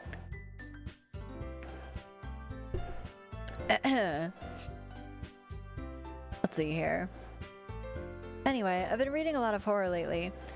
I read a horror book once. I desperately grasped something I can relate to at a minimal level. At this rate, Yuri might as well be having a conversation with a rock. I'd expect that from you, Yuri. It suits your personality. Oh, is that so? Really, if a story makes me think or takes me to another world, then I really can't put it down. Surreal horror is often very successful at changing the way you look at the world, if only for a brief moment. Ugh, I hate horror. Oh, why is that? Well, Natsuki's eyes dart over to me for a split second. Never mind. That's right, you usually write about cute things, don't you, Natsuki? What? What gives you that idea? You left a piece of scrap paper behind last club meeting. It looked like you were working on a poem called Don't Say It Out Loud. And give that back. Fine. Natsuki, you write your own poems? Well, I guess sometimes. Why do you care? I think that's impressive. Why don't you share them sometime? No. Natsuki averts her eyes. You wouldn't like them. Not a very confident writer yet? I understand how Natsuki feels. Sharing that level of writing takes more than just confidence. The truest form of writing is writing to oneself. You must be willing to open up to your readers, exposing your vulnerabilities and showing even the deepest reaches of your heart. Do you have experience writing too, Yuri? Maybe if you share some of your work, you can set an example and help Natsuki feel comfortable enough to share hers. I guess it's the same for Yuri. We all sit in silence for a moment. Or a taut hottie, ayo. Hey, I just got an idea. How about this?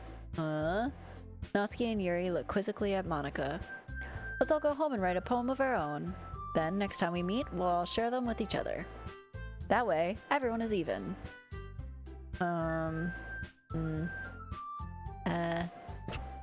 I mean, I thought it was a good idea. Well, I think you're right, Monika. We should probably start finding activities for all of us to participate in together. I did decide to take on the responsibility of vice president after all. I need to do my best to nurture the club as well as its members. Besides, now that we have a new member, it seems like a good step for us to take. Do you agree as well, Loon? Hold on, there's still one problem. What's that? Now that we've reached the most important topic, I bluntly come forth with what's been on my mind the entire time. I never said I would join this club.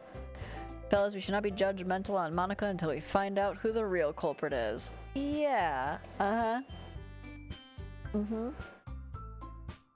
Yeah, sure. Monika may have convinced me to stop by, but I never made any decision.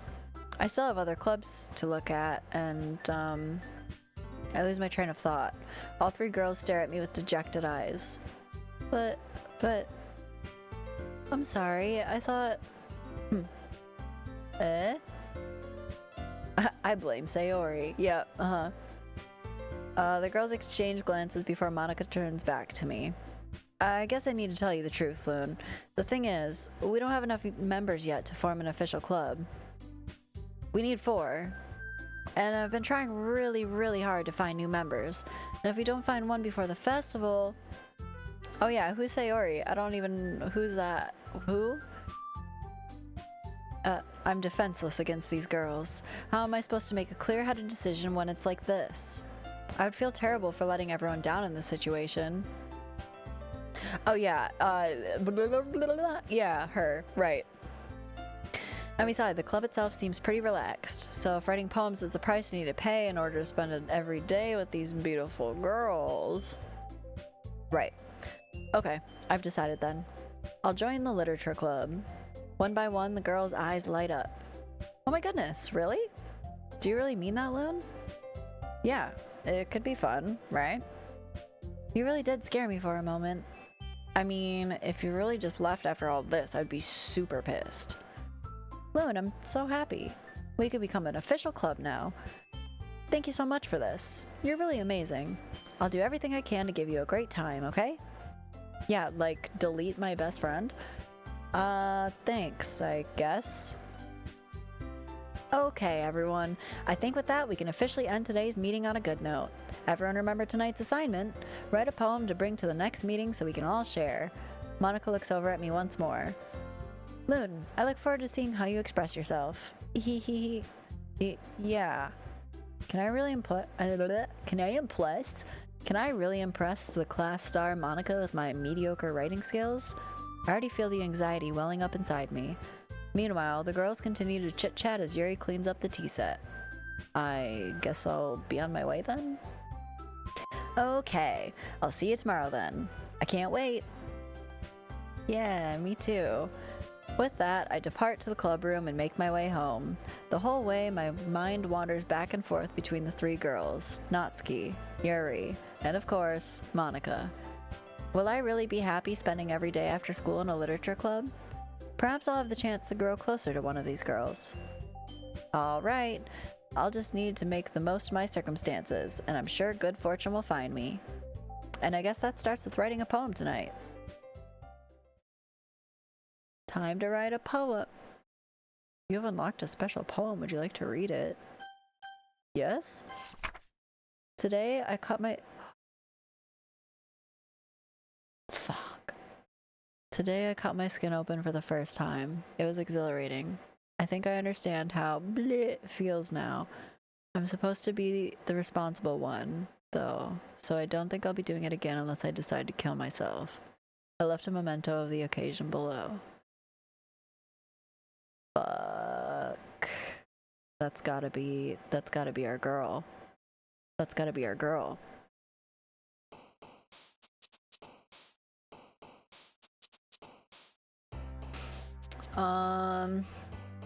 Hurt.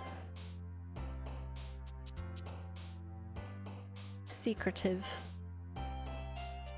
Jesus Christ. Yeah, Oh, infallible. Melancholy. Contamination? I don't think that one was there before. Covet? I don't think that one was there before either. Meager. Infinite. Sadness. Existence. Crimson. Graveyard. We're gonna go real dark this whole one. Oh, maybe not. Disown.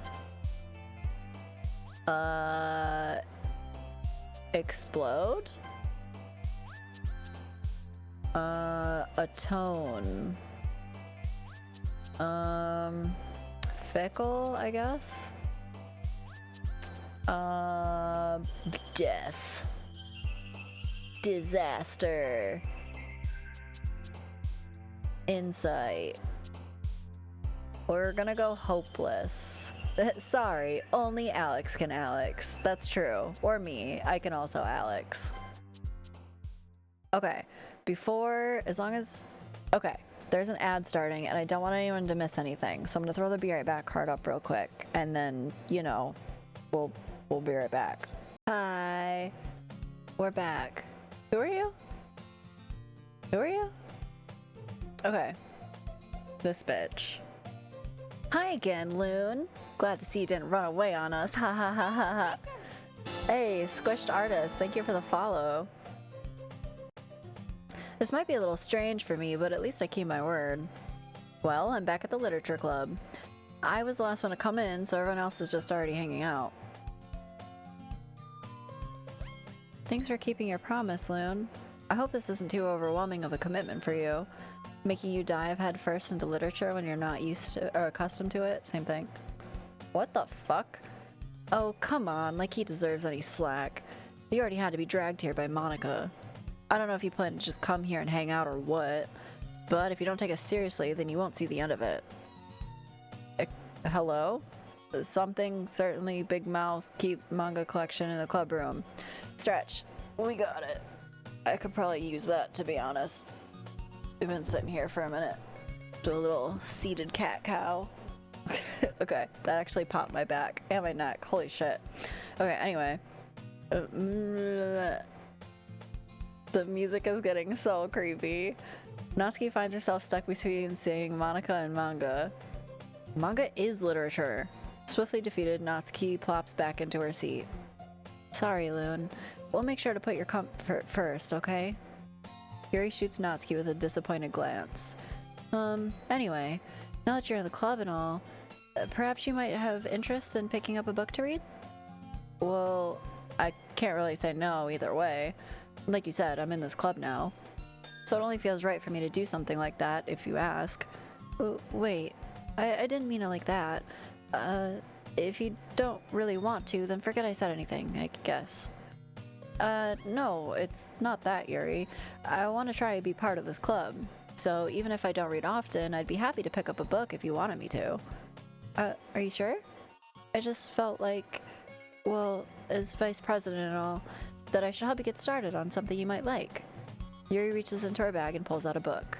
I didn't want you to feel left out, so I picked out a book I thought you might enjoy. It's a short read, so it should keep your attention even if you don't usually read. And we could, you know, discuss it if you wanted. How is this girl accidentally being so cute? She even picked out a book she thinks I'll like, despite me not reading much. Yuri, thank you. I'll definitely read this. I enthusiastically take the book. Whew.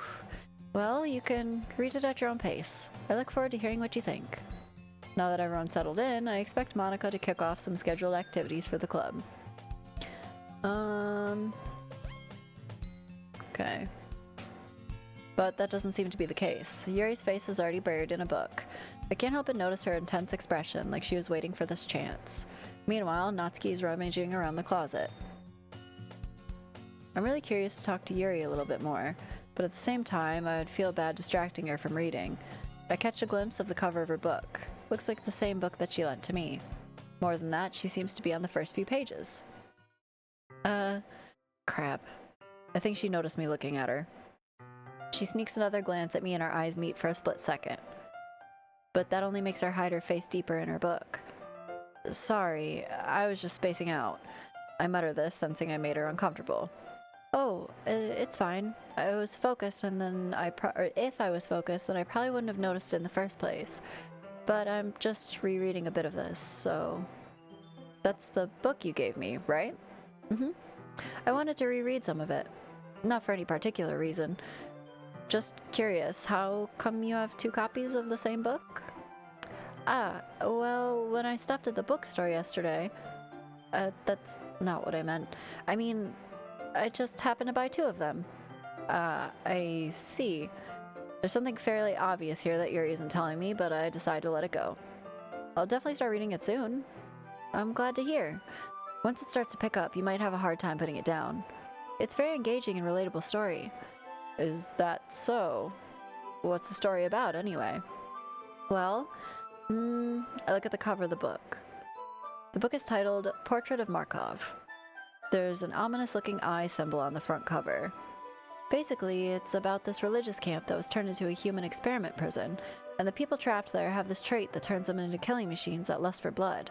But the facility gets even worse, and they start selectively breeding people by cutting off their limbs and affixing them to... Oh, that might be a little bit of a spoiler. This is different. But anyway, I'm really into it. The book, I mean. And not the thing about the limbs. That's kind of dark, isn't it?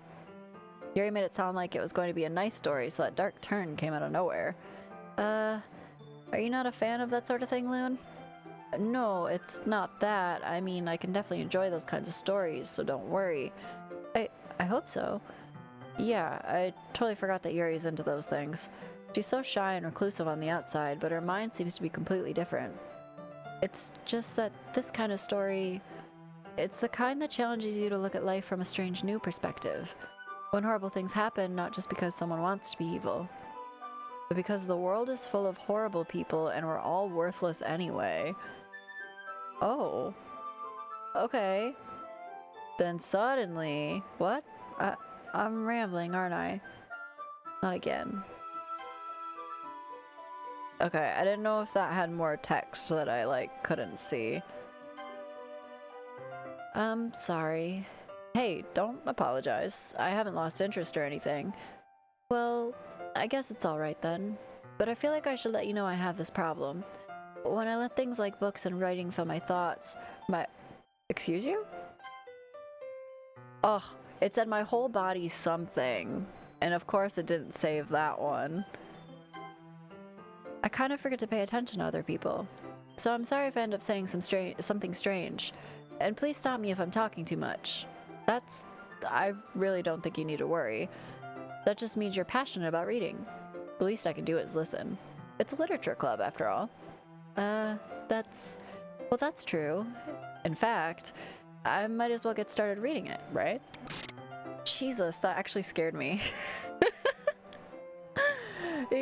Yes. I mean, you don't have to, but... what are you saying? Let me just get the book. I quickly retrieved the book I had put into my bag. Alright, it's fine if I sit here, right? I slip into the seat next to Yuri's. Ah, yeah. Are you sure? You seem a little apprehensive. I'm sorry. It's not that I don't want you to. It's just something I'm not very used to. That is, reading in company with someone. I see. Well, just tell me if I end up distracting you or anything. Alright. I open the book and start the prologue. I soon understand what Yuri means about reading in company. It's as if I can feel her presence over my shoulder as I read. It's not a particularly bad thing, maybe a little distracting, but the feeling is somewhat comforting. Yuri's in the corner of my eye. I realize she's not actually looking at her own book. I glance over. It looks like she's reading from my book instead. Sorry. Something about bathing in something? It was too quick. Hold on. I wonder if I can... Yuri, you really apologize a lot, don't you? It definitely said something about bathing in something. I do? I don't really mean to. Sorry. I mean... here. This should work, right? I slide my desk until it's up against Yuri's, then hold my book more between the two of them. I suppose so. Yuri timidly closes her own copy. Once we lean in a bit, our shoulders are almost touching. Feels like my left arm is in the way, so instead I use my right hand to hold the book open. I guess this makes it kind of difficult to turn the page. Here. Okay. I want to make sure there's nothing weird happening. Yuri takes her left arm and holds the left side of the book between her thumb and forefinger. I do the same with my right arm on the right side of the book. That way, I turn a page and Yuri slides it under her thumb after it flips to the side. But holding it like this, we're huddled even closer together than before. It's actually kind of distracting me. Not the shoulders, what would Jesus say? Yeah, leave room for Jesus, guys. It's as if I can feel the warmth of Yuri's face and she's in the corner of my vision. Are you ready? To turn the page? Ah, sorry. I think I got a bit distracted for a second. I glance over at Yuri's face again and our eyes meet. I don't know how I'll be able to keep up with her. That's okay. You're not as used to reading, right? I don't mind being patient if it takes you a little bit longer. It's probably the least I can do, since you've been so patient with me. Yeah, thanks. We continue reading. Yuri no longer asks me if I'm ready to turn the page. Instead, I just assume that she finishes the page before me, so I turn it by my own volition. We continue the first chapter in silence. Even so, turning each page almost feels like an intimate exchange. My thumb gently letting go of the page, letting it flutter over to her side as she catches it under her own thumb. Hey, Yuri? This might be a silly thought, but the main character kind of reminds me of you a little bit. No, I don't relate to this character at all. Definitely not. This is a more intense reaction than last time. Really? I was just thinking the way she second guesses things and all that. That's what you were talking about. Sorry, I thought you meant something else about her. Something else? Never mind. We didn't even get that far yet, so I don't know why it came into my head. Yeah, she's panicking, and I don't like it. It's freaking me out. Yuri, are you feeling alright? Yuri's been a little fidgety ever since we started reading. You can rest if you feel sick or something. Your breathing is a little... My breathing? Yuri puts her hand on her chest as if to feel her heartbeat. I didn't even notice. Anyway, I'm fine. I just need some water. Alright, don't push yourself. Yuri stands up and practically rushes out of the classroom. Oh no, our girlfriend's next. Monika ain't having our touchy-touchies. What on earth was that about? Loon? Did something happen just now? I have no idea. Yuri's acting a little strange, I guess. So you don't know anything?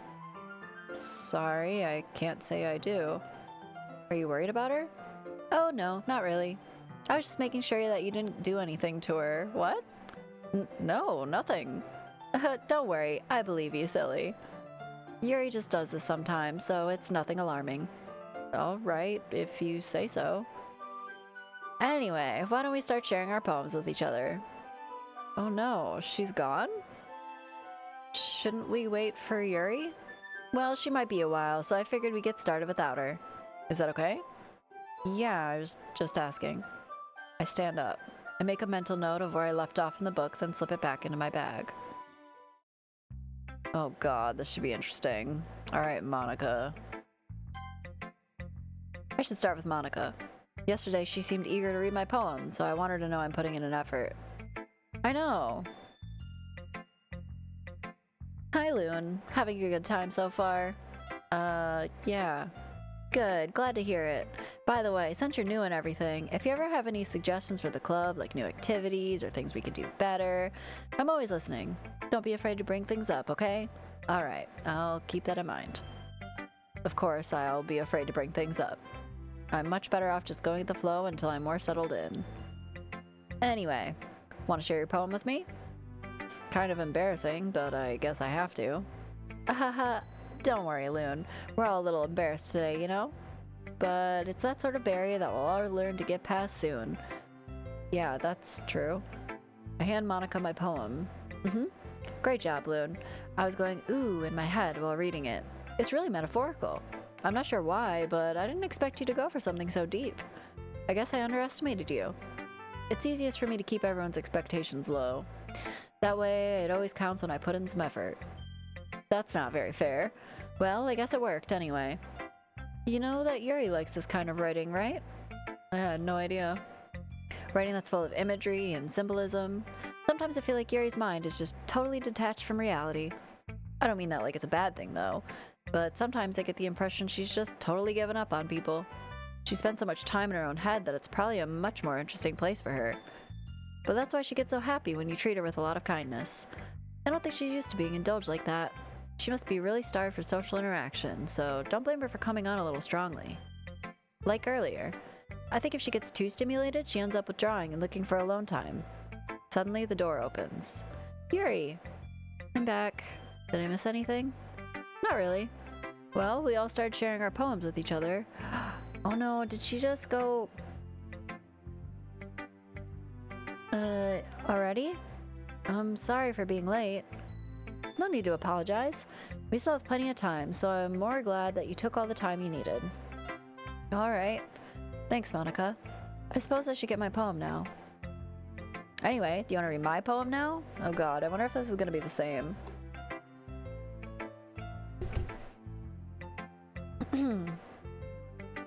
Don't worry, I'm not very good.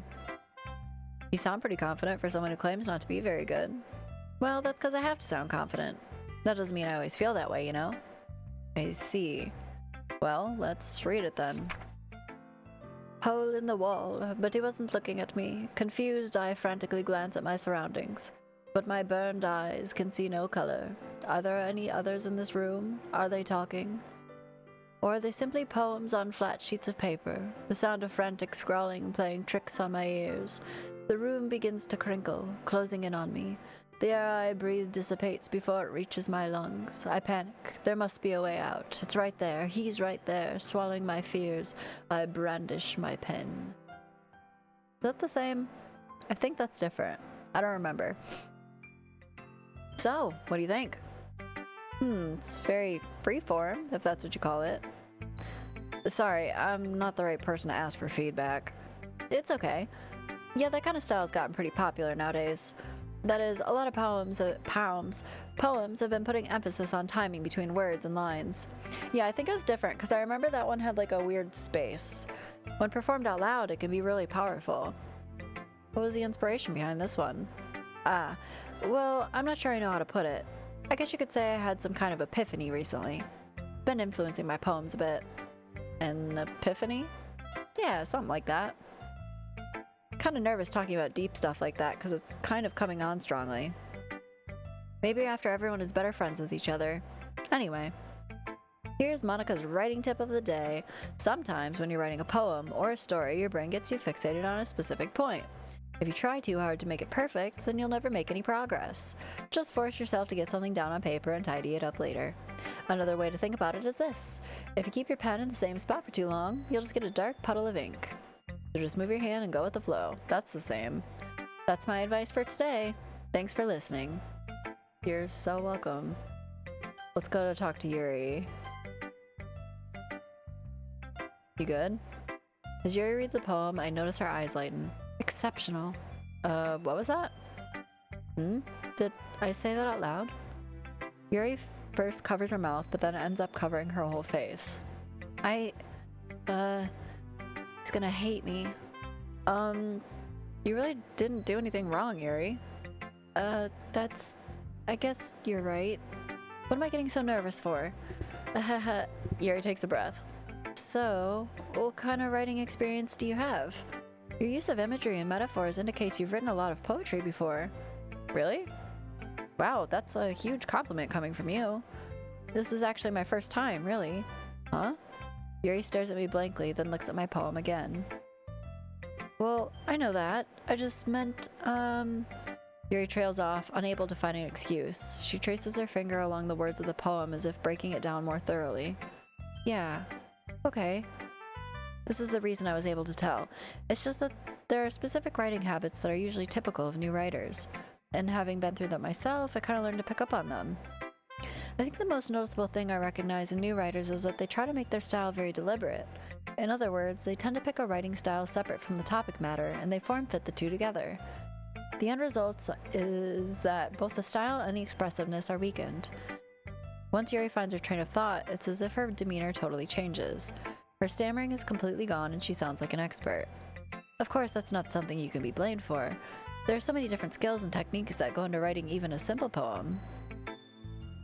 Not just finding them and building them, but getting them to work together is probably the most challenging part. It might take you some time, but it all comes with practice and by learning by example and trying new things. I also hope that everyone else in the club gives you valuable feedback. Natsuki can be a bit biased though.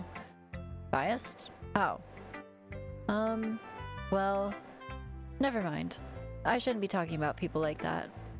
Sorry. It's fine. Not sure if Yuri is apologizing to herself, to me, or to Natsuki. Do you mind if I read your poem now? Please do. I'd love to share my thought process behind it. Let's see if this is the same. I bet you it's not gonna be, because she seems extra fucked up this run.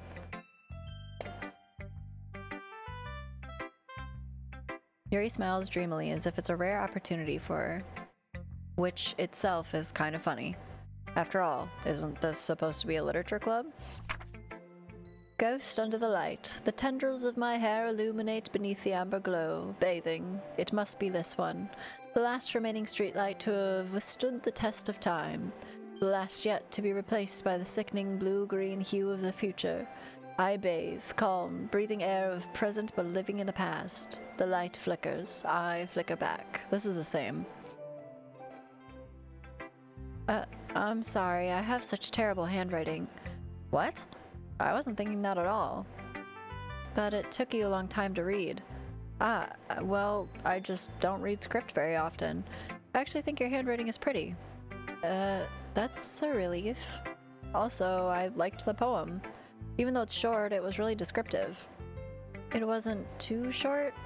I usually write longer poems. Not at all. I'm really glad you like it. I'll be honest, since our first time sharing, I wanted to write something a little more mild. Something easy to digest, I suppose. Are you into ghosts, Yuri? Oh, also... Actually, the story isn't about ghosts at all, Loon. Really? I must have totally missed the point. Well, I suppose you did only glance over it after all. But remember that poets often express their thoughts, feelings, and experiences in their work. They usually do more than tell a simple story or paint a picture. In this case, perhaps the subject of the poem is only being symbolically compared to a ghost, lingering in the last remaining place of comfort, unable to let go of the past. I'm looking at her arms. And soon to be left with nothing. That's a lot more solemn, putting it that way. I hadn't even thought of that. That's impressive. It's nothing, really. I'm not seeing anything. Yours was impressive too, so... Nah, if anything, I could probably learn a thing or two from you. You think so? Still not noticing anything. Yeah, of course. You know, I was really nervous about doing all of this, but in the end, I enjoyed it. I'm going to keep doing my best for you, Loon. Me too. Okay, we'll go talk to Natsuki.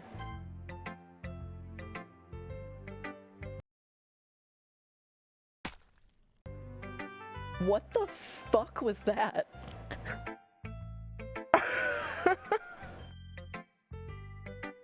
What the fuck? Okay. Sure, yeah, I hate when my eyeballs just randomly explode. That's rough. Loon, if you're not gonna take this club seriously, then go home.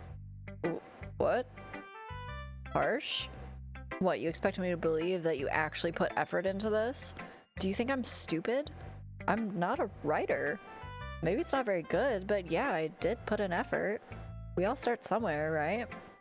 If you're still proud of the first poem you ever wrote, then I'd like to read it. Ooh, is she mad? Painful to think about? Yeah, fuck you. Fuck you. Fine. Well, sorry.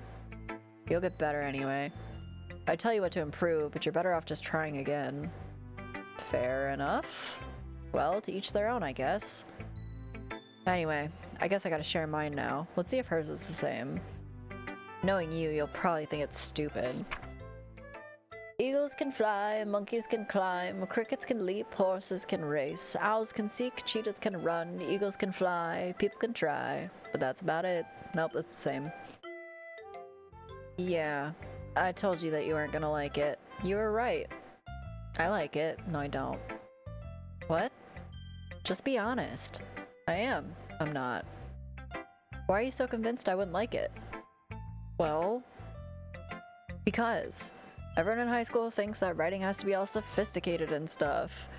Oh, thanks, Roots. Now that's some next level poeting. Yeah, for real. Except for one thing, that the culprit is not us. I don't think so. So people don't take my writing seriously. But isn't the point of poems for people to express themselves? Your writing style wouldn't make your message any less valid. Yes, exactly. I like when it's easy to read, but it hits you hard. Like in this poem. Seeing everyone around you do great things can be really disheartening. So I decided to write about it. Yeah, I understand. But the other nice thing about simple writing is that it puts more weight on the wordplay. Like, I set up for a rhyme at the end, but then made it fall flat on purpose. It helps bring out the feeling in the last line. So you did. I guess more went into this than I realized. That's what it means to be a pro. I'm glad you learned something. Didn't expect that from the youngest one here, did ya? Yeah, guess not. I decided to humor her with that last comment. I don't really care how old everyone is, but if Natsuki's feeling proud, then I won't take that away from her. Phew, guess that's everyone. I glance around the room. That was a little more stressful than I anticipated. It's as if everyone is judging me for my mediocre writing ability. Oh shit!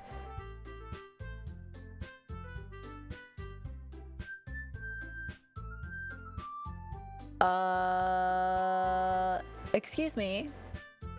Why do you have a poster of my friend hanging in the background? That's nice. Even if they're just being nice, there's no way my poems can stand up to theirs. This is a literature club after all. I sigh. I guess that's what I ended up getting myself into. I wrote a poem once about spring in high school, and my teacher read it out loud at our spring break school event. I'm still fucking embarrassed about that shit. Yeah, don't worry about that. This is something I've talked about on stream before. I technically had the chance to be a published poet in 8th grade because they liked one of my poems, and I told them that they couldn't because the stipulation was that technically, if I let them use it, I didn't own the rights to it anymore. It would have been theirs, and I couldn't have used it for anything else, and I really thought I was going to be a writer when I was younger, so I was like, you can't have it. And that would have looked really cool on a resume, but I didn't. And then I also lost the poem. I can tell by the look on your face, you were not ready. This should be fun. Not super ready. Also, hello, Amethyst. Good move regardless. You could still, well, thank you. I have other things that I feel as though I'm better at. I like writing D&D campaigns and like little stories and shit like that, but I don't know. When I was younger, I used to journal, and instead of like journaling, I would literally just write stories instead. So like, I remember having like literally chapters of like this stupid ass like, it was like a story about like a spy school or some shit like that. If I could ever find them, that would be so funny. Hello, beautiful. At work, so it'll be lurky, but absolutely love this game and watching others experience it. Well, thank you for the lurk. I appreciate it. I guess that's what I ended up getting myself into. Across the room, Monica's writing something in her notebook. Also, I appreciate the encouragement. I feel like I'm a decent writer, but also like that's not like what I want to do, you know? She said that she reads her favorite poems and read my fucking one, so I put it into perspective that I was a kid that got constantly into fights and got caught smoking dozens of times. It did not fit my image at all. Oh, as a kid I wrote like 500-page book about a kid who found out he was descended from Greek gods. Percy Jackson? No, I'm just kidding. Percy Jackson would be out for they found your manuscript and they stole it, Roots. Across the room, Monica's writing something in her notebook. My eyes land on Yuri and Natsuki. They gingerly exchange sheets of paper sharing their respective poems. As they read in tandem, I watch each of their expressions change. Natsuki's eyebrows furrow in frustration. Are we gonna have the boob fight again? Meanwhile, Yuri smiles sadly. What's with this language? Did you say something? Oh, it's nothing. Natsuki dismissively returns the poem to the desk with one hand. I guess you could say it's fancy. Ah, thanks. Yours is cute. Cute? Did you completely miss the symbolism or something? It's clearly about the feeling of giving up. How can that be cute? I know that. I just meant the language, I guess. I was trying to say something nice. You mean you have to try that hard to come up with something nice to say? Thanks, but it didn't really come out nice at all. Well, I do have a couple of suggestions. If I was looking for suggestions, I would have asked someone who actually liked it. Which people did, by the way. Monika liked it, and Loon did too. So based on that, I'll gladly give you some suggestions of my own. First of all, excuse me, I appreciate the offer, but I spent a lot of time establishing my writing style.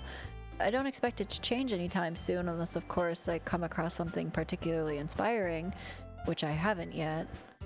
And Loon liked my poem too, you know. He even told me he was impressed by it. Natsuki suddenly stands up. Oh, I didn't realize you were so invested in trying to impress our new member, Yuri. That's not what you're just... Yuri stands up as well. Maybe you're just jealous that Loon appreciates my advice more than he appreciates yours. Huh? And how do you know he didn't appreciate my advice more? Are you that full of yourself? No. If I was full of myself, I would deliberately go out of my way to make everything I do overly cutesy. Oh, well, you know what? I wasn't the one whose boobs magically grew a size bigger as soon as Loon started showing up. Yeah, boob fight, let's go. Natsuki. Natsuki, that's a little... This doesn't involve you. I can't double my voice, unfortunately, so sorry. I mean, I did assignments in school, but I didn't excel at anything aside from it.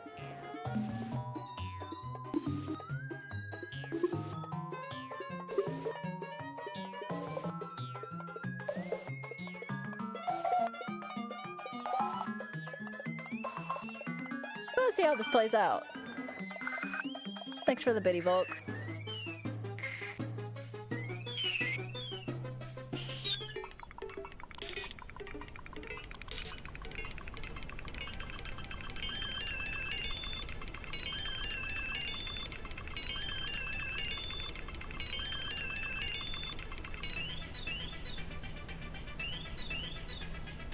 Okay, we might have hit the... Taking out your own insecurities on others like that? You really act as young as you look, Natsuki. Me? Look who's talking, you wanna be edgy bitch. Oh, this is way more intense. Edgy? Sorry that my lifestyle is too much for someone of your mental age to comprehend. See? Just saying that proves my point. Most people learn to get over themselves after they graduate middle school, you know. If you want to prove anything, then stop harassing others with your sickening attitude. You think you can counterbalance your toxic personality just by dressing and acting cute? The only thing cute about you is how hard you try. Whoa, be careful, you might cut yourself on that edge, Yuri. Oh, my bad, you already do that, don't you? Bitch! Did you just accuse me of cutting myself? What the fuck is wrong with your head? Yeah, go on. Let Loon hear everything you really think. I'm sure I'll be head over heels for you after this. Suddenly Yuri turns towards me as if she just noticed I was standing here. Loon, she's just trying to make me look bad. That's not true. She started it. What?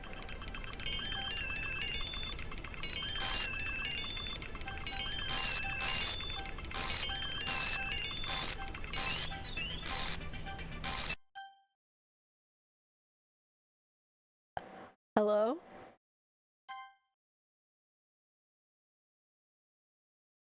Can I help you, ma'am? Hey, Loon. Why don't we step outside for a little bit, okay? Yeah. Uh-huh. Sorry about that. They really shouldn't have tried to get you involved. It's probably better for us to stay out of this. We'll go back inside once they're done yelling. Some president I am, right? I can't even control my own club members properly. I just wish I was able to be a little more assertive sometimes. Someone's gonna be dead when we go back in, because there's no fucking music right now. But I never have it in me to put my foot down against others. You understand, right? Anyway, if this makes you want to spend less time with the others, then that's fine. I'd be happy to spend time with you instead. I'm sure you fucking would. Suddenly, Natsuki runs out of the classroom. She quickly runs away. Oh dear. Well, it looks like they're done. Didn't mean it. I didn't mean it. I didn't mean it. Yuri's rocking back and forth on her desk with her palms on her forehead. Yuri? Didn't mean it. I believe you. I have no idea what Yuri might have said to Natsuki. Or did. Loon, please don't hate me. Please? I'm not like this. There's something wrong with me today. It's fine, Yuri. We know you didn't mean it. Besides, I'm sure Natsuki will forget all about it by tomorrow. Completely. Yeah, I have a feeling a couple of us are gonna forget all about it tomorrow. Completely. Anyway, meeting's over, so you can go home now if you want. Uh-huh. Yuri looks at me like she wants to say something, but she keeps glancing at Monika. You can go first, Monika. I'd like to stay a little bit longer. I'm the president, so I should be the last one out. I'll wait for you to be done. Well, I'm vice president, so please let me take that responsibility for today. Kind of sounds like you don't want me around for something, Yuri. It's not that. It's not that. I didn't get much of a chance to discuss my book with Loon. It would just be embarrassing with you listening. Ugh. I guess I don't really have a choice, do I? Sorry for causing trouble, but really appreciate your understanding. Oh, okay. Yeah, sure. Here we go. Extreme. Incapable.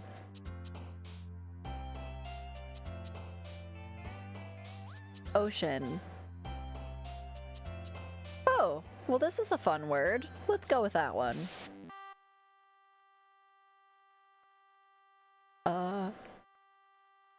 Hello? Eternity. Uh-huh. Uh-huh. Inferno? Excuse me? Hello? Aura? Oh, sorry. Hold on. Let me move my camera real quick. It's just like a weird, hold on. Screen's gonna go dark for a sec. Let me move myself over here. It's like a weird amalgamation of like everyone's faces and like broken pixels. I don't know, it's weird. I am gonna move myself back over here though, because it kind of fits with everything else for the most part. Okay. Starscape. Let's go with Starscape. Despise. Uncontrollable. Fester. Sadness. Cage. Anger. Unrestrained. So that. Tragedy. Disaster. Ooh. Well, that feels poignant, so let's go with it. Anxiety. Misfortune. And hit. Okay. Another day passes and it's time for the club meeting already. I've gotten a little more comfortable here over the past couple days. Entering the club room, the usual scene greets me. Welcome back, Loon. Ah, hi, Yuri. Not sure if it's me or if it's Yuri's expression, but the weight of yesterday's quarrel still hangs in the air a little. Yuri glances over her shoulders, looking around the room. Natsuki is reading manga at a desk, and surprisingly, Monika isn't here yet. Suddenly, Yuri takes my arm and pulls me to the corner of the room. About yesterday, I really need to apologize. Nothing like that's ever happened before. Okay. And something just came over me, I guess. I wasn't acting mentally sound. Please don't think we're usually like this. Not just me, but Natsuki as well. Yuri, I'm happy you were considerate and apologized. You don't have to worry too much. Even though I've only been here a couple days, I could tell something was off yesterday. Maybe we were just a little extra sensitive because it was our first time sharing poems. But whatever it was, it didn't make me think any less of you. I'd already decided there's no way you can be a bad person. And now you're apologizing. I know you didn't really mean it. Loon, don't say those kind of things so frankly. They make me a little too happy. I'm really glad you're such an understanding person. And I'm really glad that you joined this club. Everything is a little bit brighter with you around and... sorry, what am I saying right now? Hey, have you guys seen Monika? No, I haven't. I was also kind of wondering where she was. Man. Yuri, I'm guessing you haven't either? Yuri's clearly taken aback about how calmly Natsuki's addressing her. No, I haven't. Jeez, this isn't like her at all. I know it's stupid, but I can't help but worry a little bit. What? Why are you looking at me like that? Natsuki, about yesterday.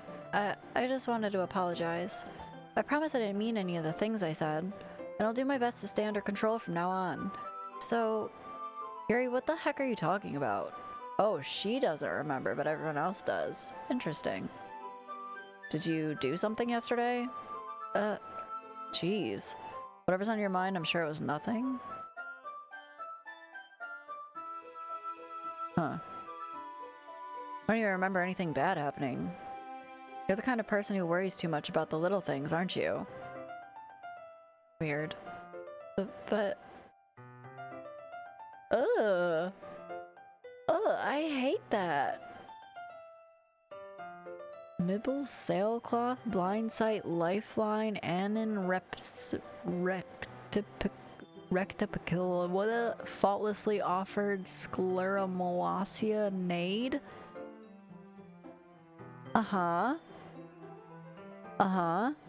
Yeah, I totally agree. I'll accept your apology anyway if it makes you feel better about it. Besides, it's kind of nice to hear since I was always afraid you secretly hated me or something like that. No, not at all. I don't hate you. Well, you're kind of weird, but I don't hate you either. Natsuki turns to me. You're still on trial, though. Hey, suddenly the door swings open. Sorry, I'm super sorry. There you are. I didn't mean to be late. I hope you guys weren't worried or anything. Nah. Well, Natsuki was. I was not. What took you so long anyway? Well, my last period today was study hall. To be honest, I just kind of lost track of time. That makes no sense, though. You would have heard the bell ring at least. I must not have heard it since I was practicing piano. Piano? I wasn't aware you played music as well, Monika. Don't give me more credit than I deserve. I guess I've been practicing for a while, but I'm still not really good yet. Natsuki somehow being the most well-adjusted person is ironic. Yeah, well, yeah. Still, that must require a lot of dedication, so I'm still impressed. Well thanks, Yuri. You should play something for us sometime. Hey, good title, dude. I know I don't know if it's clever, but thank you. That's... Monika looks at me. Well, I'm working on writing a song, but it's not quite done yet.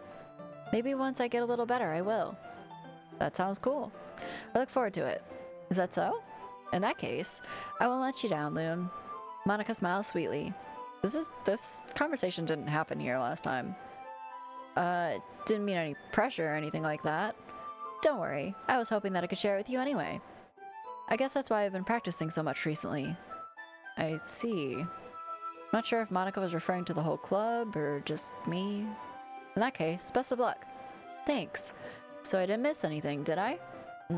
Not really. Chose not to bring up anything that the three of us talked about. This is the first time I've been able to, like, look in this closet, but it doesn't feel relevant. Does this feel like there shouldn't be two doors here? I don't know. Besides, Natsuki's been running off into the closet. Loon, since your compliments put me in a good mood, I was wondering if you'd like to spend time together today. I mean, in the club. Yeah, definitely. I planned on it anyway. Okay, can we start now? Let's find a place to sit. I'm being a little forceful, aren't I? I'm sorry. My heart just won't stop pounding for some reason. Don't worry about it. If anything, it's nice to see you have so much energy. Yeah, but I need to try to calm down. I won't be able to focus on reading like this. Take your time. Yuri takes a deep breath, then pulls a copy of the book out of her bag. Actually, I have a request. Do you mind if I take some tea first? Not at all. Thanks very much. If there's one thing I can make my reading time here better, wow, if there's one thing that can make my reading time here any better, is a nice cup of tea. Not to mention for yourself as well. Yuri stands up and makes her way to the closet. Damn, I could use a glass of tea right now with all this fucking reading we're doing. I follow and watch as she retrieves a small pitcher from the shelf, the kind with the filter inside. Damn, this picture's up again. Can you hold this for a second? Sure. Yuri hands me the water pitcher and also fetches an electric kettle. I'm gonna plug this into the teacher's desk and then I'll go get some water. She walks past me and sets the kettle down on the teacher's desk. I simply watch her movements. To my surprise, the way she moves really contrasts her speaking mannerisms. Especially because of her long legs, Yuri appears elegant and methodical. Okay, may I have the water pitcher? Thanks, I'll be right back. I might as well walk with you. That's okay. You stay here. I won't take long. Oh, last time we actually went together. Interesting. Pitcher in hand, Yuri hurries out of the classroom. Did Yuri leave you again? No, it's not like that this time. She's just filling up the water pitcher to make tea. Oh, okay. Sorry for misunderstanding. Now it's back to normal. Interesting. 10 minutes pass. Oh, fuck. Yuri said it wouldn't take long. Something holding her up? I'm bored just waiting here, so I decide to go look for her. I don't wanna. Let's see. The most logical place for Yuri to be would be the nearest water fountain. Start heading down the hallway.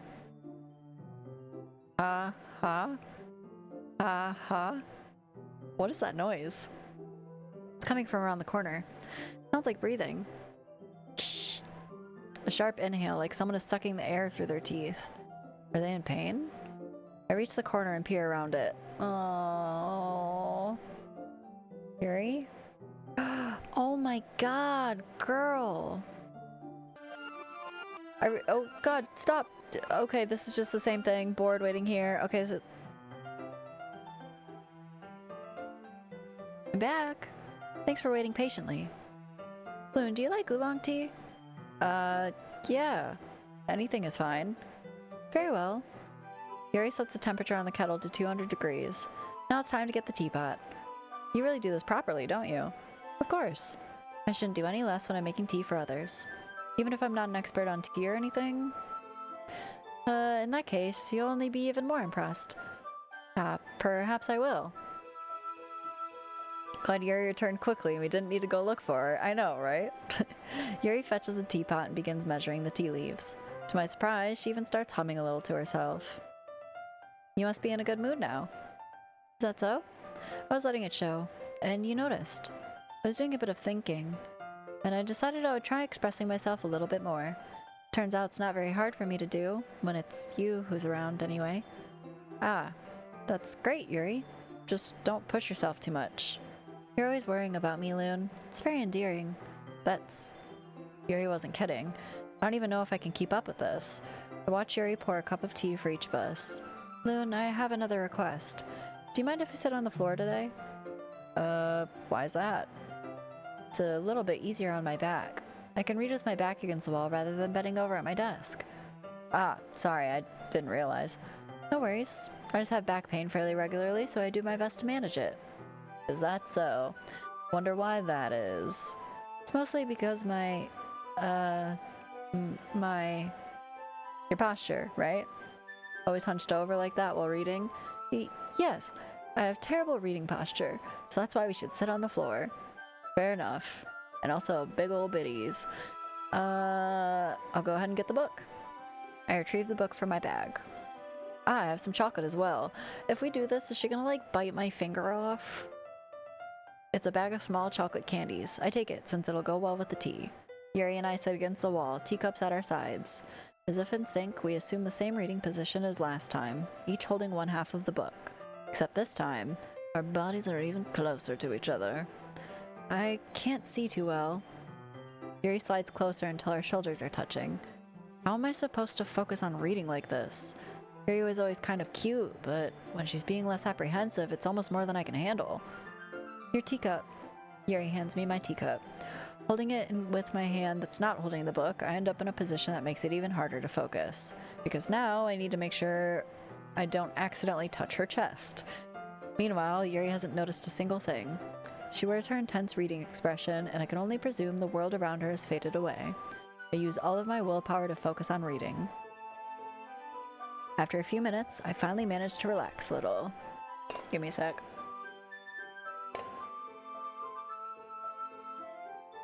I put the teacup between my legs and fumble with the chocolate wrapper. Sorry. I briefly let go of the book to finish opening the wrapper. You can have as much as you want. That's okay. I won't take any. Are you sure? Well, if I touch it, then I might get smudges on the pages. You're right. I didn't even think about that. My bad. No need to apologize. I'll hold the book, okay? Are you sure? Of course.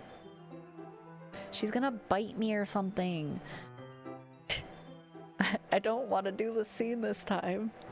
Yuri opens the book with both hands. She holds it so that I don't have any harder of a time reading from it. But as a result, her left arm is practically resting on top of my leg. Well, in that case, Yuri's already totally focused on reading again. I take a chocolate candy and pop it into my mouth.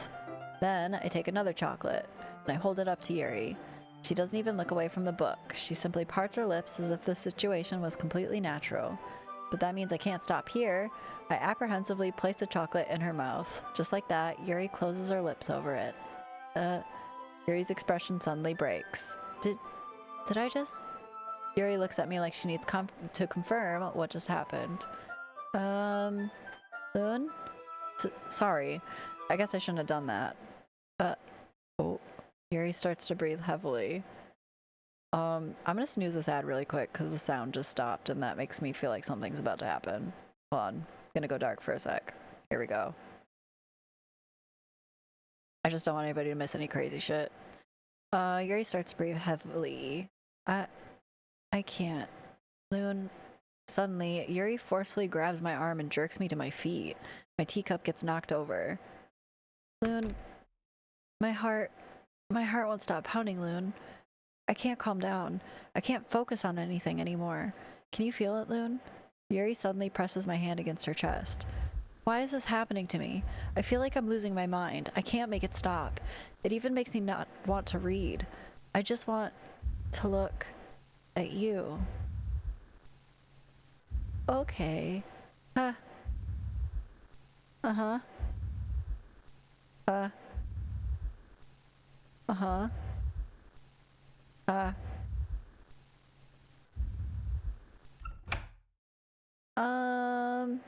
It's time to share poems.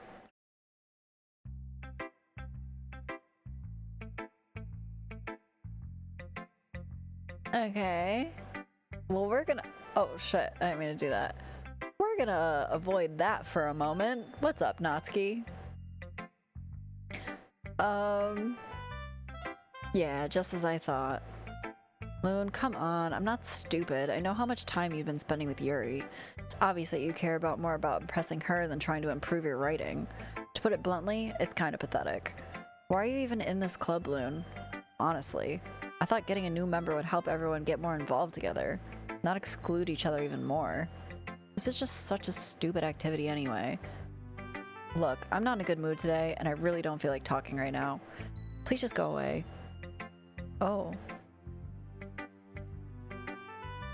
Okay, girl. How you doing? You just want to look at me, right? You just want to look at me. I've been waiting for this. Let's see what you've written for today. Yuri stares at the poem with a surprised expression on her face. Do you like it? Loon, this one might be better than yesterday's. How did you even pick up on this so quickly?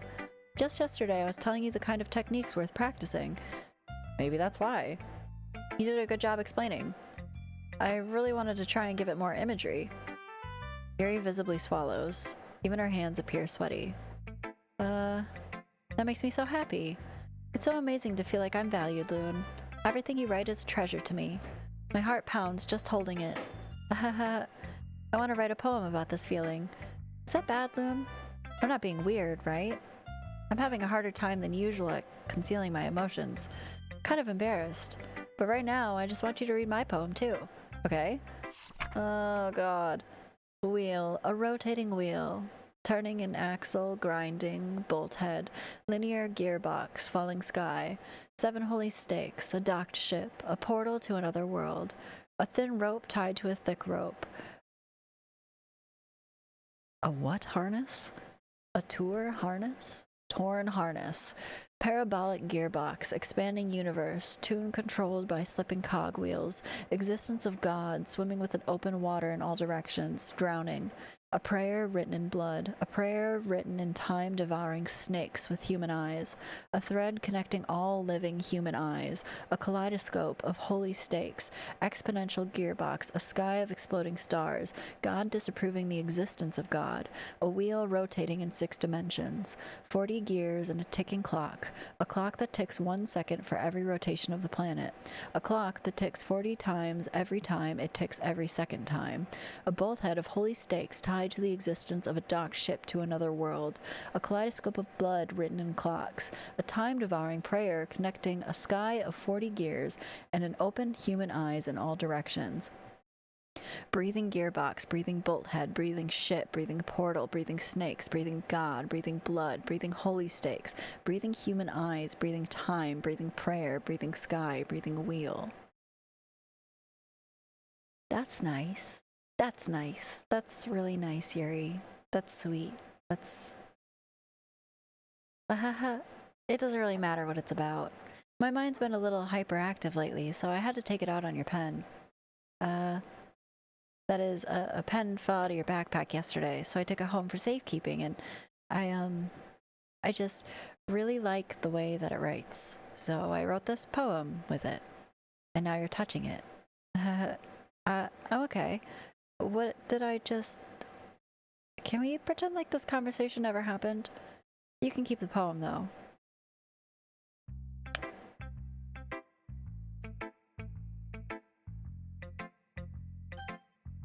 This is unsettling. Loon, I think you saw something earlier you weren't supposed to see. I didn't want to tell you this, but I don't think I have a choice. It's getting kind of dangerous for you to spend so much time with Yuri. I don't know why, but she seems pretty easily excitable when she's around you. Which shouldn't be a problem in itself, but when Yuri gets too excited, she finds a place to hide and starts cutting herself with a pocket knife. Isn't that kind of messed up? She even brings a different one to school every day, like she has a collection or something. I mean, it's definitely not because she's depressed or anything like that. I think she just gets some kind of high from it. Might even be like a sexual thing. But the point is, you've been kind of enabling her. I'm not saying it's your fault though, but I guess that's why I had to explain it all to you. So I think if you keep your distance, it would probably be best for her. While you're at it, don't be shy to spend a little more time with me. To put it lightly, I at least have it together in my head, and I know how to treat my club members. But anyway, you want to read my poem now? I like the way this one turned out, so I hope you do too. Dude, this bitch is crazy, and she keeps getting into... I can tell she's the one that's making these people go fucking crazy. This. Can I save here? Oh, I can't save here. Okay. Okay, it's fine. Save me. The colors, they won't. Bright, beautiful colors, flashing, expanding, piercing. Wait, hold on.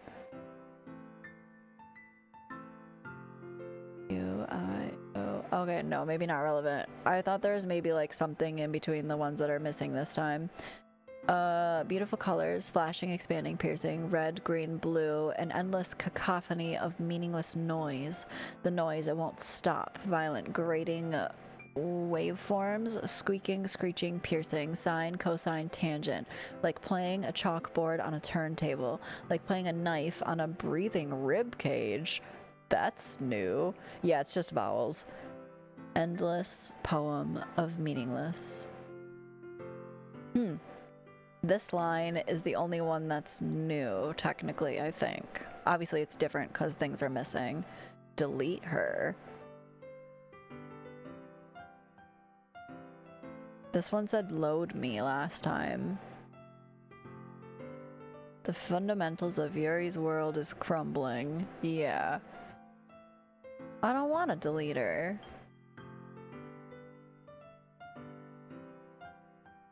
What if I do, though?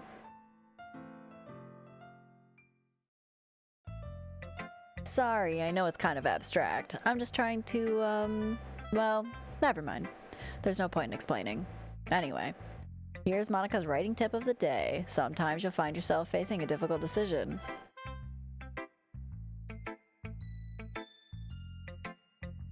This bitch deleted my saves. When that happens, don't forget to save your game. You never know when, Who am I talking to? Can you hear me? Tell me you can hear me. Anything. Please help me.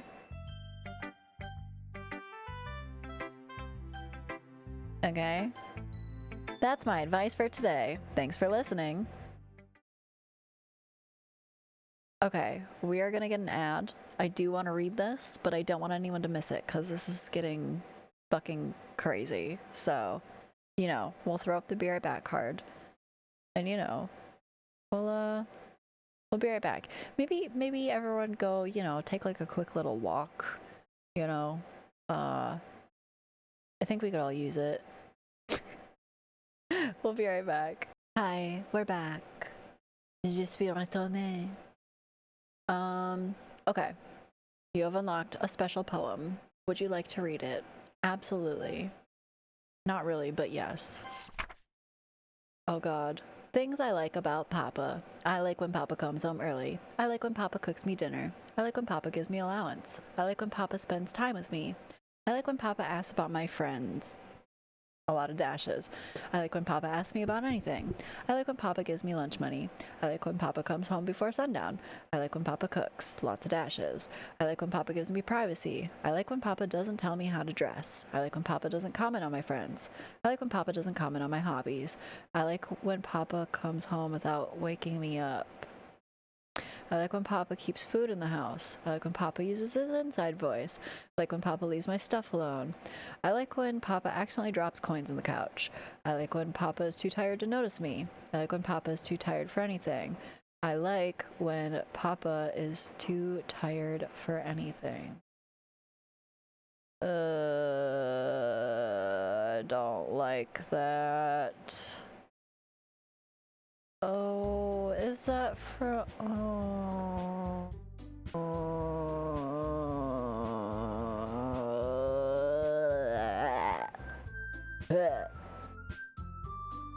What?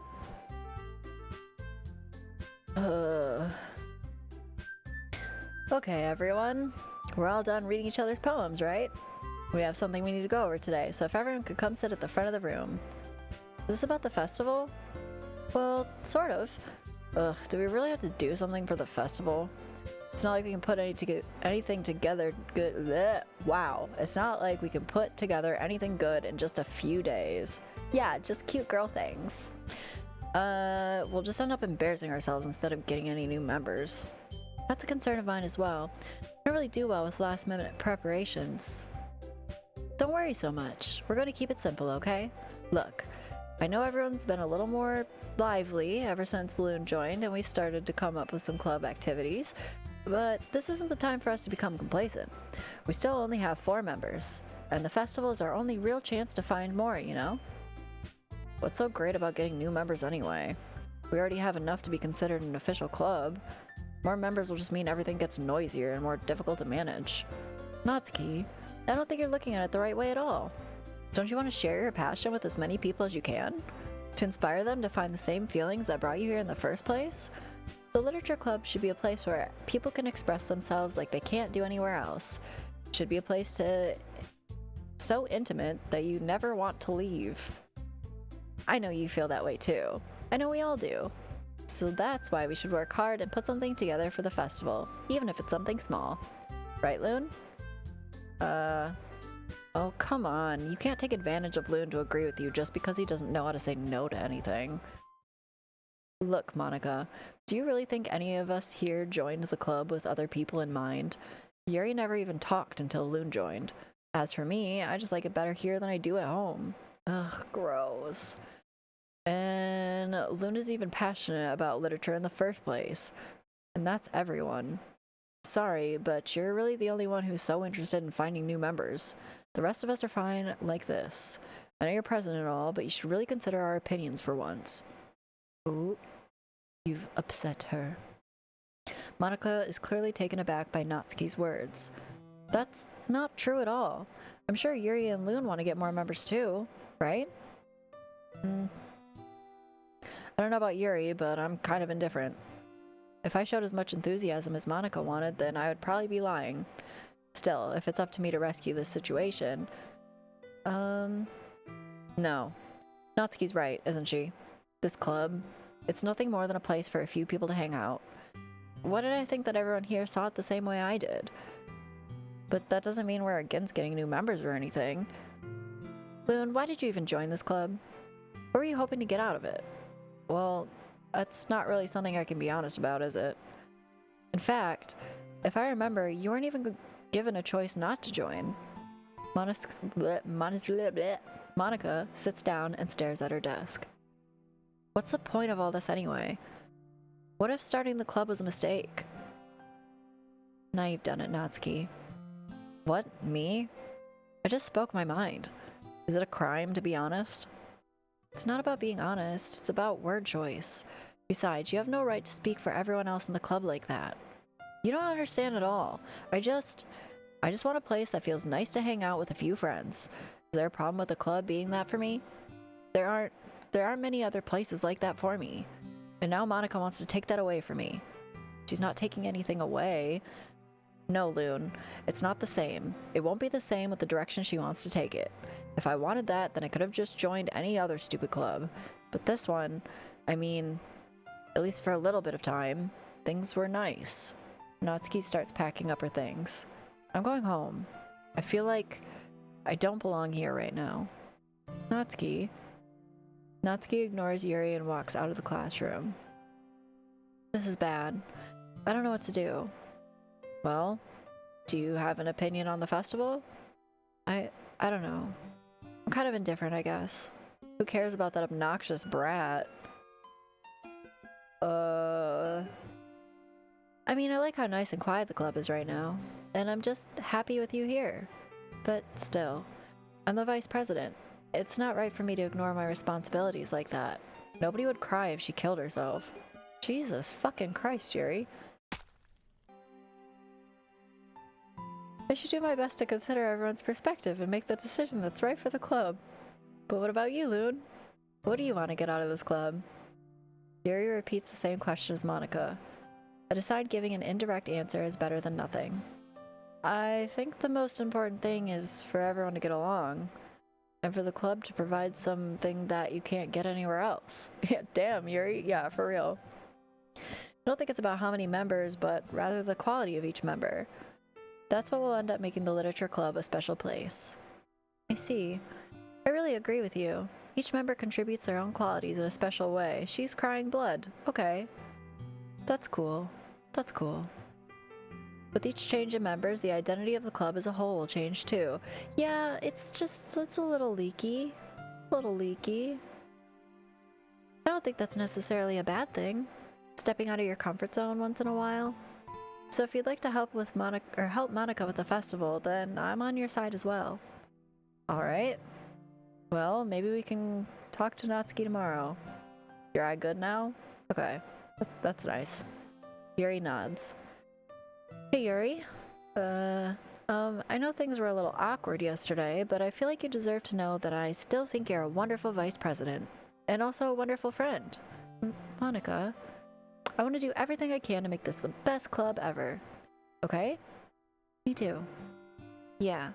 Let's all go home for today. We'll talk about the festival tomorrow. Okay. I look forward to it. Shall we go, Loon? Please don't take this the wrong way, but I'm gonna chat a little bit with Loon before we leave. Just to see what he thinks of his time here and all that. It's important to me as president. Yuri looks a little troubled, but she doesn't protest. Okay. I trust your judgment, Monika. In that case, I'll see the two of you tomorrow. See you tomorrow. Monika waves as Yuri exits the classroom. Oh god, I'm waiting for like the face melt of the century.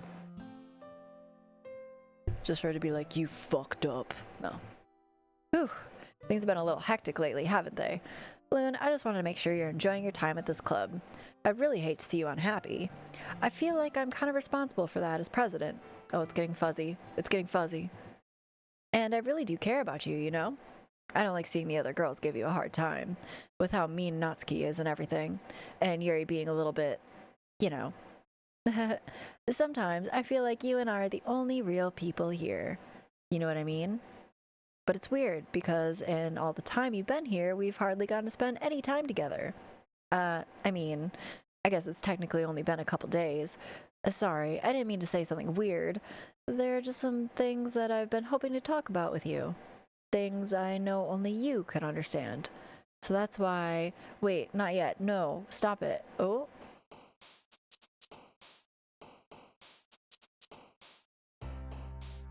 Captive. Hurt. Misfortune. 111 out of 20. Oh.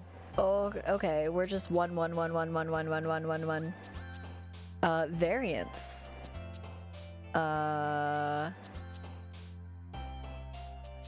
Infinite?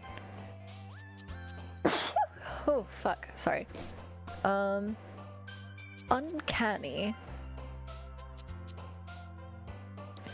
Determination. Secretive. Fickle.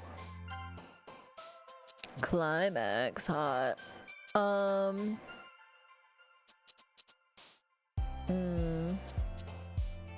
Ambient. Uncontrollable. Disarray. Frightening.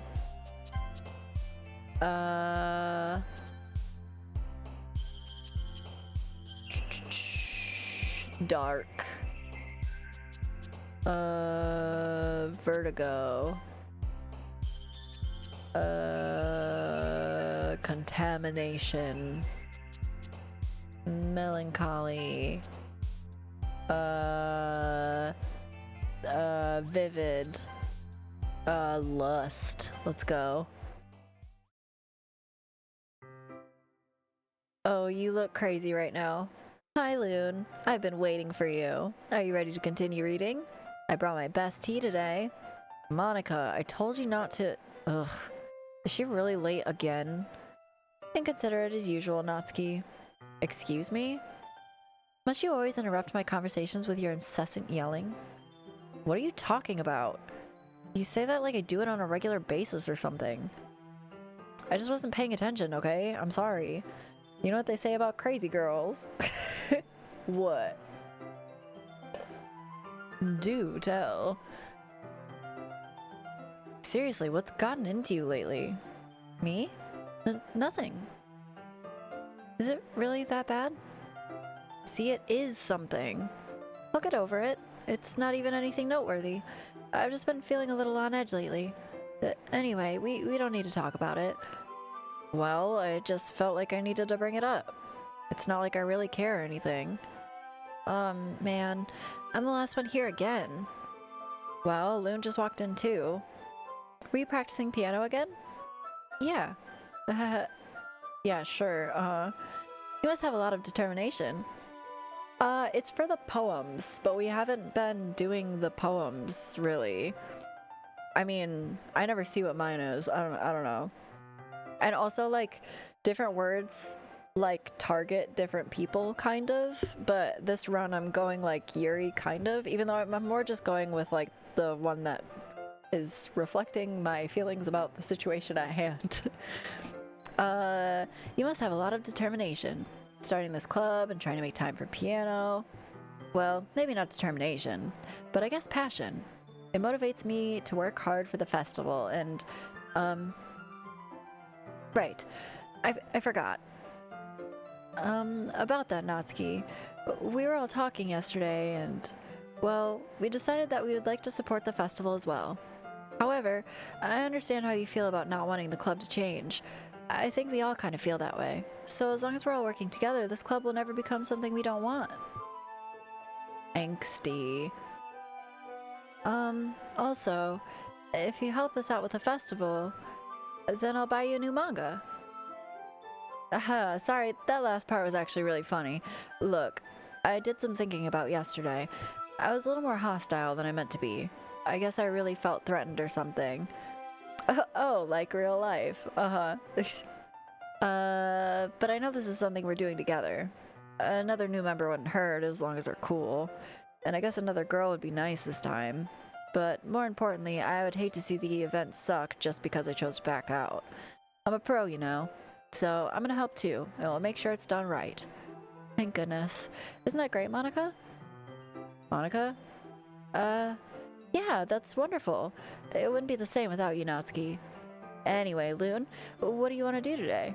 I was thinking we already have plans today. Ah, is that so, Yuri? That's correct. Loon is already engaged in a novel that we'll be reading together. Aren't you glad I've gotten him into literature, Monika? She's got that, like, little crazy look again. I suppose? I was just... Actually, it doesn't matter. It really doesn't. You guys can do whatever you want. I'm a hot girls with lozenge. Oh, hit girls with lozenge. That's a crazy good word. I mean, we're damp now. I just had to read lozenge and it was waterworks, baby. You guys can do whatever you want. Yes. Thank you for understanding, Monika. Actually, I have a request. Do you mind if I make some tea first? Not at all. Thanks very much. If there's one thing that can make my reading time here any better, it's a nice cup of tea. This is like the exact same as yesterday. Not to mention for yourself as well. Yuri stands up and makes her way to the closet. I follow and watch as she retrieves a small pitcher of water from the shelf, the kind with a filter inside. Can you hold this for a second? Sure. Yuri hands me the water pitcher and also fetches an electric kettle. I'm gonna plug it into this teacher's desk and then we'll go get some water. She walks past me and sets the kettle down on the teacher's desk. I simply watch her movements. Yeah, I don't want to listen to her. To my surprise, the way she moves really contrasts her speaking manners, especially with her long legs. Okay, may I have the water pitcher? Thanks, I'll be right back. I might as well walk with you. That's okay. You stay here. It won't take long. I don't like this. Pitcher in hand, Yuri hurries out of the classroom. Ah, did Yuri leave you again? No, it's not like that this time. She's just filling up the water pitcher to make tea. Oh, okay. Sorry for misunderstanding. Not again, bro. 10 minutes pass. Yuri said it wouldn't take long. Is something holding her up? I'm bored just waiting here, so I decided to go look for her. Oh boy.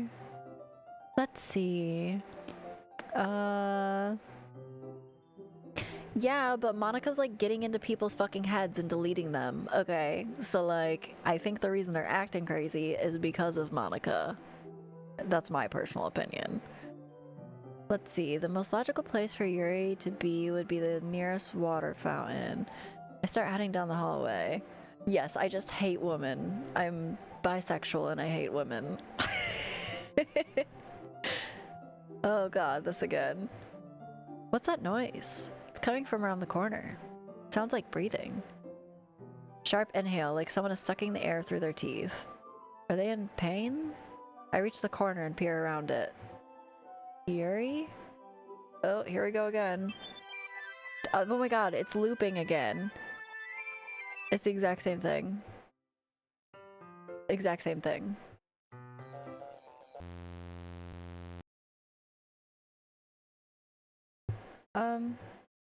Wait. How did I... Sorry, I just had a really weird deja vu. This hasn't happened before or anything, right? This is different. My head's been a little fuzzy lately. The face was different. I hope it hasn't really been showing or anything. I would hate for you to think it's weird just after we started spending time together. I mean, everyone has a few unusual things about them. But expressing those things so soon after meeting someone is usually seen as inappropriate or unlikable. Okay. At least that's what I've discovered. When I was a bit younger, I think I would come on really strongly and get a little too intense. It made people not want to be around me. So I started hating those things about myself. My obsession with certain hobbies, the way I can't control myself when I get too excited about something. So I eventually stopped trying to talk to people. If nobody could ever like me for the things that matter most to me, then it's just easier if I close myself off. But recently, something's been wrong. I don't know what it is, but every time I come to the club, my heart starts to go crazy. Like it's going to rip out of my chest. It overwhelms me with energy and emotions I can't let out. It's been making me do weird things. I don't know why it's happening. Loon, is it just me? Or has Monika been acting a little off lately? She's always been a sweetheart ever since I joined the club. Oh yeah, and not to mention the fact that right before our best friend fucking killed herself, she said, maybe I should just do what Monika said and then cut off. She fucking told her to kill herself. Like, come on. Let's use our noggins here. She's always been a sweetheart ever since I joined the club. She could have said anything, but come on. But recently, I've been feeling something sharp wherever she's been around. And she fell to her knees, grabbed her head, and started screaming, "Get out of my head!" And then wrote a poem that was like, all work and no play makes fucking, what's her goddamn name, a dull boy. Like, over and over again. Real fucking creepy. I can't, yeah. Yeah. Okay. You just don't like seeing strong women achieve things. Yeah, that's what it is. But recently I've been feeling something sharp whenever she's around.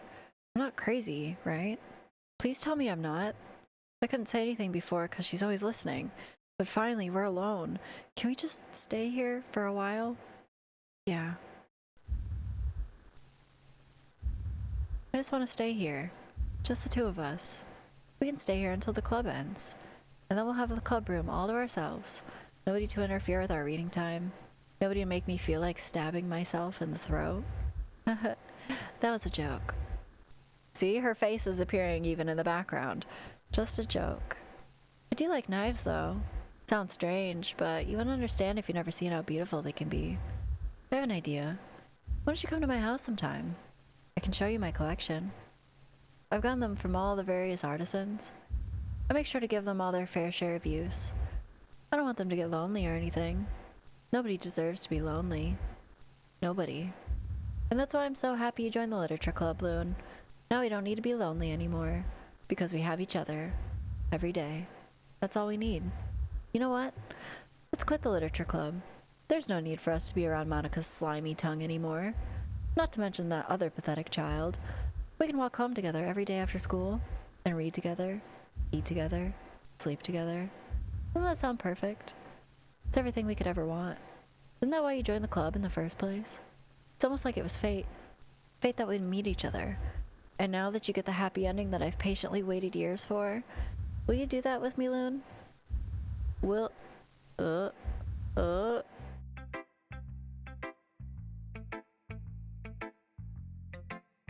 If you go to her house, you aren't leaving. I mean, to be fair, our first date, she did suck the blood off my finger. It was real hot. Troubling? No, that was really pleasant. She just wants to spend the rest of our lives together, you know? It was really sweet. It was super romantic. Super romantic. Well, Yuri, what's up? Finally. Yuri holds my poem to her face and takes a deep breath. I love it. I love everything about it. Loon, I want to take this home. Will you let me keep it? Please? Sure, I don't care. You're too nice to me, Loon. I've never met anyone as nice as you. I could die. Not really, but I just don't know how to describe it. It's okay to be feeling this way, right? It's not bad, right? Yuri holds my poem to her chest. I want to take this home with me and keep it in my room. I hope that makes you feel good when you think about me having it. I'll take good care of it. I'll even touch myself while reading it over and over. Jesus Christ. Oh my god. I'll give myself paper cuts so your skin oil enters my bloodstream. Oh, Muffin, hello. Isn't that so sweet and romantic? It sure is. Hi, you've come in at quite a moment. Welcome in. Thank you for the raid. For anyone that doesn't know, I am Loon Bitch, if we're being a little feisty. We're having a time. You know nothing about this game? Oh.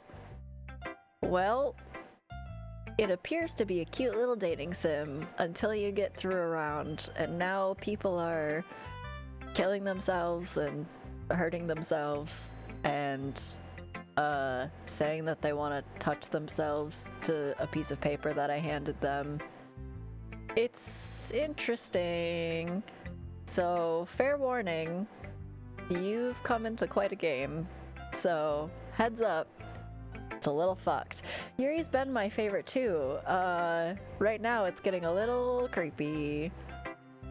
You can have my poem too. Besides, after you read it, I know you're really gonna want to keep it. Here, take it. I can't wait any longer. I'm scared to read this. I'm just here for book recommendations. Hurry, read it. Oh. Yeah, oh. Is this actual words? This is really hard to...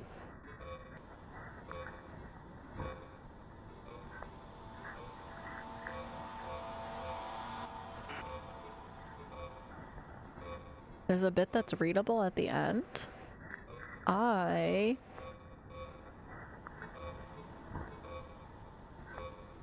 don't totally agree. Cast something.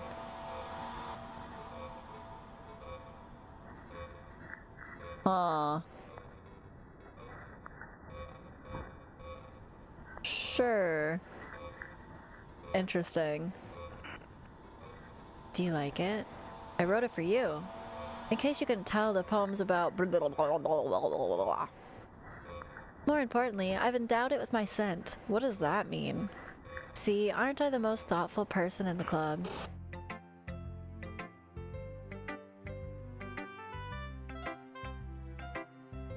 I think I'm going to vomit. Okay. What's up, Natsuki? What? You gave your poem to Yuri? Gross. What is with you two? It's not like I wanted to read it anyway. It's just pissing me off a little bit that you didn't even think to show me at all. Ugh. Okay.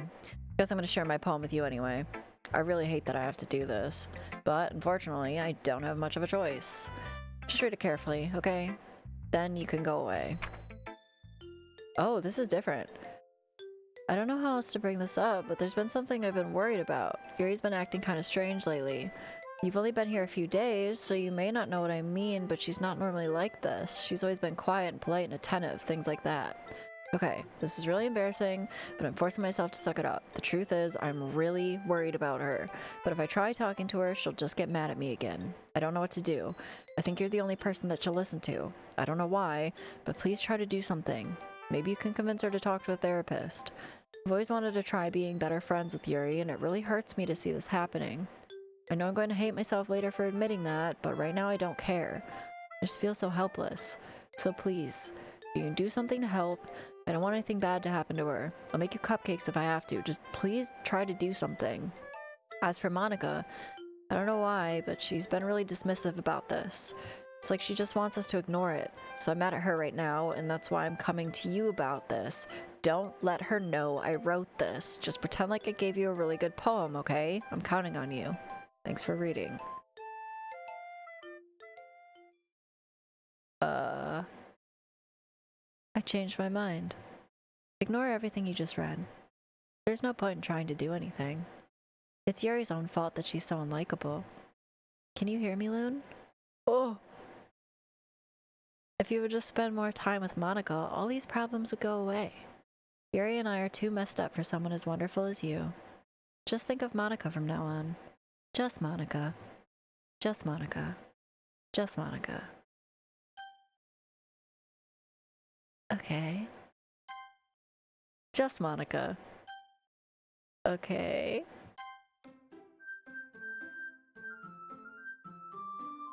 Just Monika. Who should I show my poem to next? I guess Monika? Don't say I didn't warn you, Loon. Yes or no? Yes, this is normally where it prompts us to get a fancy poem. Happy thoughts, happy thoughts, happy thoughts. That's fucked. Okay. Okay, everyone, it's time to figure out the festival preparations. Let's hurry and get this over with. Jeez, why is the mood so weird today? Look, even Yuri isn't immune to it. Stagnating air is common foreshadowing that something terrible is about to happen. Yeah, she's just fucking with us. Look, can we just get this done? I'm going to be printing and assembling all the poetry pamphlets. Natsuki, I was thinking, I want to make cupcakes. Yeah, that. Glad we're on the same page. Yuri, you can, well, it doesn't matter. Do whatever you want as long as you think it'll help. Monika, I'm not useless, you know. I know that. I already know what I'd like to do. We can't run a successful poetry event without having the right atmosphere for the occasion, so I'm gonna make decorations and set up some nice mood lighting. There, see? That's a great idea, and gives us all something to do. What about Loon? Loon's going to help me. Wait, you? You have the easiest job, Monika. Sorry, but that's just how it is. Like hell it is. What are you trying to pull? I agree with Natsuki. Not only is your work already most suitable for one person, but my task is laborious enough to benefit from an extra pair of hands. Mine too. What, your cupcakes? Please. Like you would fucking know. All you care about is dragging Loon around with you and your stupid books. You and Monika. Hey, I didn't even do anything. Okay, then why not let Loon decide who to help instead of abusing your power? I'll have to catch the rest on VOD. Good night, Luna chat. Mail, thank you for hanging out. I have a feeling if someone else dies, we might need to wrap it for the night, because this is already going way longer than I anticipated, but it's getting... We got to, like, the juicy bits when I was about to, like, be like, okay, we're done. Okay. I'm not abusing my power. Yes, you are, Monika. Just let Loon make the choice, okay? Okay, fine. Fine. Jeez. Loon, I know how fed up you are with these two by now. We can just... Natsuki, shut your fucking mouth and let him decide for himself. You shut your mouth. Jesus Christ. This is never going to end. Just make the choice, okay? Well, I mean... We gotta, like... It's moving my mouse. It's moving my mouse. And it won't let me, like...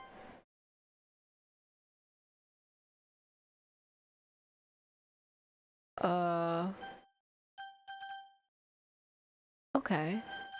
Yeah. Yay, you picked me. We can meet at your house this weekend. I promise it'll be fun. Is Sunday okay with you? Are you fucking kidding me? This isn't fair at all. It is fair, Natsuki. It's what he chose. Yeah, all great choices. No, it's not fair. Giving us all the work and then taking Loon for yourself? What a shameful thing to do. Yuri, I didn't even give you any work. You decided it for yourself. You're being a little unreasonable here. I'm being unreasonable? Haha.